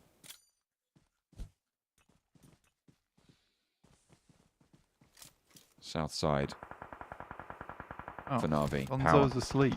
Contesting it. I missed that. I wasn't looking at the picture-in-picture there. But okay. Time to wake up. Brute force crashing onto the compound. And if you get into this compound, you have to lose a player. It's just the rules. I don't make them. But Moneymakers certainly enforcing it onto brute force right now. Icy looking for more. He was able to take down Robs, but 3 players from brute force, just a little bit too much to handle. But they've lost their player. They paid their toll, and now they are in the treasure compound with every sort of supply they could wish for. Not like a dragon, they just need to hold it. Onyx Ravens actually looking to make their maneuver. They've got all the smokes going down. They're setting up for a crash here, John, but with the 1 vehicle it almost seems unwise. Could be. We'll see if they eat dirt on their way over. Power's starting to light them up. Easy's got a crazy angle on him. Oh dear, yeah. He's staying out in the blue, but he stayed out wide and nice and late. Wow, this is a crazy angle, yeah. Well, I mean, you just can't do anything. There's no way. And he's got a buggy to regroup with the rest of his team. I like that. I like that a lot from Easy. I think he's a very creative player when it comes to off angles. I'm pretty sure he was firing there, John. It just looked it sounded a little bit silly and looked a little bit silly about animation all the sound. It's just a silly, goofy kind of laser. Happens. There's the reposition from Easy. Swapping out to the FMS from the DP. Getting over towards Brute Force's compound, I think at this point, impossible. I think Brute Force win right now. I don't think there's any two ways about it. It's a question of who comes second. Yeah, I think Brute Force. This game was less PUBG Mobile and more King of the Hill, honestly. Yeah. As soon as we shifted over towards this side, I sort of knew that this compound was going to be hard fought over. I just didn't realize how hard it was going to be fought over for. I think this is the 6th team to try and get into this compound. I think Brute Force, if I'm counting right. It's certainly around that. Kante makes the cross, actually, against Judo. Going for the spray downs. Na'Vi also looking to try and crest the ridge. Lathe not taking a look at the rooftop. If he did, he might be able to take down Judo. But I think he spotted Easy. Certainly will have seen those smokes start to bloom. And he is taking shots out their way. Ooh, a nice knock there. Lathe wants to get that flush as well. Would be nice to add the 2 points to the tally. Kante goes down. Now it's just El Hadji for power. Lathe picks up that point. He wants Kante too, but I don't think he got the knock there. Waiting for him to step out wide, and there it is. That's 2 more points added to the Onyx Ravens tally. It's a good result. It's a great result, in fact. Yeah, really nice. Onyx Raven might be able to get a bit more done from this. It's actually funny, we've not actually checked back in with Na'Vi in quite a while. They have just been sat down towards the south side. It's very hard to do too much analysis on this game because the analysis basically is team has compound, around compound is flat area. Difficult to get to. Which is why you see everyone sending it for this position. Because they know just how strong it is. I think Lathe wins these. It's bold. But Na'Vi on the south going to come into major conflict right now with Brute Force, and Lathe is sequestered on the rocks. He's still in the zone. It's a very, absolutely Brute Force win this. But, maybe Lathe, though. But how about wild card? I think Lathe's a good player. Yeah, what they should do, they should get in the glider. Oh, yeah. And they should fly on top of one of the buildings. Absolutely. I mean, now that would be a big play. You just have to do it. Or fly over to Lathe. End the game in style. Someone, please. Just try and launch it at the compound. Fully send it. Crash on in. Na'Vi. Trying to crest the ridgeline, but with Neos, with Judo on their roofs. Covered off from Lathe. And actually, Lathe is taking shots over towards Na'Vi. Okay, yeah, Na'Vi absolutely getting cyberbullied right now. There's still 3 of them alive. They're still going. But I don't think it's going to last much longer because they're going to have to leave this position. There's only one way this doesn't end up in a Brute Force win. And there's a hard northwest shift that forces them off the compound roofs. Yeah. And that's basically it. Yeah, that would require both Na'Vi and Lathe to stay in the game at that point, though. And yes, GG. I think the rocks are still in, actually, for Lathe. The rocks are still in, but it feels very GG. Kind of does. But Leith wins these. I've never seen him lose this. You've never seen him win it either. Didn't ask for your opinion, but okay. Just ruined my fun. Thanks. I think at some point you have to just... I don't know. I think in this format, you can't just accept defeat. No. But... Accept defeat. Yeah, accept defeat. This is the thing as well. They've been able to keep this smoke going because there's like 500 player crates in there, right? They've just had pretty much infinite supplies the entire time. It's very a Dormammu moment, right? Na'Vi hoping to repeat the same timeline over and over again. Oh, a knock onto Chudo. Puncher managed to find it. Late steps up. Ooh. Na'Vi do get eliminated. He nearly got that side swipe. He would have put him in a 1 versus 1. I mean, he has to now, right? Neos moving up. He knows that he's vulnerable from that angle. Spraying onto Neos' position. Leith is breaking to the tree. He's going to make it. But the nades, I mean, just the nades alone win this game for Brute Force. Yeah, there is unlimited nades. As you see them all pull out nades. Like, 3, 2, 1. Oh, a little bit long. But you know what? Neos has 23 more tries. I think that if Oh, I was Leif right now, I'd start running to the other tree. oh, another. Oh, okay. I mean, yeah. No, the nades just handle it. Brute Force, they'd won that game probably about 5 minutes ago. I was hoping Leith might be able to do something. With that spray down on the crossfire, that would have been a 1v1, right? If he'd have been able to get that, it could have been a winnable scenario for him. With Puncher able to open the door, he could have walked through it, but wasn't quite able to connect the shots in the end. But Brute Force kind of rightfully take home that chicken dinner. Yeah, it's sort of just like the last team to enter the compound, right? That's how these things work. Again, though, I think we were talking about early on about that big old tower so next to the nuclear plant. Right, you can play on that side and you can stay out of the game for a long, long time. I think RCB made the wise choice, which is to head towards the coastal side, which has a little bit more strength in terms of side swipes over towards the road. But it didn't work out well for them. Brute Force were able to actually remove them from that spot. Heroic. Doing some bits during that match, but this was really the centerpiece of everything. I think it started out with Falcons in the compound, then Team Spirit rocked up, then 3D Max rocked up, then Moneymakers rocked up, and then Brute Force rocked up. That's 5 teams total, all trying to take control of that compound, and in the end, it was Brute Force to be playing late into the Royal Rumble over on the Mill to Power Peninsula. Neos taking the honor of highest damage, highest eliminations, and of course those nades came in clutch. Yeah, it's a good game from Brute Force, but they need more. They need more at this point in time. Like quite a few more. Onyx Ravens, 12 points. We do see them a lot more often here up towards the top side of the tables, which is nice to see. Na'Vi also bagging themselves 7, as well as Twisted Minds and Team Falcons. So all of our bottom placing teams actually getting some good points on this game. Absolutely. I mean, Brute Force, to be fair, earlier today, I think they had a 10-point game. They had a couple of games where it was looking a bit better for them. So to add this on is obviously great news. I mean, any chicken dinner is always going to be good. So you're right, they do need to keep it going and we do need more.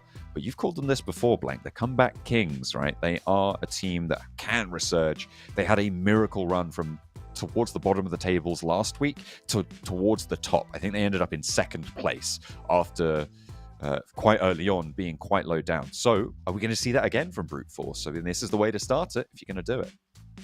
Yeah, it absolutely would be. So, I think for Brute Force, certainly they can turn things around here. Towards our second page, IW NRX with 4, Team Spirit with 2. Yeah, it's been really an awkward day for Team Spirit. And we bigged them up. They are not performing.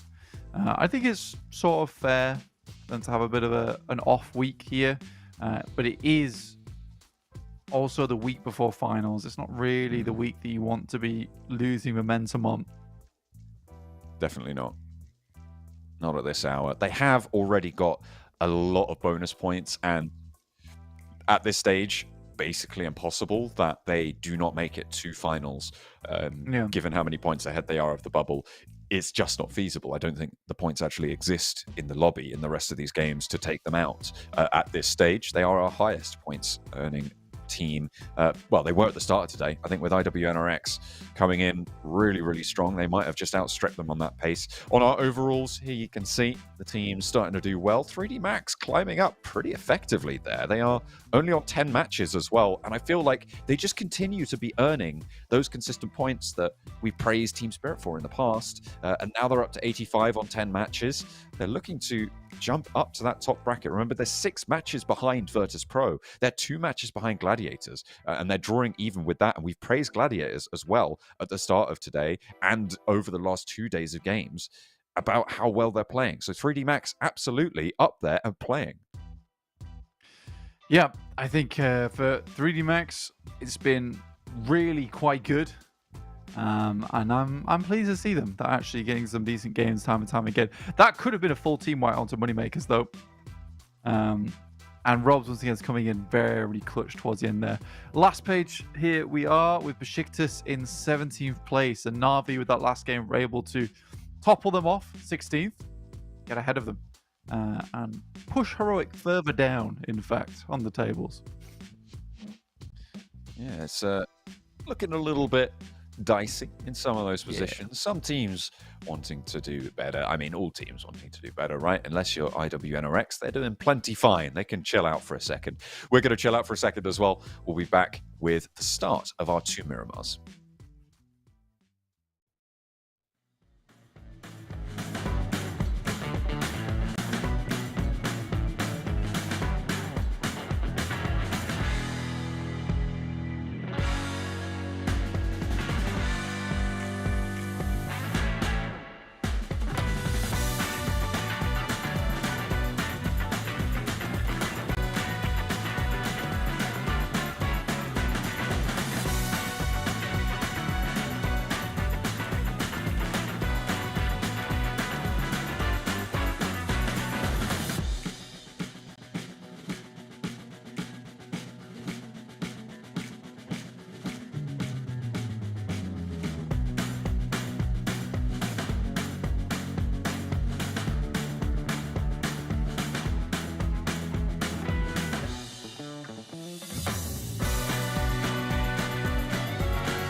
We're heading into Miramar now. It is time to be getting things. No, go away. We're already in. We're not going to be right back. We are back, in fact, for Miramar, and we are getting ready for the last two matches of today. A little disappointing from teams like Team Spirit so far today, but a great step back up for Brute Force to be able to take home that chicken dinner. Moneymakers been outpacing themselves as well over the course of today. It's been nice to see, but still a long way to go for those teams looking to try and resurge into this week's games. Yeah, I think that there is definitely still a possibility for people to get that bit of that resurgence going on towards the end game of this week, which is fine. I think some teams did it marvelously well last week, so it's definitely not off the cards. Let's take a look at a special event we've got going on here, John. Ooh. It's the PASS event. Oh, absolutely. Look at that. The Dark Arts Gentleman set and Dark Legend UMP 45. You can see modeled by recreations of some of the strongest players, of course, across all of our regions. You've got Kelsey, a Lord from the EMEA region. You've got Carrillo, South America. Top coming in from the CIS region, I believe, or the CSA even, over on that side from Falcons. Boom as well, with Yummy represented there, looking very, very fine in their Dark Arts Gentleman set. This is running from May 31st to June 30th. The PMSL Pass event is obviously online from May 31st to June 30th. Let's log into PUBG Mobile and unlock PMSL Pass now. You could use the below code, well, not below just yet, but you can, there it is, to redeem 2 points vouchers that can help you level up faster in the event. Use the code, you can see it down there, just beneath me, EMEA PMSL Pass to redeem your points vouchers and make sure you get a little bit of a head start over everybody else in terms of getting towards those cosmetics. You could level up real quick with EMEA X PMSL Pass. PASS. That's how you spell pass. You guys can figure out the rest. I'm not going to do it all for you. Whack that code in, level up, and get yourself some cheeky little points. Oh, yeah. Getting those Dark Arts Gentleman sets. What do you think of the red shirt underneath the black tie, the black suit? It's very John Wick. The little white lip on the pocket square as well. It's looking pretty clean. Yeah, it's very John Wick. Okay. Honestly, I do like it. I like it a lot. Red to hide the ketchup from eating the chicken dinners that you're going to earn with that. With that. And with all that sort the of players cosmetic. you eliminate. Whoa, that's crazy. Of course, if you are going to do that, you need to unleash the beast with Monster Energy, the official sponsor here at PMSL EMEA. You can find out more about that. monsterenergy.com/gaming, where you can grab all of that information about everything to do with unleashing the beast. You can see some of our players have been doing so over the course of these games, of these weeks. They've been happy to. I mean, IWNRX seems like week 2, they just forgot their monster. Yeah, and now they've got it, and they're in there. They're getting themselves plenty of points on board. They've got a huge amount this week already from just 3 days. And they still have 2 matches to go as well, which is another place for bountiful points. I think IWNRX, their playstyle is sort of suited towards Miramar too. So I don't think their day's done just yet at all. I like how he's been doing this the whole time, just sort of turned away. I won't look at from any the rest of you. RCB. I mean, you just want to get inside your bubble. I mean, it's going to work, but you're going to have to get used to them sometime. You're shoulder to shoulder with them. And RCB, they're wanting to keep this one rolling.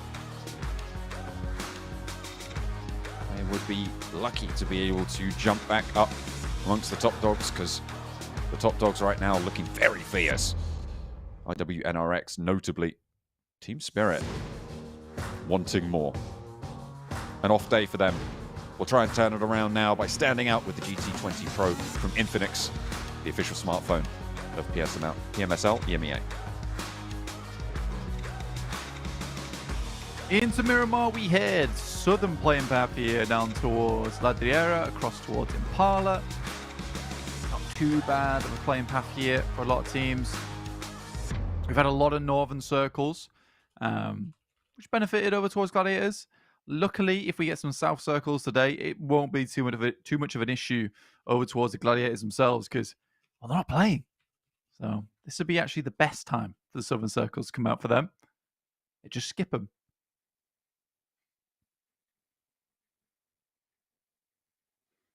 South plane path here. Over towards Impala. Onyx Ravens may be in some trouble near Brute Force, but they've got Virtus Pro to worry about in the meantime as well. Out on that western side. Should be fine for all of them. It looks like they have fully extricated themselves. Now, just taking a look over the rest of it as the circle pops up to the northeast side. Torre Ahumada right at the top of it, but we're going back over to the northeast edge here. Potential difficulty for IW next near RCB, but RCB just too split to really actually punish this. And in general, everybody has split away from one another. So no vehicle hot drops now. Yeah, nice and easy. There is a northern shift on the circle, though, up towards Cruz de Valle. IWNRX will be fairly pleased about it in Al Azhar. They have had some little difficulties when it comes to leaving outside of Al Azhar a few times, getting crunched in just a little bit. A ton of rotations coming in from that eastern side that they weren't expecting. RCB, though, I'm sort of expecting them to be sending pretty quickly up towards Cruz de Valle.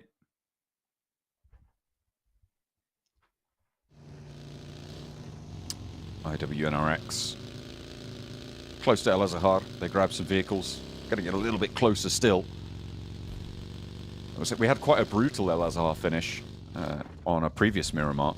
It's a very difficult area of the map to try and play these final circles in. You can see the really, really steep hills that surround El Azhar on a lot of sides, which causes a lot of funneling and a lot of pressure on a lot of sides for a lot of teams. A lot of the lot as well going on in El Azhar. It's just a lot over there. It's a lot. Quite a bit. Many. Lewis. Many things. Taking a couple of shots. Over yonder, not finding too much from it though. Shoots off a frustration shot in the process. Onyx Ravens, not too much trouble for them. They were able to get up towards Trailer Park, but they're going to head on out now. Likely going to cut in over towards that north side.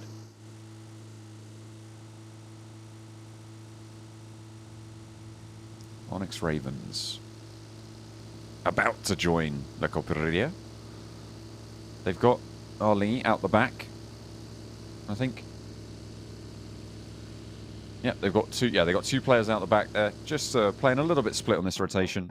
A bit eerie to see the streets of La Copereria devoid of gladiator presence. And they're just thinking to themselves, God, the number of times we could have made this rotation. If only. If only. The gladiators weren't going to stand in our way all those other times. But this time around, it is free and clear, so they can keep on trucking and actually maybe stop off in La Copereria for a bit of loot, which might not go amiss. Given their split loot on that western edge, they don't go into El Pozzo, they might be pretty happy for a little stop off there, a pit stop on the north side.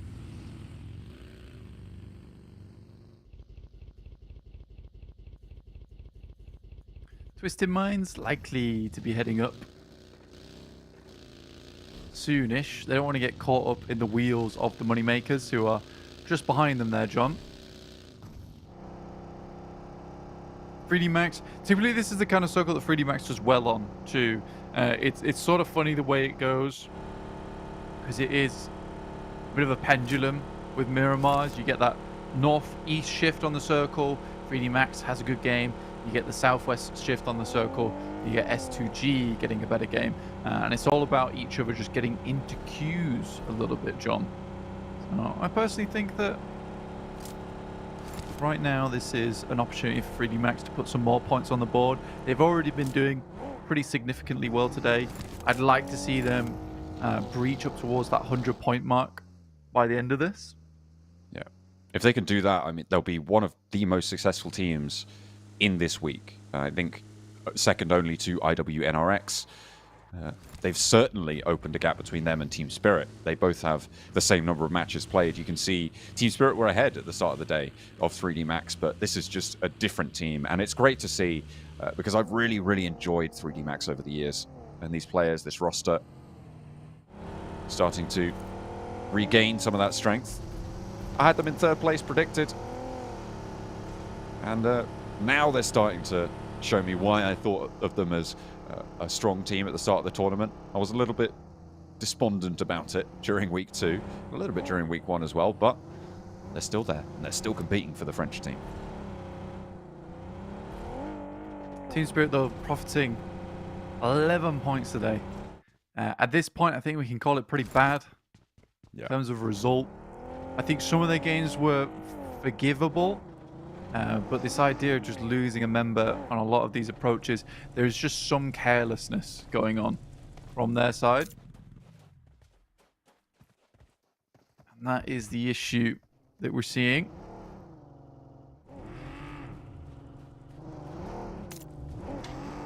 It's not S2G going well for them at all. Yeah, S2G close to the Falcons here. Might actually have to have a scrap with Gaith. He's got the DBS out through the window. Some damage layered onto Kelsey. He wants the flush immediately. Not going to waste time because he knows he's overexposed. Doesn't want CEO later to get this flush. And the DBS can continue to put pressure on. He has got a friend up on that high ground. Damar holding Hamzy G off. And CEO later with the UMP does not have the shotgun to answer. Spray looks good, but he's eating a lot of damage now, and the rest of Falcons starting to move on in. Molotov to force him out wide. Has to go straight back through the fire. He's burning, but in comes the backup, and he's going to try and survive it. How is he alive still? Goodness me, Ray Z now getting swarmed on by the Falcons. They are dive bombing straight down from the mountaintops there. An answer over on the top of the cliff with Hamzy taking the knock, but the rest of his team lies in waste in front of Gaith. The excellent resurgence from the rest of the Falcons to keep him safe, and Damar may even get back up to his feet here. Crazy engagement from Gaith. I think that's the second time we've seen him solo hold off a team. Damar sadly will go down to heroic as Volt starts to come into the fray now too. From the high ground. Most teams saddling up around Cruz de Valle as we're just waiting for our stage 2 shift here. Hamzy in a real tough spot there. And S2G, their run in this match is over. No points earned, unfortunately. And you just don't expect that. Rolling up as 3 onto 1 player. They just got bogged down with the off angles, with playing onto it. And now the circle's quite far away from this location. Teams are going to have to get a shift on. Twisted Minds up the East Coast, actually. Probably going to have a decent time here.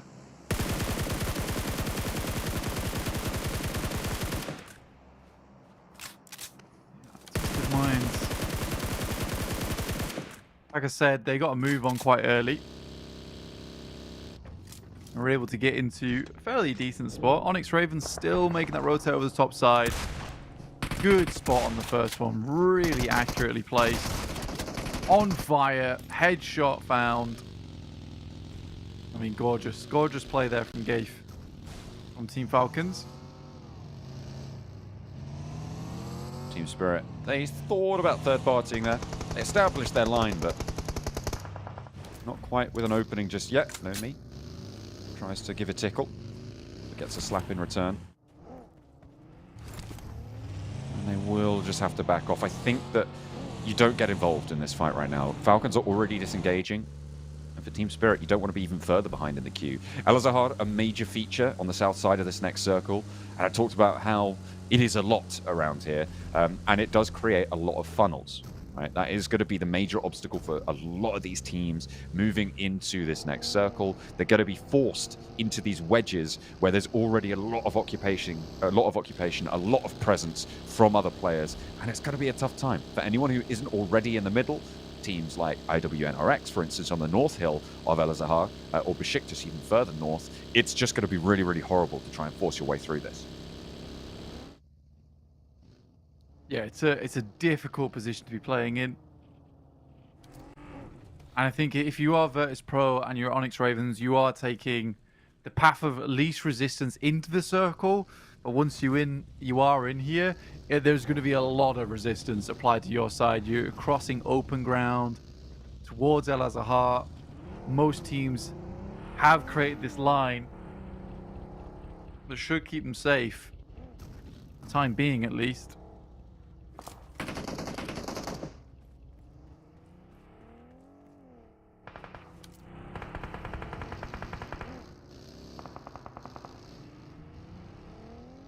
Rolling down the hill.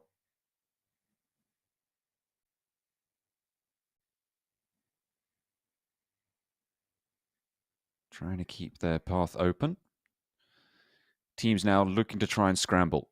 This is where it's going to get dangerous. You can see BEŞİKTAŞ playing along that roadside. We've seen roadside compounds in these treacherous late games be really impactful. But IWNRX right now in that central location. They're looking to cap off their day strong.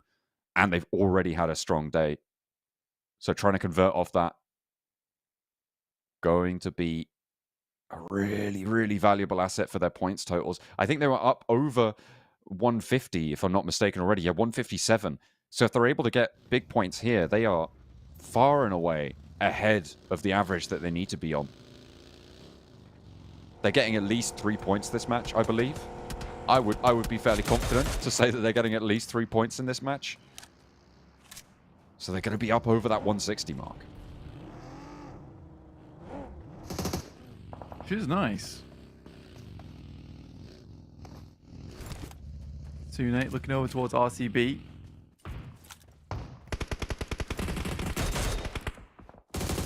RCB sends some shots backwards, but normally finds Silas. A big pick off for them. Effect getting knocked once again. That player going down early for the team. Disastrous. Oh dear. And Naomi knocked on the back line there by Na'Vi. They're just getting wasted away. Kitsune trying to descend an open hillside. But they're just playing split. They're getting picked off. And that's what we've been seeing from them all day. They have managed to get 3 points, but can they get much further? With only 2 players and playing very, very split. Nade's starting to roll in towards Nomi already, and he's down. A good pickup for the Onyx Ravens. Oh, bang the nade on the branch of the tree. That's unfortunate, but the next one finds its way over. Now it's just Kitsune. It's really unfortunate, but this is just what we've been seeing every single game from Team Spirit. Just a lack of cohesion, a lack of sticking together, playing off each other's angles. Maybe getting a little bit overconfident in these engagements.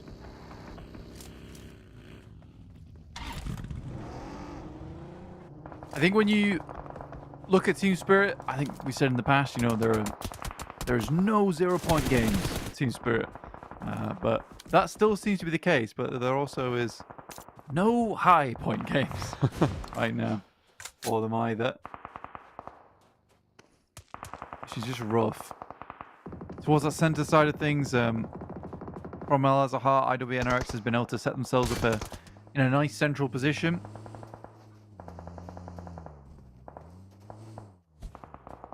A lot of teams are struggling here. I like Twisted Mind spot down towards that south side. They're able to get in. And again, I like it when they're able to take positions on Miramar where they're sort of out of the fray for a long time. Then able to move in later. Next circle comes in. It's down south again. And Twisted Minds. I mean, they wanted to take the path of least resistance into the circle. Well, it seems like the circle wants to take the path of least resistance towards Twisted Minds as well. As they get a hard southeast shift. Cuts them in with a real nice big slice of the pie on the southeast side, playing in their compound to the southeast. The high ground that sits underneath Dami over there going to be very, very valuable, overlooking everything that surrounds it. And Yusuf up on that ridge line, even higher up than where Dami sits, but they can control out to the west even better.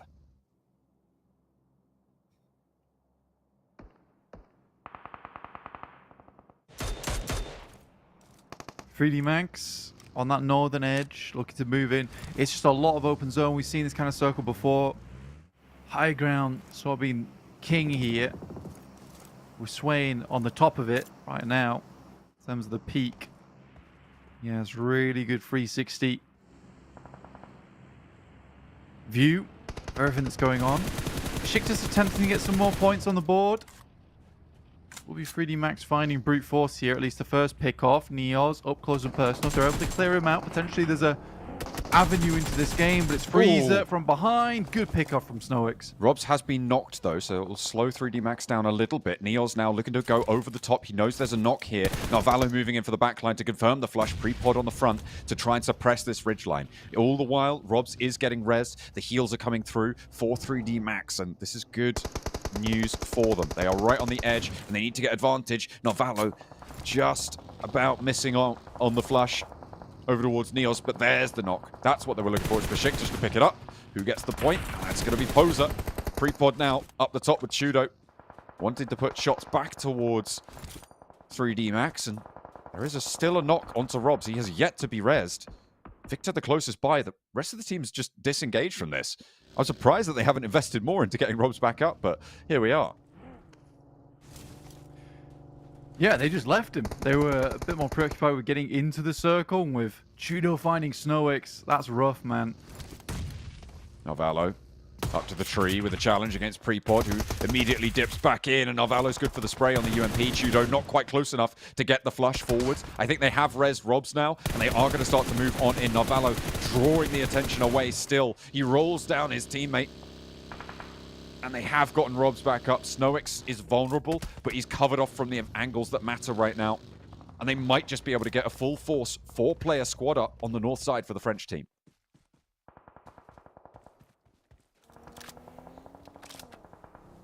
Incredible news for 3D Max. Getting through this section of the map with 4 players is great, but at the end of Chudo doesn't go down here. This is a wild push coming through from 3D Max, and I don't think it was necessary at all. Victor wants the challenge. Chudo with the SK-12. The range not quite in his favor, but he's low HP, and the spray from the M4 could do it. A nade being cooked for Chudo, and I think this is curtains for Victor. There's no way he dodges this, right? He breaks out wide, sprays Chudo, goes for the last peek, but it's not good, and Victor goes down in the face of brute force. He lands that nade as well, and 3D Max, they make a bold push and are punished for it. It is not going to work out this time around.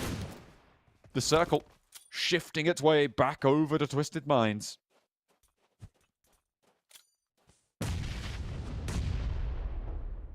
Twisted Minds can play out the rest of this game with comfort. In the meantime, IWNRX look to clear out their western edge, John, versus FLUX, as well as Onyx Ravens, or at least a remainder of.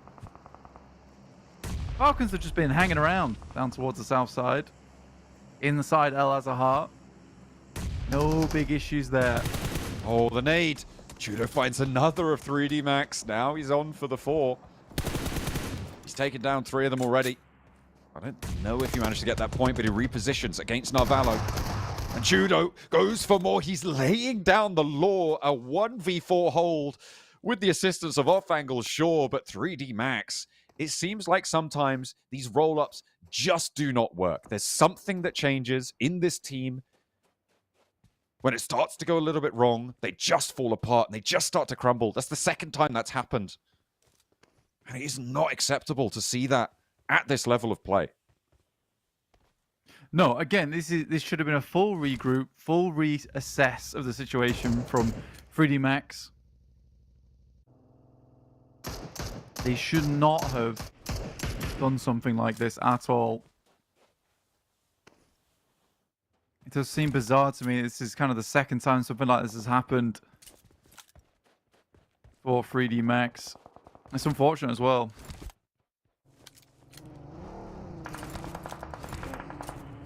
Brute Force will finally be eliminated, but they've already done their work on that northeast side. 5 eliminations for Brute Force.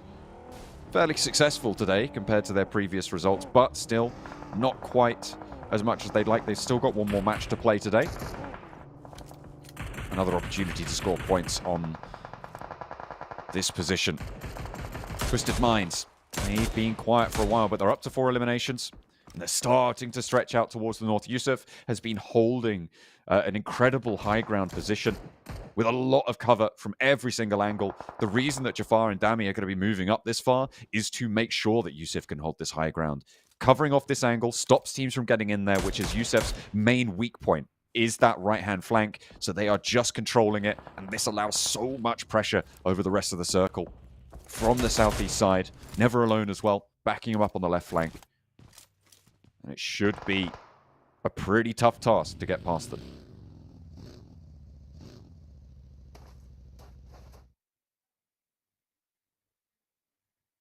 Falcons fairly happy with their position in the circle, though, John.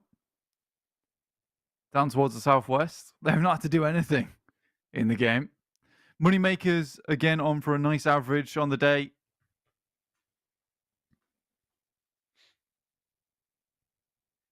Mines will find Koa, but not before Jafar gets taken down by Icy.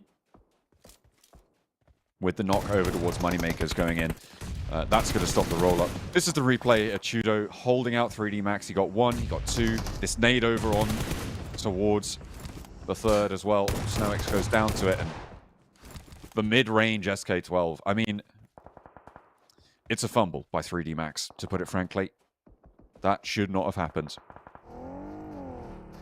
But unfortunately, that just wasn't the world we were supposed to live in today.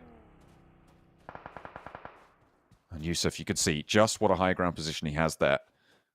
Dami keeping him safe. They're going to reposition probably in about 10 seconds, or even sooner perhaps. Yeah, jumping in the buggy. They regroup over to that high ground. They could even move a little bit further forwards. There's another ridge line that sits ahead of it. But Moneymakers are going to make that a little bit tricky to work.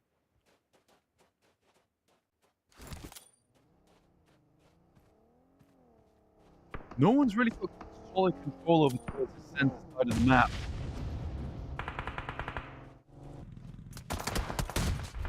Ooh, pound killer nade from Ketch over the top here. Was frozen on ice. Well, look to just send back a little bit. Kine at mini 14 just could not back up his teammate. It's a good angle from FLUX, and it looked bad from early on. Still looks a little bit bad for Ketch here. Zed Wolf through the smoke. It just starts to clear. That is unreal. The X-ray vision. Going in clutch. That smoke just started to clear. He just had the edge of it. He knew where the buggy was. He lines up with the mini 14, and Ketch goes down to one of the strongest players in our tournament. And how can you blame him? Kine, an excellent second as well. And today, been performing admirably, but he is going to leave Zed Wolf alone here. Playing solo now. FLUX on us too. Zed Wolf still has the control angle, but BEŞİKTAŞ may be looking to third party here from out to the east side. Nade's starting to come on in. He's already getting that first aid off.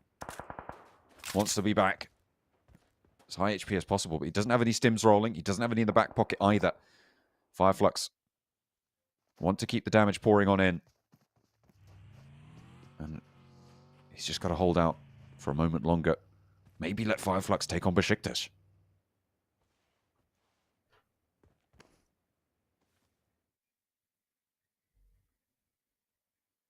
All these teams sort of waiting for each other to take fights against one another here.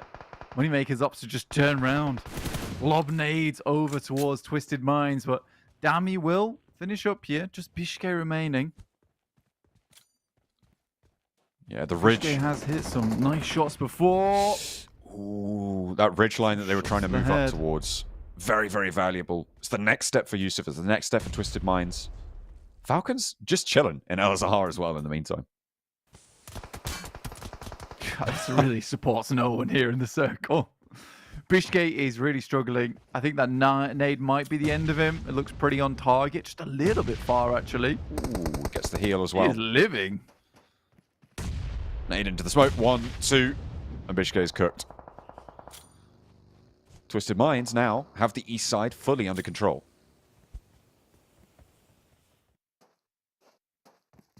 Yeah, Twisted Minds, again, the strategy to get out over towards the Z's side, to stay out the engagement for a while, and then slowly wrap in has worked out fantastically well. Now Falcons are starting to move out from this position, and Zed Wolf staying under cover for now.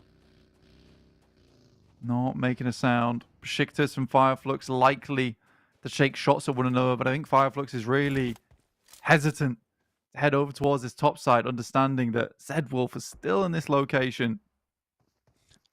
He is going to have to show himself soon, but Lux also looking to move. No first aids for Zedwolf as well, so every time he steps out into the blue to wait, he's going to have to be worried here. He can't be doing much. He's got bandages, okay. Hits the deck again. Lux crests the ridge. He's seen him. Zedwolf now with a challenge. Spray. But he's not going to be able to find anything. When it's Zedwolf, you always think maybe something can happen, but not this time. IWNRX, 4 eliminations.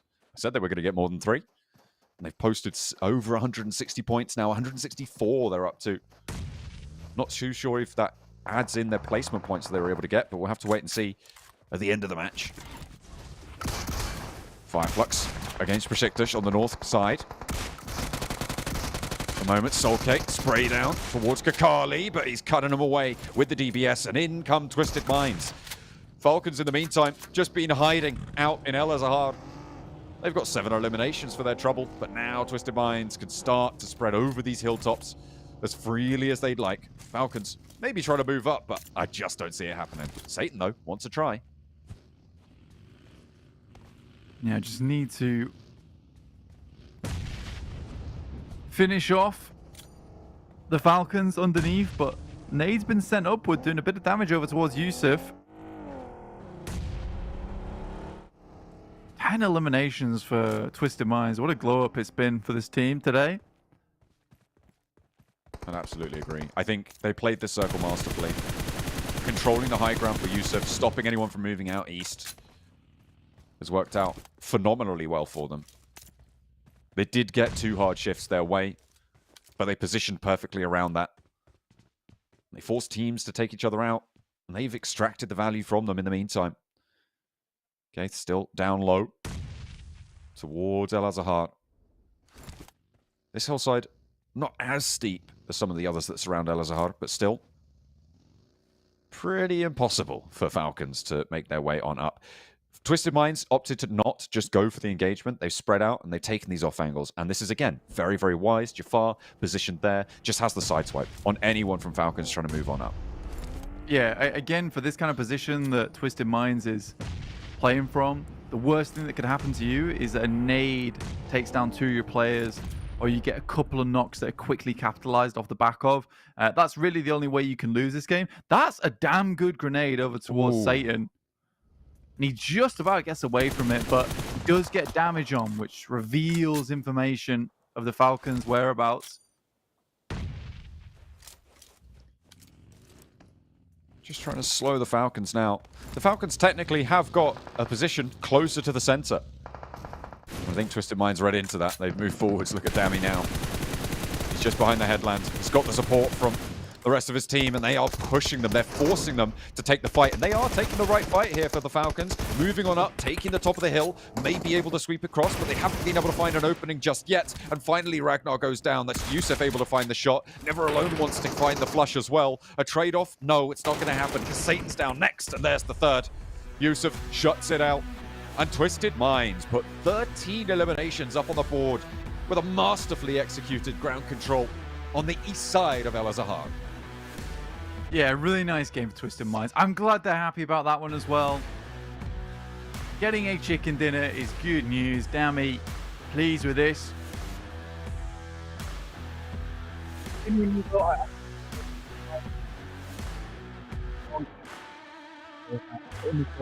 The effort. And they have never stopped trying to push the boat out here in the PMSL EMEA, even when things have looked rough. Like they are coming up against some of the craziest teams in the world in this tournament, and they were clearly outmatched. I will be quite frank about that. But even so, I have respected the can-do attitude of both them and the Onyx Ravens, never giving up, even when things looked a little bit hopeless. They can do this all day. Even if they're battered and bruised, they're in for the next round until the bell goes. They'll give it their all. Even if they're destined to drop down in those bottom 4 positions, they are still giving us the thrill. It's Twisted Minds this time around. 6 eliminations for Yusuf. and an 8 elimination. The only one to find an 8 elimination there. A fairly low highest damage number there for Falcons Satan, but still putting up the numbers there. Yeah, still getting it done, which is nice to see. Yusuf with the 6 eliminations is awesome. Really good stuff. Really, really good stuff. It was an interesting game. None of our like big old teams were able to win it, though. 3D Max has to fix this issue. I think they get way too concerned with finishing a fight quickly, then realizing that we have 3 knocks, 3 eliminations. Let's just get 4 players back up again, and we can worry about that player later. It's what you saw FLUX do with IWNRX. They came up against a pretty difficult opponent, and therefore they just waited for Zedwolf in that position. Yeah. Consistent results, 5th and 6th for IWNRX and Brute Force, 7 and 6 points apiece. 3D Max not quite so lucky, and again Team Spirit disappointing on the day. S2G, RCB as well.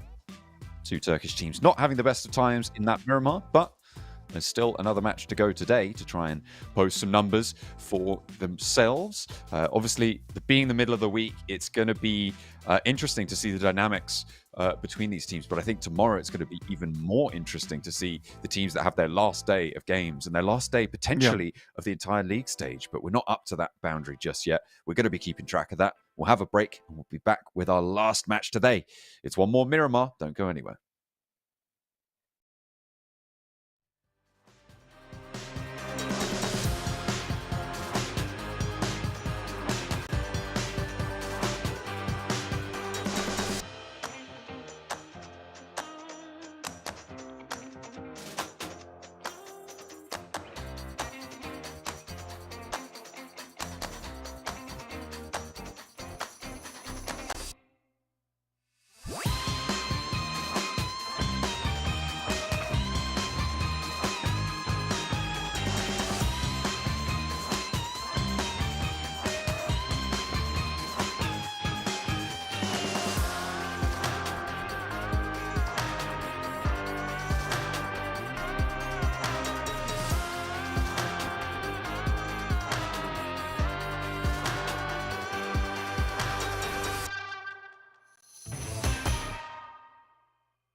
Hi everyone, PUBG Mobile Metro Royale Chapter 20 is coming soon. Curious about what new content there is? Let's take a look. Our focus for this update is on bettering your gaming experience, so we've added a series of improvements. First, we've added quick action functions. Starting now, you can tap to repair all items at once on the loadout page, and you can open multiple gift packs at once in your inventory. We've also improved the firearm status at the start of the match. During the preparation stage, firearms will be reloaded by default and will be set to full auto firing mode. These improvements all aim to save your time while improving efficiency. Additionally, you can now earn EXP from Metro Royale matches. In other words, playing Metro Royale will now contribute towards raising your player level. If you bring a companion into Metro Royale, they will also earn companion EXP. Chapter 20 also brings brand new honor rewards and collectibles. What's different this time is that after you get certain gold collectibles, they can be displayed in your personal space of the main lobby. You also have the chance to unlock home collectible decorations. Place them in your home to show them off to your friends. With the new version update come enemies who've already infiltrated Metro Royale's Arctic base and Misty Port. While you're out exploring, stay vigilant in these areas, as Striders are active there. Oh, and we've also added 2 new firearms in this update, the P90 Cobra and P90 Steel Front. Don't forget to try them out. That sums up all the new Metro Royale content. Chapter 20 is about to begin. Hop into PUBG Mobile Metro Royale and experience it for yourself. We wish you all successful evacuations and bountiful loot.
One more game to go. It is Miramar, of course, and day 3 will be complete. But we've got to get there first. We've got to head over to the Dusty Dunes once more. My name is John Allen. With me is Blank, and we are into match number 6.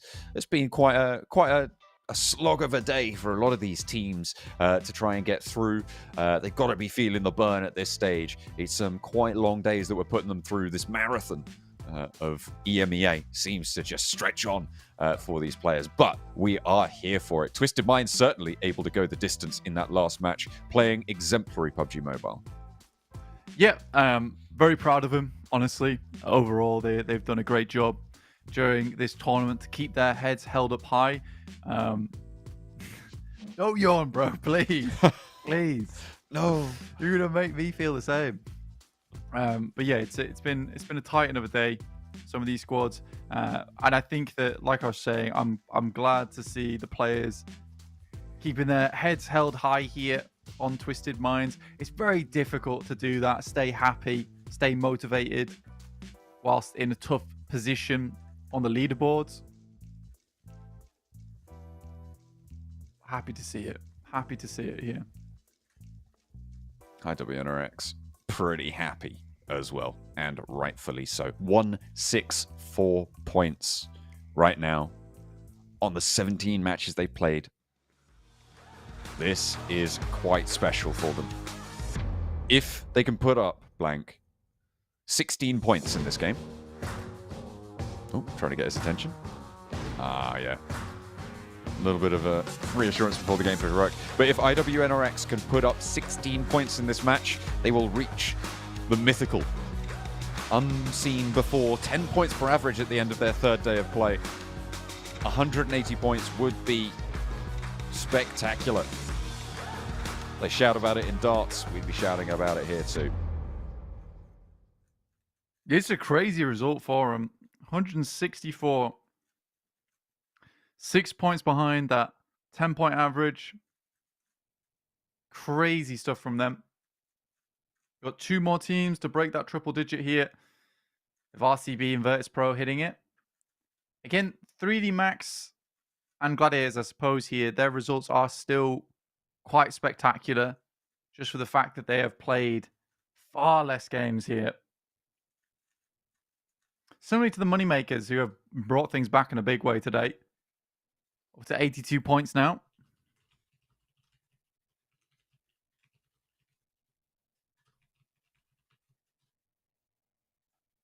Plane path from Vaidemar to El Azahar, where we've seen 2 circles finish now over the last few days, and these hills are becoming very obviously treacherous at this stage to a lot of these teams. Looking to try and navigate that northeast area, but will we go there again? Or are we going to have a return to a crazy finish? Seems like ages ago now, where teams were heading out to that East Island. We had a full island finish that was very, very chaotic. But we are going hard south, keeping Partona in. Yeah. It's quite a heavy shift down towards that south side. I mean, we've seen this kind of circle before, and again, down towards that south side of Chumasera, very potent position of the map. A lot of teams get stuck around that spot. Teams in a position where one squad just rules them all from that high ground jump. Moneymakers making the long approach down to Puerto Paradiso, still not out of their shoots yet. Just about hitting the deck, I think. Grabbing some vehicles, trying to get on the road with the south shift. FLUX stretching their legs. Power on the south side of Los Leones with Heroic as their northern neighbors. Will seemingly take a little bit of a scrap. Some direction, not entirely sure where that's coming from. Could be FLUX, could be Heroic. No teams too close by other than that, really, after the drop. It seems like Miramar really is sorted right now in terms of teams knowing that they shouldn't really be going for these hot drops early on. Because the vehicle spawns a little bit further apart, you're super isolated. If you lose the vehicle spawn to another player, you're going down. There's really, you just lose a player instantly, and it's super low value in terms of that return on investment of time and energy for these teams.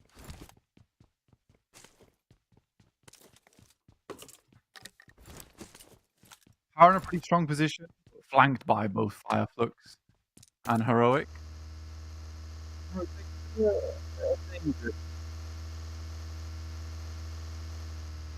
Dangerous spot. Heading into Los Leones early. Leaving there might be a bit tricky.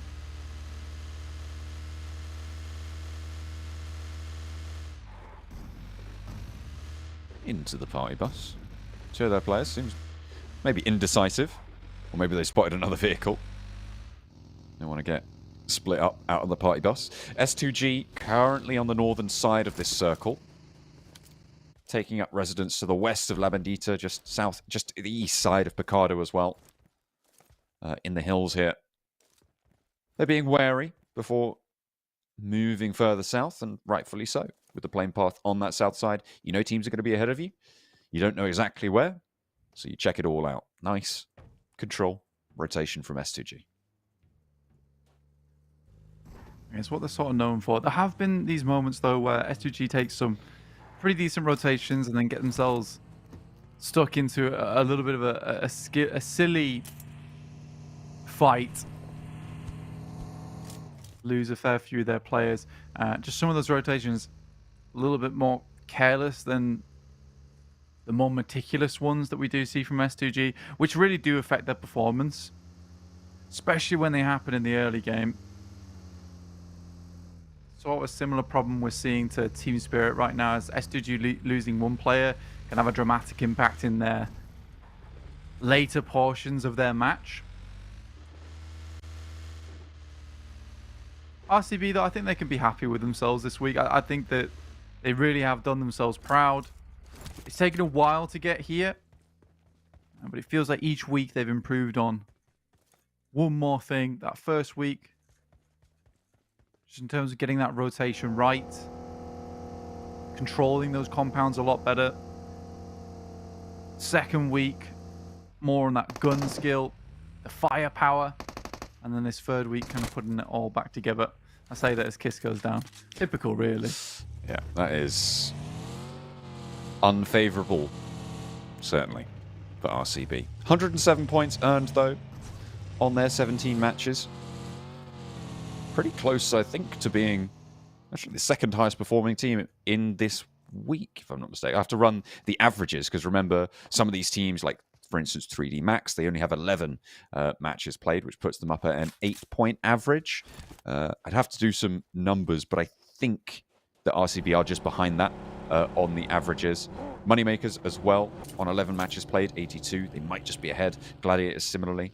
But RCB definitely on the front page right now, even if they were finishing as it stands on 107. There's S2G, spot Gaith.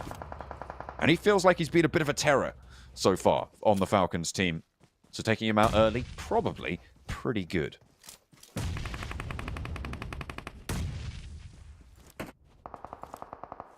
Yeah, see you later. Be able to find something there. Halsey will take down Satan. Nice. At least 2 eliminations found off the start of this bit of a botched run from S2G. They do get all players back up on their feet, though, as well, which is great to see. Halsey dancing with the devil. Ooh, just a little bit. Yeah. Heroic are taking shots on the backlines from this. They're just out to the eastern side, in the west of Los Leones, east of S2G. As S2G try and navigate the hills, Hamzy does get spotted in Heroic. Look to suppress the ridgeline.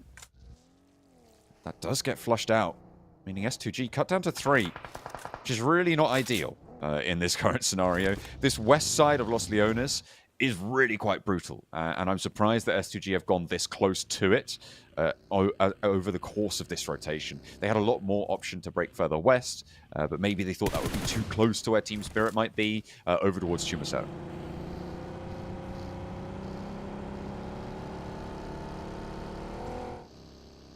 A lot of teams struggling down towards that southwest side, John.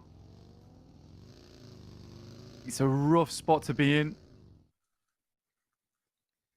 Again, you kind of have to wait for this circle as well, John, because you don't want to be leaving down towards that area just in case you get the lucky shift on that southwest side. So instead of taking the pain and hardship of crossing over that disgusting landmass, you just hope this next circle shift down towards the southwest, and it does not. Oh, it's as bad as it could get, especially with our lineup down towards the south side as well.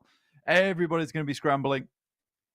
I think we're going to see maybe 4 or 5 teams heading into Los Leones here, but it's probably not going to be the best spot in this game.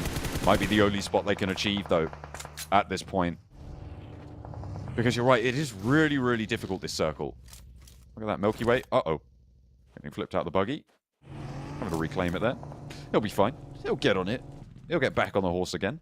But yeah, the fact that Los Leones is almost certainly not going to be where it finishes, given that it's only a quarter of the circle. So I guess it's maybe 25% likely. I say it's not likely at all.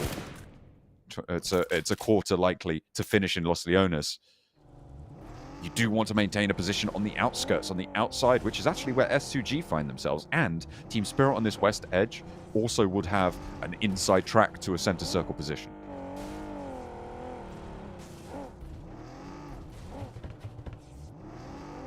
That car sounds very unhealthy. Yeah, it does. It's struggling. It is struggling. Oh. Uh-oh, it's on fire. He crashed it, it's on fire. He's got to get out. He's got to get out. He's got to get out. He's going to try and take as far as he can, but he has to get out of that bad boy. Oh my goodness. One bullet or just a little bit more time, and it is GG. And there is no next today, so he can't be going there. Goodness me, that's not ideal, but still, probably plenty of vehicles still in the garage for Team Spirit. We'll have to wait and see if they have to move a little bit further in. Brute Force are on their north side. RCB a little bit closer to Los Leones than they are. Fighting over the church right now, Team Spirit. Oh, he's been spotted. And it's an off angle. And they lost a player. Kitsune can't control it. They're split. They don't have each other's backs. And it's just not working out, Team Spirit. This is the same criticism I've given before. The same thing you've said as well. They need to be doing better tomorrow. They need to be coming back refreshed, revitalized, because right now they are underperforming in ways we've not seen them do so far. We've seen them have slightly naff days, but this is another level. They have absolutely dropped the ball today.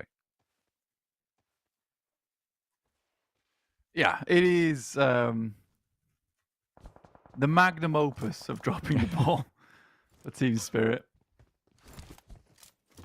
And it's such a toughie as well because they had such a great beginning day for themselves. And to sort of minus out your averages off this day does make the rest of your week a little bit more difficult. I think for Team Spirit at this point in time, the idea is to get up towards the top 5, right? Get up towards that top 5, make that work from there. Brute Force has got a much longer journey ahead of themselves, but they've come to life at a nice time within the tournament. It's the Moneymakers right now versus BEŞİKTAŞ.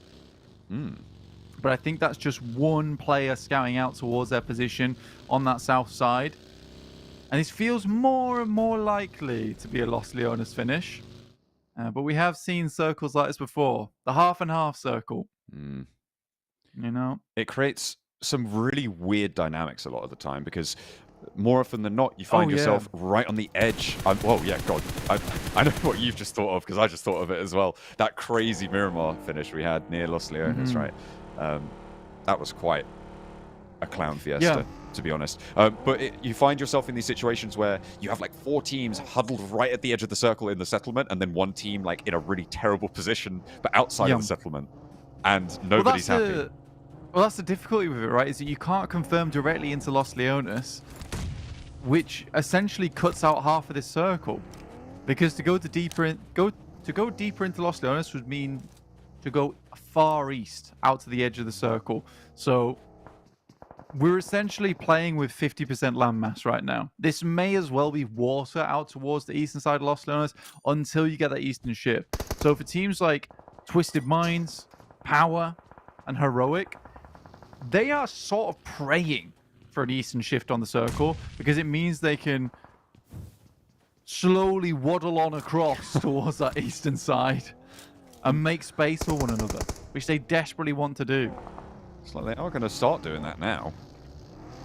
A little bit further away. Necessity. Oh, I think they're trying to take... Are they trying to take the high ground? No, they are just leaving this fight. They don't want to fight around this cloister. And I think probably rightly so. Moving through in this buggy, actually really smart. I mean, using that cover, they know their sightlines. Bouncer, brute force.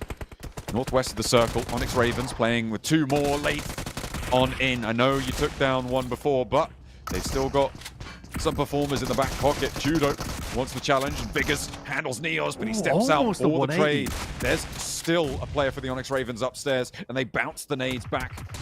Judo is saved by Prepod, who drops on down. Brute force on 3. Can 3D Max third party? Looks like they might be angling for it.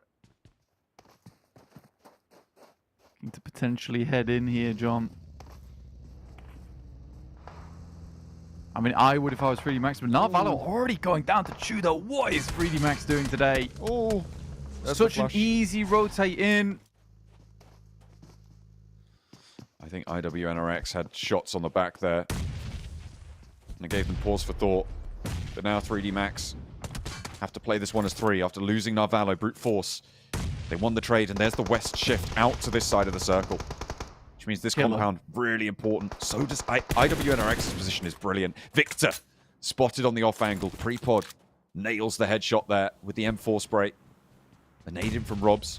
And a reposition necessary now if they want to get back up to 3. Victor been a bit of a liability on the squad today. And that's to put it mildly. Robs is pretty frustrated by this at this point. What did that just bounce off?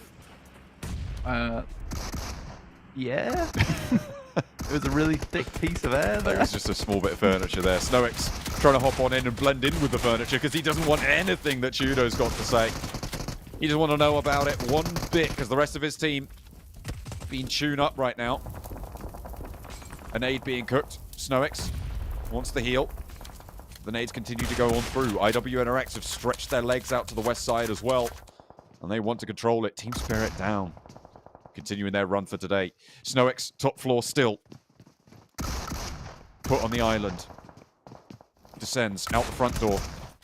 Looks for a shot, but there's 3 players waiting. They are all pretty close by. They're worried about where he is. Oh, he hasn't seen it. Oh, he doesn't spot it. And then he goes right into the barrels. As they put a nade back on up. 3D Max end their day. 89 points. They've had a successful day. I think that last fight isn't representative of what they've been able to do today, although it is a little bit of an echo of past performances from 3D Max. Yeah, I think for 3D Max here, it could have been a lot better for them. Dropping on the 100 points today would have been really a good showing for them and massively assisted them in terms of their point scoring going into the future. So going down here is a bit of an annoying one, considering they had a lot of opportunities here on the Miramars at the end of the day. Feels like sort of a throwaway match here. Easy, great shots from Furia. Barely peeked out for a second and used that moment to quickly take him down. The west side of Los Leones has always been so brutal. These weird plateaus of buildings to buildings. A lot of open ground between large warehouse-type buildings. And that road that connects all through them as well. It's really, really tough to make things work because everybody who's further higher up behind you has those shots down towards these positions, which makes fights like the one Power is currently trying to take with Virtus Pro basically impossible to sort of sneak away from. And you can see everybody just lighting it up. Given any opportunity to take an angle, you take it. Absolutely. Oh, brutal. You get that chance to go for it, you do it. Nice nade. Now looking for another over towards Al-Haji. Caught off in the distance there. Nice bounce on it. Not able to find too much from the back of that one. Next circle shifting. Where it heads off to. Oh dear. Back over towards the western side. Yeah, this has been a really cruel game for anyone that tried to post up over towards Los Leones. Oh, that's S2G, actually. That's a long shot over on that north side.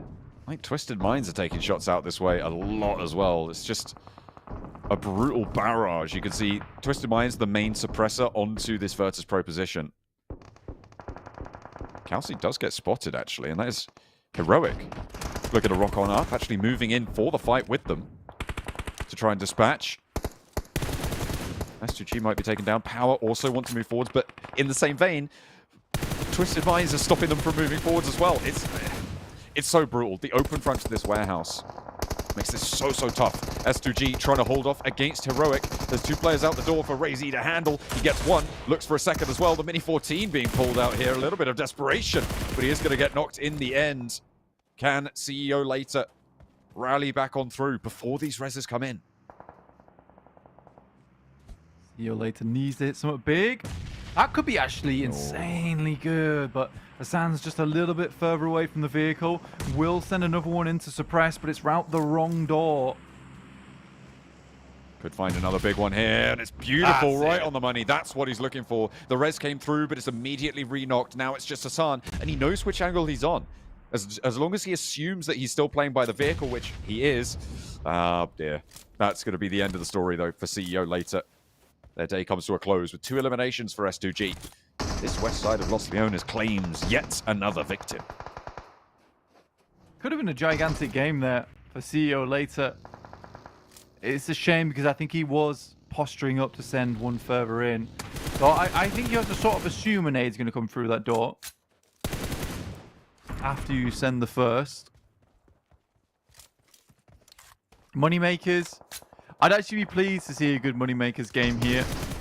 We're up to 4 eliminations already, and these scrappy final circles are the ones they find a lot of success in. Virtus Pro, they're still operating with 2. Playing it decently on the split, but they're vulnerable to the teams on the east. The good news is that they're kind of in deadlock with one another.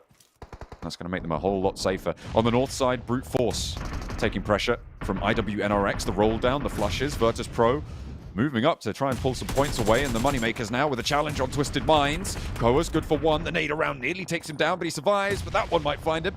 Bursts a little bit too far away. Jafar has another go. And it still doesn't tag on. And again, he just heals up, dodges out the way. They're really having a tough time dislodging Koa here. The nades for Twisted Minds not being super effective. Koa has a go with one of his own. Puts it right beneath the feet of Jafar, but he's already stepped back. Happy feet. Finally, Dami gets it done. There's the knock. And Twisted Minds can move a little bit safer.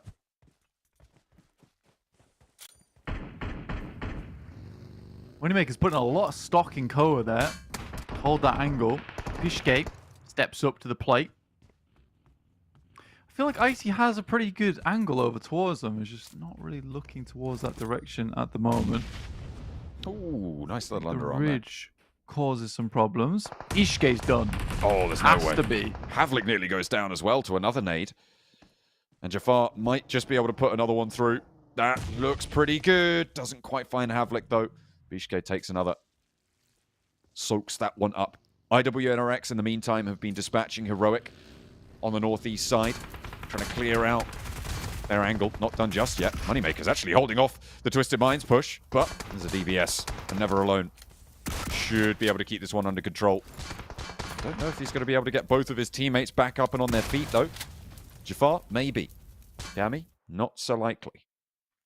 Yeah, honestly, I think this is sort of a mistake on positioning from Moneymaker's side. For Icy on his off angle, it did not support any of the players over here just because of the little dip that heads down, right? It's awkward.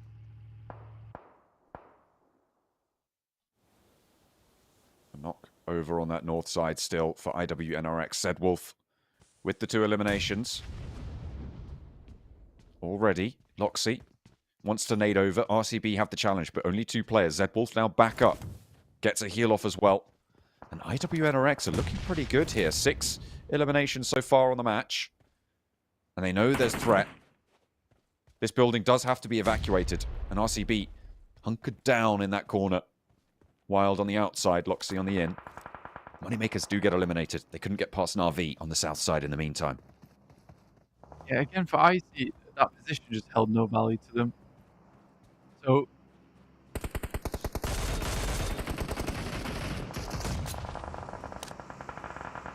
Al-Haji does get knocked. That's from Virtus Pro, currently holding some high ground towards the center of the circle.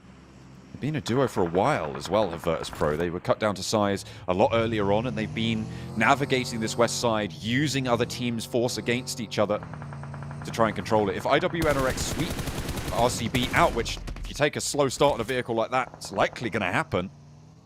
Frozen takes a lot of damage from Loxy, and he's cooking the nade. He needs to get this heal off before the nade lands. It might be a knock there. The damage tagged on, was it? I don't think so. The heal came through, and Frozen stays alive. IWNRX playing the old Vulture game once again, swooping in these final moments to peck away at the competition. But RCB, again, another late game finish for them, even with the 2 players.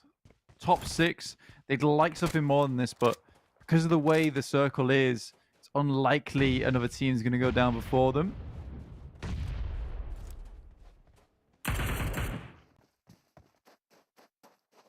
Virtus Pro taking that knock. Vital that they get that back up. RCB looking to exit, but there's open ground in front of them. The hill's a little bit better to the north side. Brute Force looking for that side swipe with just Judo. Power move through. Virtus Pro's position taken, and Power have a northeast position. Na'Vi on the south side, a lot more uncontested. But it is still so tricky to play from that position. Further downhill, right in the ditches. Just some ridges, really. Some terrain, but really not a lot to be getting on with. Yeah, again, it's a really disgusting position on the circle. The way that it crunches in, it sort of removes all of the strong terrain and places you all on this plateau eventually. So IWNRX wants to do their best to remove any opposition before heading up onto that plateau in the first place. Judo moving into the low ground here. Power might have an angle. Seems to know the lay of the land pretty well and actually getting up into a decent spot, but he's been spotted now, and this is Na'Vi letting him up. And Power spots him as well. I don't think he's going to last too much longer there. That buggy will be the death of him, and he's sprayed down. Brute Force eliminated there. Now no one with a center position, but Na'Vi at distance. IWNRX have the challenge on the north. An Orm for Fidan. Yeah, no, he just got a knock with it as well. I was about to say, kind of going crazy with it a little bit. IWNRX, Frozen. Power has really no idea. Al-Haji, though, does finally make an appearance, but there's some good suppressing fire for Frozen. Molotov sent deep into enemy territory.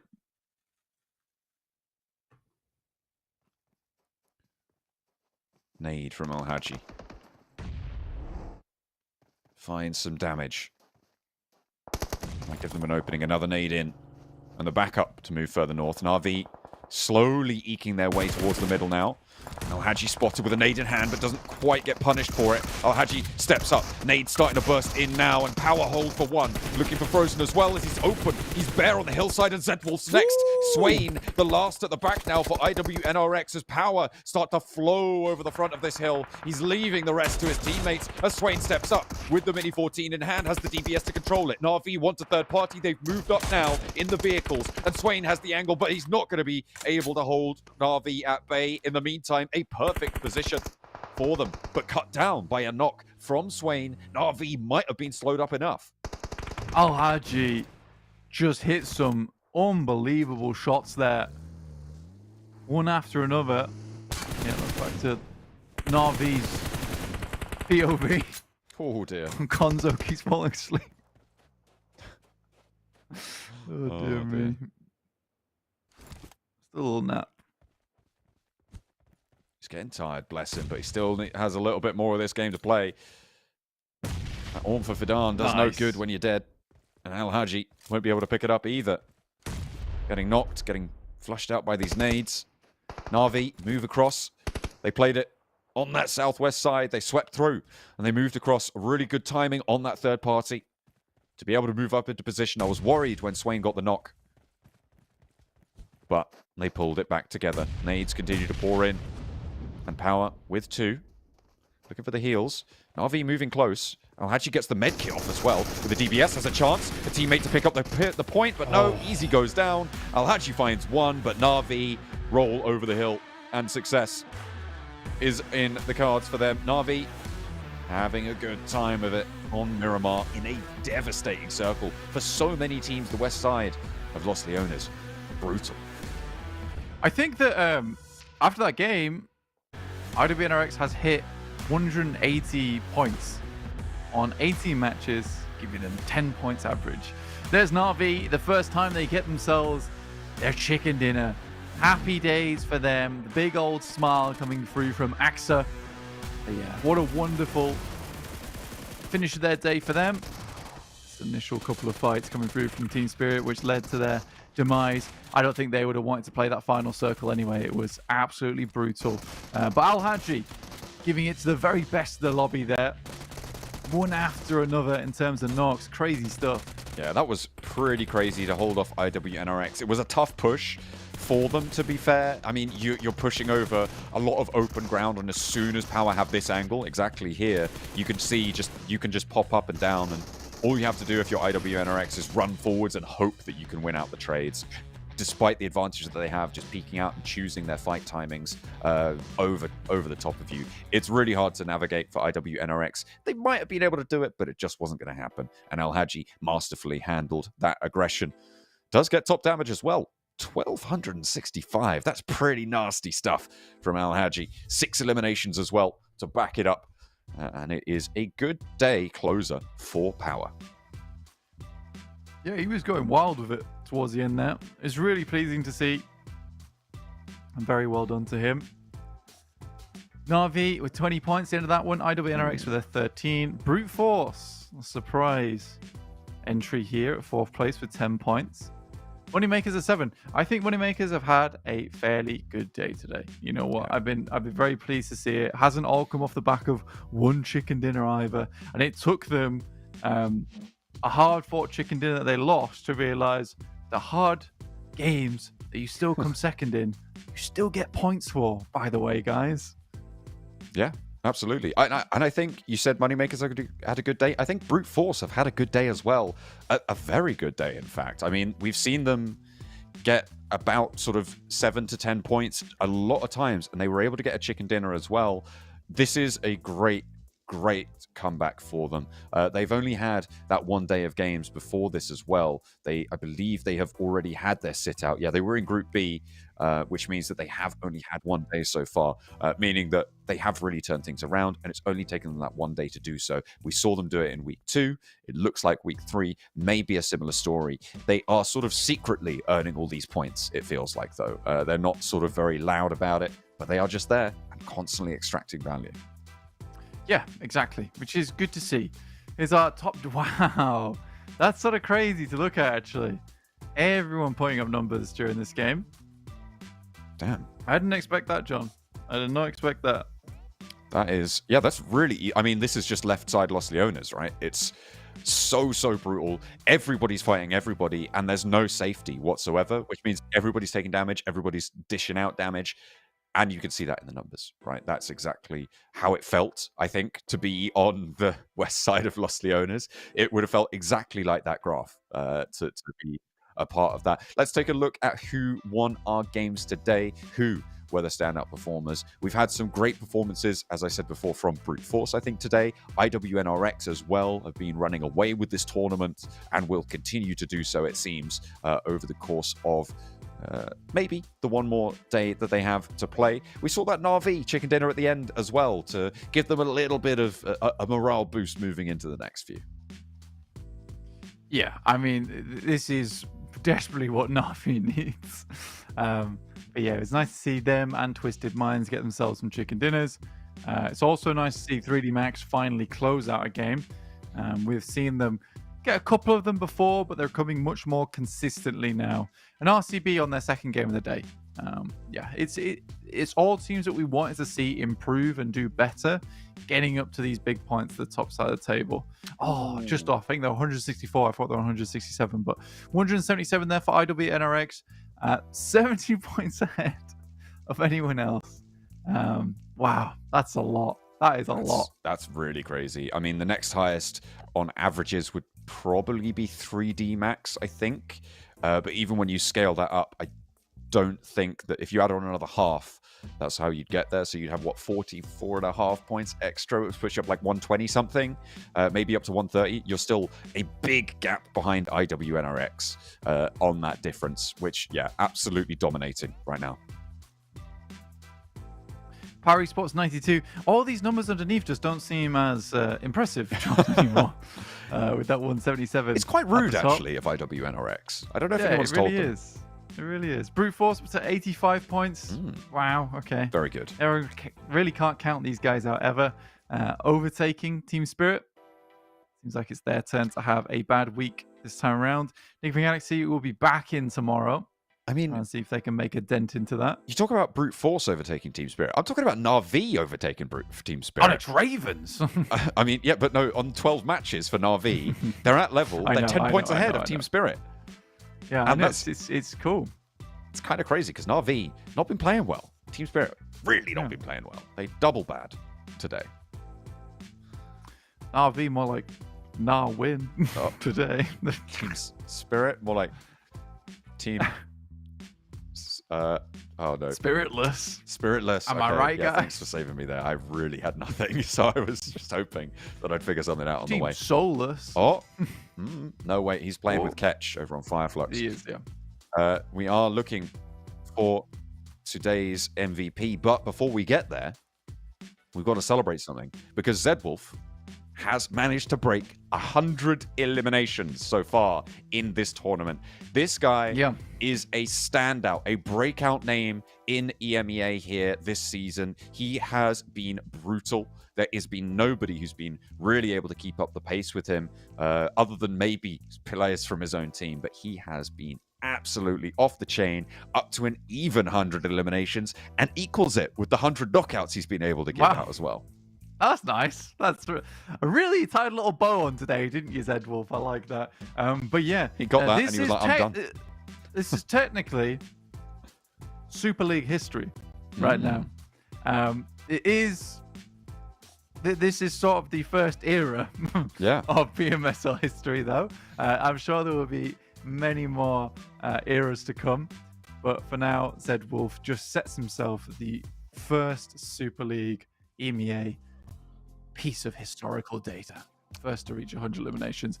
And, you know, not even at the end of week 3 either. You know, he's still got a couple more days to pump up those numbers. Those are rookie numbers. He's still got a couple more to do. Did he manage to get MVP, though, today? Because I feel like Kine was performing at the same level in a lot of those matches. Obviously, in that 2v4 that they had. It's gonna be, I think it's be Kine. You think it's going to be Kine over Zedwolf today? This a Kiner. Is there any? Do you think any other team might have a chance, No. or you just think IWNRX? No, it's IWNRX, 100%. Okay, are we gonna see them be the MVP? We'll have to wait just a little bit longer because we've got to tell you some very interesting stuff about, of course, the Dark Arts Gentleman set and Dark Legend UMP45. You can see some of our players being recreated and modeling these sets for you in game. Of course, it will be taking place between May 31st and June 30th, so make sure you're checking it out before then. The PMSL Pass is going to be online between those dates, so log into PUBG Mobile, unlock the PMSL Pass now. You could use the code that we're going to show you in a second, so get ready, get prepared, get your notebooks out to type it on down. Why are you typing on a notebook? You meant to use a pen on that. Silly Billy. But you can use that code to redeem to get 2 points vouchers to help you level up faster in the event. There it is. There's the code. Quick, write it down. Nab it. EMEA X PMSL Pass. EMEA X PMSL Pass. PASS. One. PSSS. Yay. No. Yes. You had 3 S's. Yes. No. Yes, yes. No. PAS, yes. No. Yes. So, I think you've got a bit balmy, mate. I don't know what's going on. I hope I haven't distracted people from getting their vouchers. Well, if they missed it, they missed it. You know, what can we do? They just weren't paying attention. I sorry. warned them. I told them it was coming up. I read it out. You said some... You did everything you could. Yeah, but you said something. Let's take a look at the MVP. Oh, okay. This is Interesting. brute force coming in with the MVP. It is not an IWNRX 3P on the MVP Chudo. on the day. Mr. Chudo able to put up the numbers. Okay, that's interesting. I mean, I knew brute force had a sleeper strong day, but I didn't realize it was this sleeper strong. Yeah, I mean, that's awesome. Really well done to him. I'm curious to see who he picks. I want to see them pick IWNRX. Ooh, that would be an interesting I want IWNRX to get real sick of playing TDMs. You just... Yeah, that's fair enough. If you're brute force, maybe you look at a team from MEA where you qualified through. Maybe you're looking at Moneymakers or Onyx Ravens potentially. We've seen some regional conflict go on 3D through. Max, you know what would be a good one? They just can't handle them. Maybe. That seems to be the case. You had to drop on them there. I feel like you should have had that. But yeah, Chudo, a really strong player overall. To be honest with you, we're calling this guy out quite a bit. And then Neos sort of took the reins a little while, but Chudo's still very, very good. Onyx Ravens. There it is. That's cruel. It will be within the region, both obviously coming through from the MEA qualifier. Yep. So they're keeping that regional conflict going. That's kind of the vibe, it seems, for TDMs. People aren't just going, except for 3D Max. They did call out the team that they were just like, yeah, these guys, we just think they're the worst team here, so we're going to try and fight them. But I respect that. I think that's what I would do. I think we've discussed this before. But no, people are going for grudge matches. We've seen that quite a lot. Obviously, IWNRX doing the Turkish tour around everybody else. Who dares to qualify for this tournament from the Turkish region.